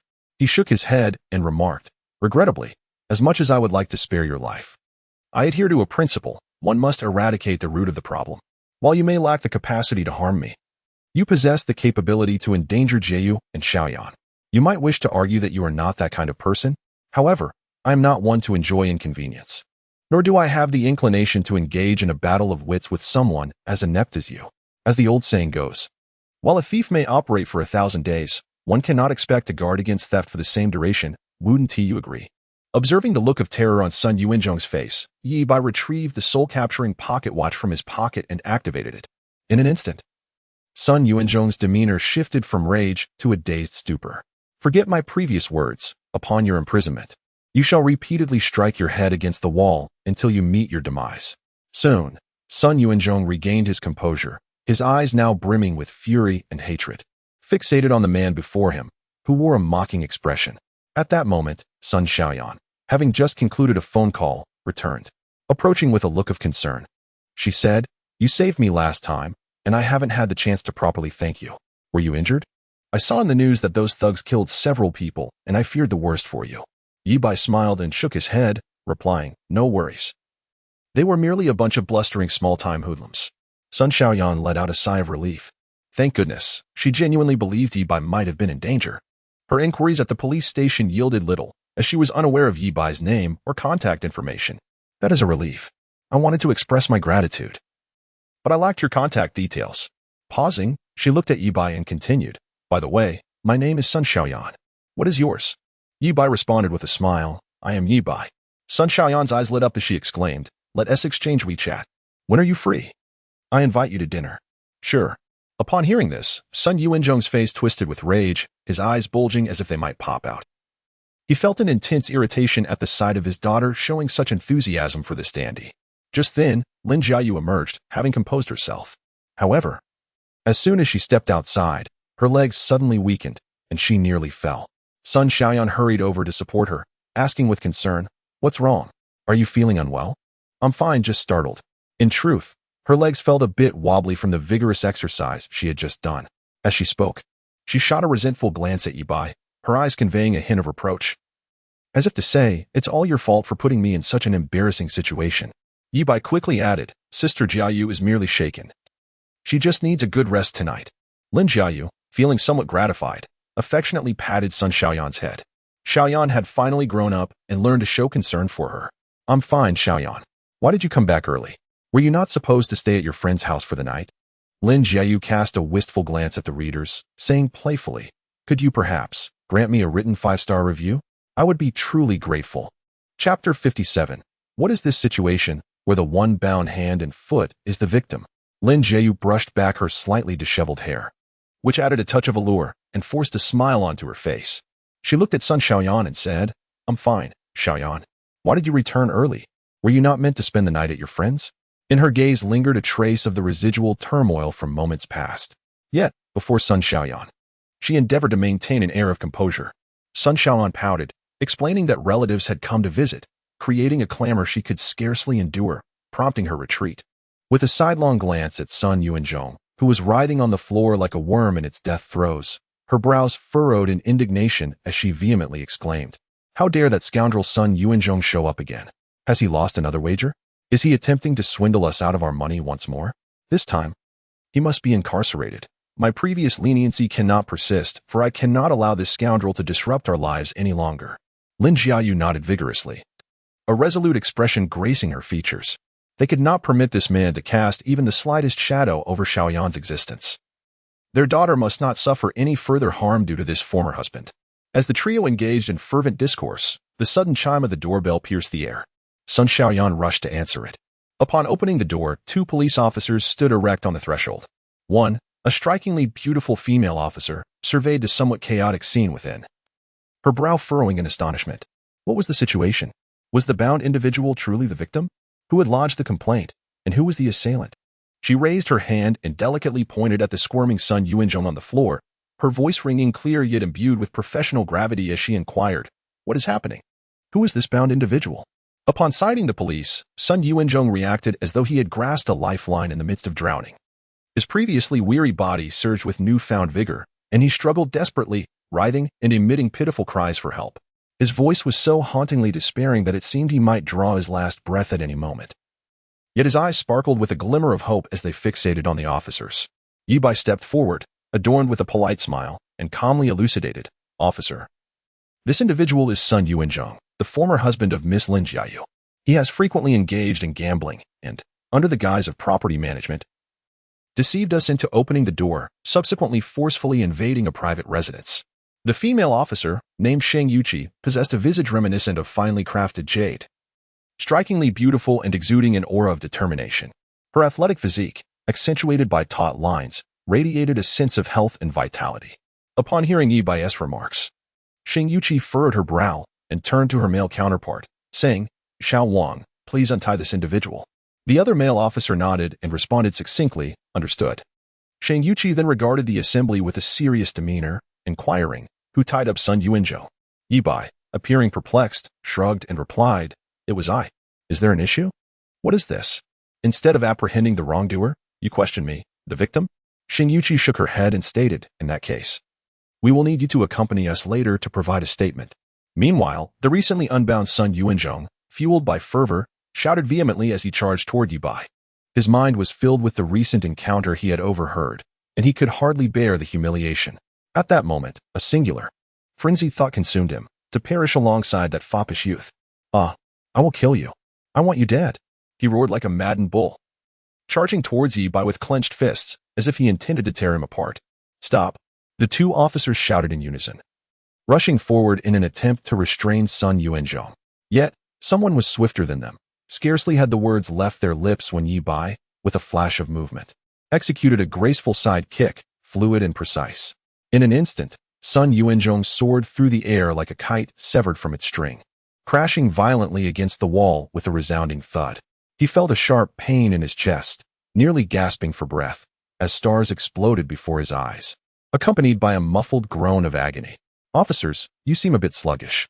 If this criminal had harmed me, the situation would have taken a dire turn," Yi Bai remarked nonchalantly, dusting off his hands as he regarded them coolly. "You." Shang Yuqi stared at Yi Bai in utter astonishment, her eyes wide as saucers, nearly dropping her jaw in disbelief. "The force of that strike? Were you a superhero?" Her expression shifted from shock to curiosity. Even professional fighters would struggle to wield such strength. Who on earth is this person? However, now is not the time for contemplation. She hurried to Sun Yuanzhong's side, assisting him to his feet while promptly securing handcuffs around his wrists. Then, turning to Yi Bai, she said, "Let us proceed. We must also retrieve Ms. Lin Jiayu and return to the station to take statements." Yi Bai nodded and said, "All right." Lin Jiayu approached Sun Xiaoyan, gently ruffling her hair, and said with tenderness, "Xiaoyan, you should stay at home. It's quite late, and we will return soon after finishing our statements." Sun Xiaoyan obediently nodded and replied, "Okay. Just be careful, all right?" Although she often displayed a rebellious streak, she understood that in this exceptional circumstance, she should not trouble her mother and brother Yi Bai. After completing their statements at the police station, it was already 2 in the morning.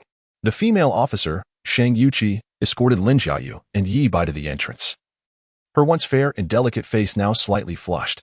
During the interrogation, Sun Yuanzhong had behaved like a hysterical individual, incessantly wailing that Yi Bai had entangled with his wife, vividly recounting the scene, creating an incredibly awkward atmosphere that left the male officer in a state of bemusement. Meanwhile, the inexperienced Xing Yuqi felt her face burn with embarrassment, her heart racing. Was it truly that potent? She quickly shook her head, dismissing the chaotic thoughts, cleared her throat, and said, "You may leave now. We will proceed with legal actions against Sun Yuanzhong, and the specific sentence will be determined by the court. Should any issues arise, we will contact you. So please keep your phone accessible." Yi Bai shrugged nonchalantly and replied, We understand." He had little concern regarding how many years Sun Yuanzhong would be sentenced. After all, he had already ensnared him with the soul-capturing watch, and barring any unforeseen events, Sun Yuanzhong was destined to perish in prison that very night. The cause of death was suicide. Turning away, she said, "Let's go, Sister Jiayu." Yi Bai wrapped his arm around Lin Jiyu's slender waist, delicate as a willow, his hand daringly sliding downward, indulgently reckless. Chapter 58.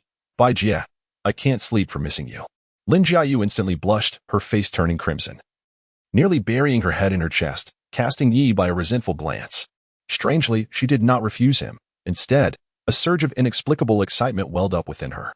Even in this inappropriate setting, she found it hard to push Yi Bai away. Behind them, Shang Yuqi stared in astonishment, her heart racing. Did these two have no shame? She thought to herself, her cheeks flushing deeper, quickly turning away, unable to look further. The night was deep, and the streets were desolate, their footsteps echoing in the silence. Upon reaching the car, Yi Bai gallantly opened the door for Lin Jiayu, allowing her to enter. Once inside, Lin Jiayu leaned back in her seat, her gaze dreamy as she looked at Yi Bai and said, "Xiao Bai, I truly appreciate your help today. Otherwise, I would not know what to do." Her voice was soft, laced with gratitude and a hint of something more. Yi Bai smiled and replied, "It's nothing, Sister Jiayu, as long as you're all right." The car gradually started, gliding along the quiet street. Lin Jiayu gently bit her lower lip, a shy blush appearing on her face as she said, "Xiao Bai, could you come over to my place more often? I feel quite lonely by myself. It would be nice to have you to talk to." The Tsundere translator has detected a woman who speaks insincerely and is now automatically initiating. Lin Jiayu, tonight feels absolutely delightful. I wish every day could be like this. This was her first genuine experience of the joy of being a woman, leaving her with an endless aftertaste. Suddenly, as if recalling something, she quickly added, "I want to tell Yan." Yi Bai smiled and nodded. "All right, if Sister Jiayu misses me, just send me a message or call. Besides, it wouldn't matter if Lian found out." Lin Jiayu bit her lip shyly and replied, "Xiao Bai, you're so kind. Next time, I could visit Ilian, and we can come to see you together." As she spoke, she gathered her hair. The car halted beneath Lin Jiayu's residence. After alighting, she gazed affectionately at Yi Bai and said, "Then I shall head home now. I will miss you, and you must think of me too." Yi Bai smiled and nodded. "All right, Sister Jiayu, do get some rest early." At that moment, Sun Xiaoyan dashed out from the entrance. Upon seeing Lin Jiayu, she scrunched her nose and inquired, "Are you all right?" There's a strange scent. Lin Jiayu's face flushed slightly, her gaze evasive as she responded, "I'm fine." Yi Bai chuckled and addressed Sun Xiaoyan. "I'll take my leave now. You two should rest early." Sun Xiaoyan waved her hand sweetly and said, "Goodbye. Thank you for your hard work, Brother Yi Bai." Lin Jiayu gently waved her fair arm, her face adorned with emotion as she savored the delightful sensations of the recent moments. Upon returning home, Yi Bai found the lights still aglow. Bai Jia emerged from her room, her countenance lighting up with joy at the sight of Yi Bai. She hurried forward, exclaiming, "Xiao Bai, you're back." Her voice brimmed with elation. Unbeknownst to her, during the days when Yi Bai was home, she had slept with remarkable tranquility. Yet today, as he was absent, she tossed and turned in bed, unable to find solace, her heart feeling hollow. She had contemplated calling him to urge his early return, but hesitated, fearing he might resent being monitored, thus dismissing the thought. A vague awareness began to dawn upon her. Perhaps she had developed feelings for Xiao Bai. Emotions that intensified like wild grass in spring, impossible to restrain. This was an experience she had never encountered in her first half of life. Deep down, she understood that such thoughts were inappropriate. Xiao Bai was still young, with an abundance of splendid girls awaiting his choice. Meanwhile, she was no longer in her youth. Although she maintained her appearance well, there remained an undeniable generational gap between them. Reflecting on this, a glimmer of melancholy flickered in her gaze. Yi Bai nodded and, with genuine concern, inquired, "And Bai, why are you still up so late?" Bai Jia, previously lost in self-reproach, flustered at his question, replied, "I noticed you hadn't returned, so I waited for you. Are you hungry? I saved some food for you." The Tsundere translator has detected a woman who speaks contrary to her heart and has activated automatically. "Bai Jia, I miss you so much that I can't sleep." "Yi Bai, huh?" Yi Bai rubbed his eyes, ensuring he was not imagining things. "No, Aunt Bai, you should have said so earlier. I have longed to interact with you." The Tsundere translator has indeed done a marvelous job. Just in time, he was preparing to hasten his revenge, aiming to trample on Gao Yi's dignity in a short span of time and then eliminate him. "Let us start with Aunt Bai." "Thank you, Aunt Bai. I happen to be hungry. Is Sister Inger not at home?" "She has returned to school and is likely writing her thesis." Yi Bai approached the dining table, seated himself, and began to eat. Bai Jia sat beside him, her hands cradling her face, gazing intently at him, her eyes filled with warmth and concern. As he ate, he engaged in conversation with Bai Jia about the events of the day at the company. Occasionally, Bai Jia would emit peals of laughter, creating a wonderfully cozy atmosphere. Soon, Yi Bai finished his late-night snack, feeling invigorated and ready for battle once more. "I've finished eating. I'm going to take a shower now." "All right." After a while, while comfortably soaking in the bathtub, a smile curled at the corners of Yi Bai's mouth. It was time to interact with Bai Jia. He called out in a loud voice, "Aunt Bai, I forgot to grab a towel. Could you please bring one to me?" Bai Jia responded, "All right, just a moment." Holding the towel, Bai Jia entered the bathroom, her gaze falling upon Yi Bai's well-built physique, her cheeks flushed a deep crimson, even her ears tinged with a rosy hue.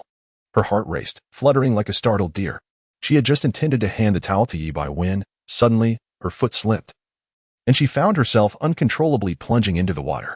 In a state of utter panic, she flailed about, desperately trying to rise, but the more she moved, the more chaos ensued. sending splashes of water everywhere. Her hair clung damply to her face, enhancing her already charmingly pitiable appearance. After a struggle that seemed to last an eternity, it was Yi Bai who ultimately lifted her in a princess carry, allowing her to escape the watery depths. Leaning against Yi Bai's strong embrace, she felt her heart race, the blush on her cheeks deepening. I think I'll head back to my room now. I'm completely soaked. Xiao Bai, do take care not to catch a chill, she stammered, before hastily retreating from the bathroom. Yi Bai chuckled softly, following her at a leisurely pace. Moments later, with a mix of apprehension and anticipation, he gently pushed open the door to Bai Jia's room. Aunt Bai, may I come in? Standing before the door, his heart pounded like a drum. He inhaled deeply, slowly extending his hand to gently nudge the slightly ajar door. The hinges creaked softly, resonating in the stillness of the night. Inside, Bai Jia sat on the edge of her bed, a fluffy towel in hand, carefully drying her damp long hair. She wore a loose-fitting nightgown, the delicate fabric accentuating her figure and revealing the unique allure of a mature woman.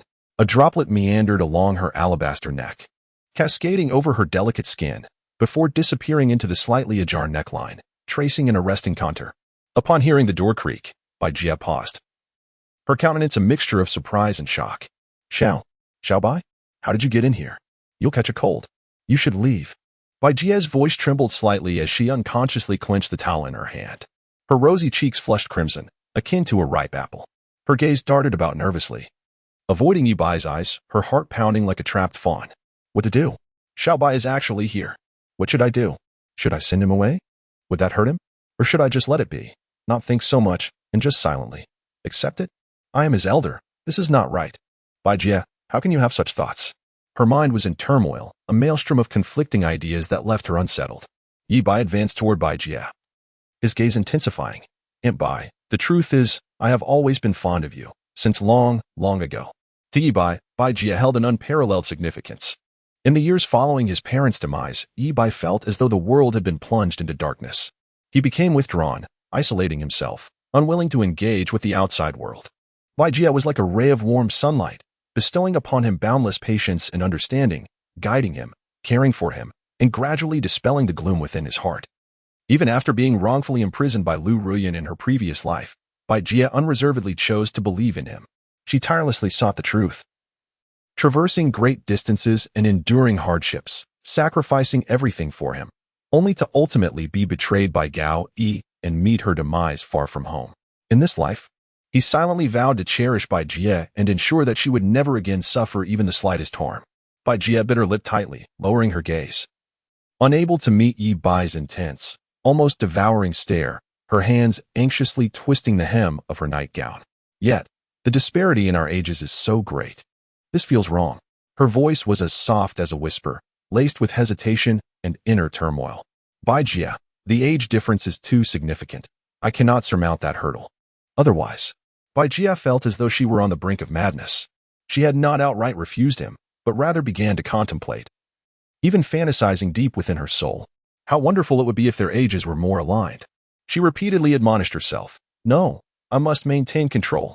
Bai Jia, age has never been a hindrance. Do not overthink it. Life is fleeting. One must live for oneself. Yi Bai gently coaxed her. Bai Jia, in her 30s, was at the pinnacle of a woman's maturity and grace, her beauty akin to a finely aged wine, becoming increasingly alluring with each passing moment. It seemed that Bai Jia was merely a step away. The high level of affection was indeed not unfounded. However, if Inger and the others were to find out, how could I ever face anyone again? Bai Jia's voice dwindled to a mere murmur. Bai Jia, if no one knows, I could. Bai Jia's resistance, which was already minimal, now flickered like a candle in the wind, perilously close to extinguishing. After all, she harbored peculiar feelings for Xiao Bai, but was ensnared by societal prejudices that held her back. However, her time spent with Ye Bai had illuminated her true desires. Ye Bai continued to gently coax her, gradually dismantling Bai Jia's reservations. Aunt Bai Jia, it's all right. We just need to keep it a secret, right? Bai Jia hesitated for a long while. Her eyes filled with turmoil, engaged in an inner conflict. Ultimately, summoning tremendous courage, she gazed at Ye Bai with eyes brimming with affection and gently nodded. Her voice barely a whisper. All right, just this once. Beep.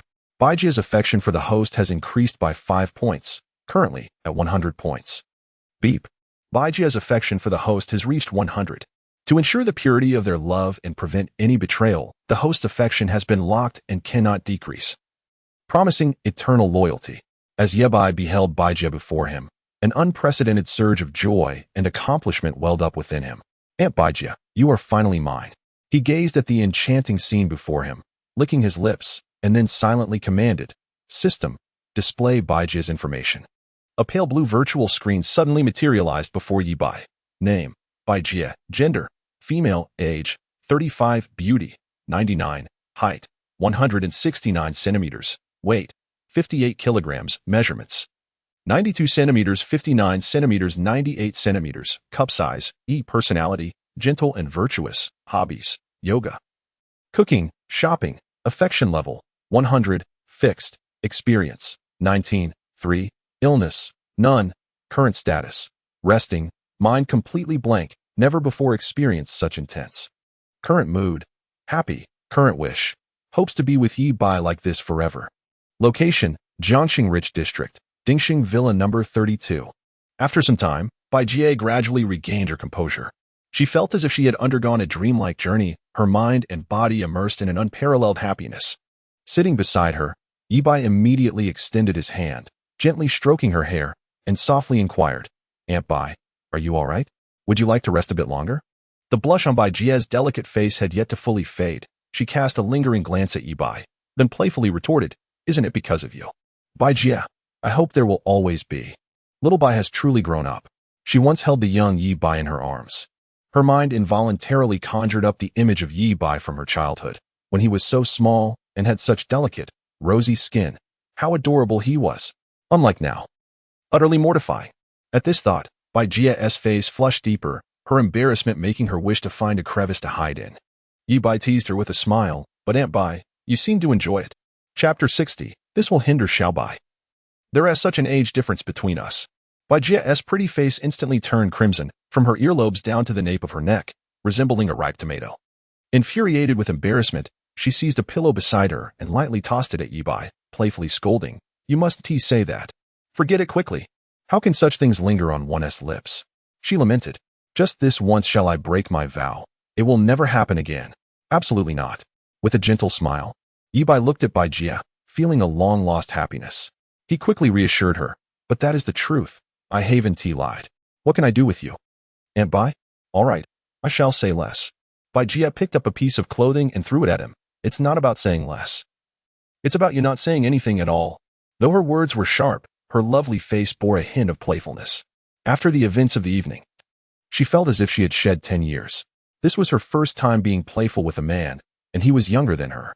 Yebai took the garment, deliberately inhaling its scent, and mischievously remarked, How delightful." Baijie, in her embarrassment, buried her head in the quilt, softly lamenting, "Naughty Xiaobai, naughty Xiaobai." Yebai watched this scene with a gentle smile. After a while, when Baijie had composed herself, he suddenly ceased his mirth and, with a serious demeanor, remarked, "Aunt Bai, there is something I wish to discuss with you. It is time to unveil the true nature of Gaoyi." Seeing his solemn expression, Baijie felt a pang of anxiety and curiously inquired, "What is the matter, Xiaobai? Why are you so serious?" A sudden thought flashed through her mind. Could he possibly be contemplating a marriage proposal? This simply would not do. At the very least, I should wait until I have divorced that Gaoyi fellow. No, what am I thinking? I absolutely must not agree. That would only hinder Xiaobai. The age difference between us is considerable. It is more than enough for Xiaobai to show me occasional kindness. With this in mind, she began, "Xiaobai, you are still young." Meanwhile, Yebai also spoke up, stating, "I have discovered that my parents' deaths were not accidental." Before he could finish, he noticed Baijie uttering some peculiar remarks. What on earth? He looked at her in confusion and asked, "And Bai, what are you saying?" Baijie felt as though she were losing her mind, completely devoid of her usual calm and rational demeanor. This was not her typical behavior. What was going on today? Biting her lip, she stammered, "And no, it's nothing. Please, continue." Although Yebai was puzzled, he did not press further and said, "I have found that my parents' deaths were not accidental." Baijie's delicate visage was etched with shock as she incredulously inquired, "Who has harmed them?" Although a vague sense of suspicion lingered in her heart regarding the mysterious car accident involving the Yi couple years ago, the official investigation had long concluded it to be an unfortunate incident, thus she had refrained from delving deeper. It was Gaoyi. A flicker of anger flashed in Yi Bai's eyes. Bai Jie stared wide-eyed in disbelief, instinctively covering her mouth with her hands. Could it truly be Gao Yi, her husband? To be candid, while she was profoundly stunned, she found it not entirely inconceivable. After all, no one knew Gao Yi better than she, his devoted wife. In the early days of their acquaintance, he appeared cheerful, amiable, and held a deep affection for his late wife, with a sincere bond towards his childhood friend, Yi Haqing. Yet, after their marriage, she discovered a starkly different reality. Due to her inability to conceive, Gao Yi's interest in her waned rapidly. He spent years away from home, indulging in an extramarital affair that resulted in an illegitimate child. His severe preference for sons over daughters further strained his relationship with their 3 daughters. There was even a time when Bai Jie pleaded with Gao Yi to return home more often and show concern for the children, only for him to reveal his true nature. He erupted in anger, berating Bai Jie, smashing furniture, and even resorting to physical violence against her. Had it not been for their youngest daughter's tender age at that time, she would have long since sought a divorce. However, she understood that leaving would likely result in their daughters being awarded to Gao Yi, plunging them into a far more dismal fate. Though the 3 daughters were not her biological offspring, she felt she had treated them with the utmost sincerity, perhaps even surpassing what some biological parents might achieve. With this thought, she retracted her musings and promptly said, "Let us report this to the police and have them apprehend him." Yi Bai gazed at Bai Jie, a warm wave surging within his heart. "Auntie, do you truly trust me so much? Are you not afraid that I might be deceiving you?" Indeed, Auntie always held unwavering faith in him. This feeling was genuinely delightful. "Auntie believes you would not lie to me," Bai Jie said, her eyes fixed firmly on Yi Bai, brimming with trust. "Thank you, Auntie." Yi Bai sighed softly and replied, "At this moment, I am merely harboring suspicions. I do not possess substantial evidence." Bai Jie looked at Yi Bai and inquired, "Should we not alert the authorities? Let the police investigate." Yi Bai shook his head and said, "Not for now. I will conduct my own inquiries. Once I gather evidence, I will hand it over to the police." He understood well that police intervention could often hinder progress. If they reported it, not only would evidence be difficult to ascertain, but even if a conviction were secured, it would ultimately be a mere reprieve for that wretched creature. Moreover, he had numerous clandestine methods that needed to be employed against Gao Yi, one by one. Bai Jie gently clasped Yi Bai's hand, her eyes filled with concern. "In that case, you must be exceptionally cautious, Xiao Bai. If you need any assistance, do not hesitate to reach out to me. If he is indeed responsible, that individual is truly terrifying.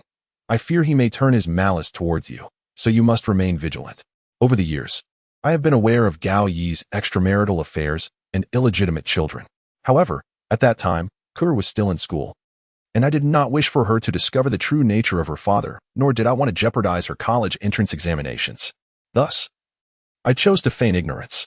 A hint of helplessness flickered in Bai Jie's eyes. In retrospect, I should have taken my 3 daughters and distanced them from Gao Yi. This beast, much sooner. Who could predict the depths of his depravity? Now that my daughters have all entered university and are capable of living independently, I had intended to divorce him this year. Yet, I could never have imagined that he would commit such an act. After all, he is the brother of their father. How could he stoop so low? Yi Bai gently enveloped Bai Jie in his embrace, feeling the warmth within his arms. He softly reassured her, "Bai Yi, do not be troubled. I am here for you, and I will stand by your side." Leaning against Yi Bai, Bai Jie suddenly felt a significant sense of comfort, and the anxieties that had weighed on her heart began to dissipate. She remarked, "I am fine, Xiao Bai. I am not particularly heartbroken. My feelings for him have long since faded. I am merely saddened by the trust your parents placed in that vile Gao Yi. Moreover, I fear for your safety." Yi Bai held Bai Jie tightly, speaking with earnest determination. "It is all in the past now. I will ensure he pays for his actions, to honor the spirits of my parents. Indeed, necessary retribution must not be overlooked." Character list of female roles. 1. Aunt, Bai Jie, gentle and virtuous. Affection level, 102. Foreign friend, Linda, English instructor. Affection level, 103. Cold and distant film queen, Luo Wanqin, vengeful school bully. Affection level, 25-4. Twin-tailed JK girl. Sun Xiaoyan, heroic rescuer. Affection level, 75. Eldest daughter of Gao Yi, Gao Kur, not yet appeared. 6. Second daughter of Gao Yi, Gao Inger, thesis instructor. Affection level, 88-7. Third daughter of Gao Yi, Gao Bauer, not yet appeared. 8. Actress, Zhang Rulin, Wuyo Media. Affection level, 64-9. Internet celebrity, Ms. Cheng. Cheng Yuyu, Wuyo Media. Affection level, 6510. Internet celebrity, Wu Linga, Jiang Ilian, Wuyo Media. Affection level, 111. Alluring office lady, Yin Danying Wuyo Media. Affection level, 9312. Neighbor aunt, Lin Jieyu, neighbor of Jiang Ilian. Affection level, 100.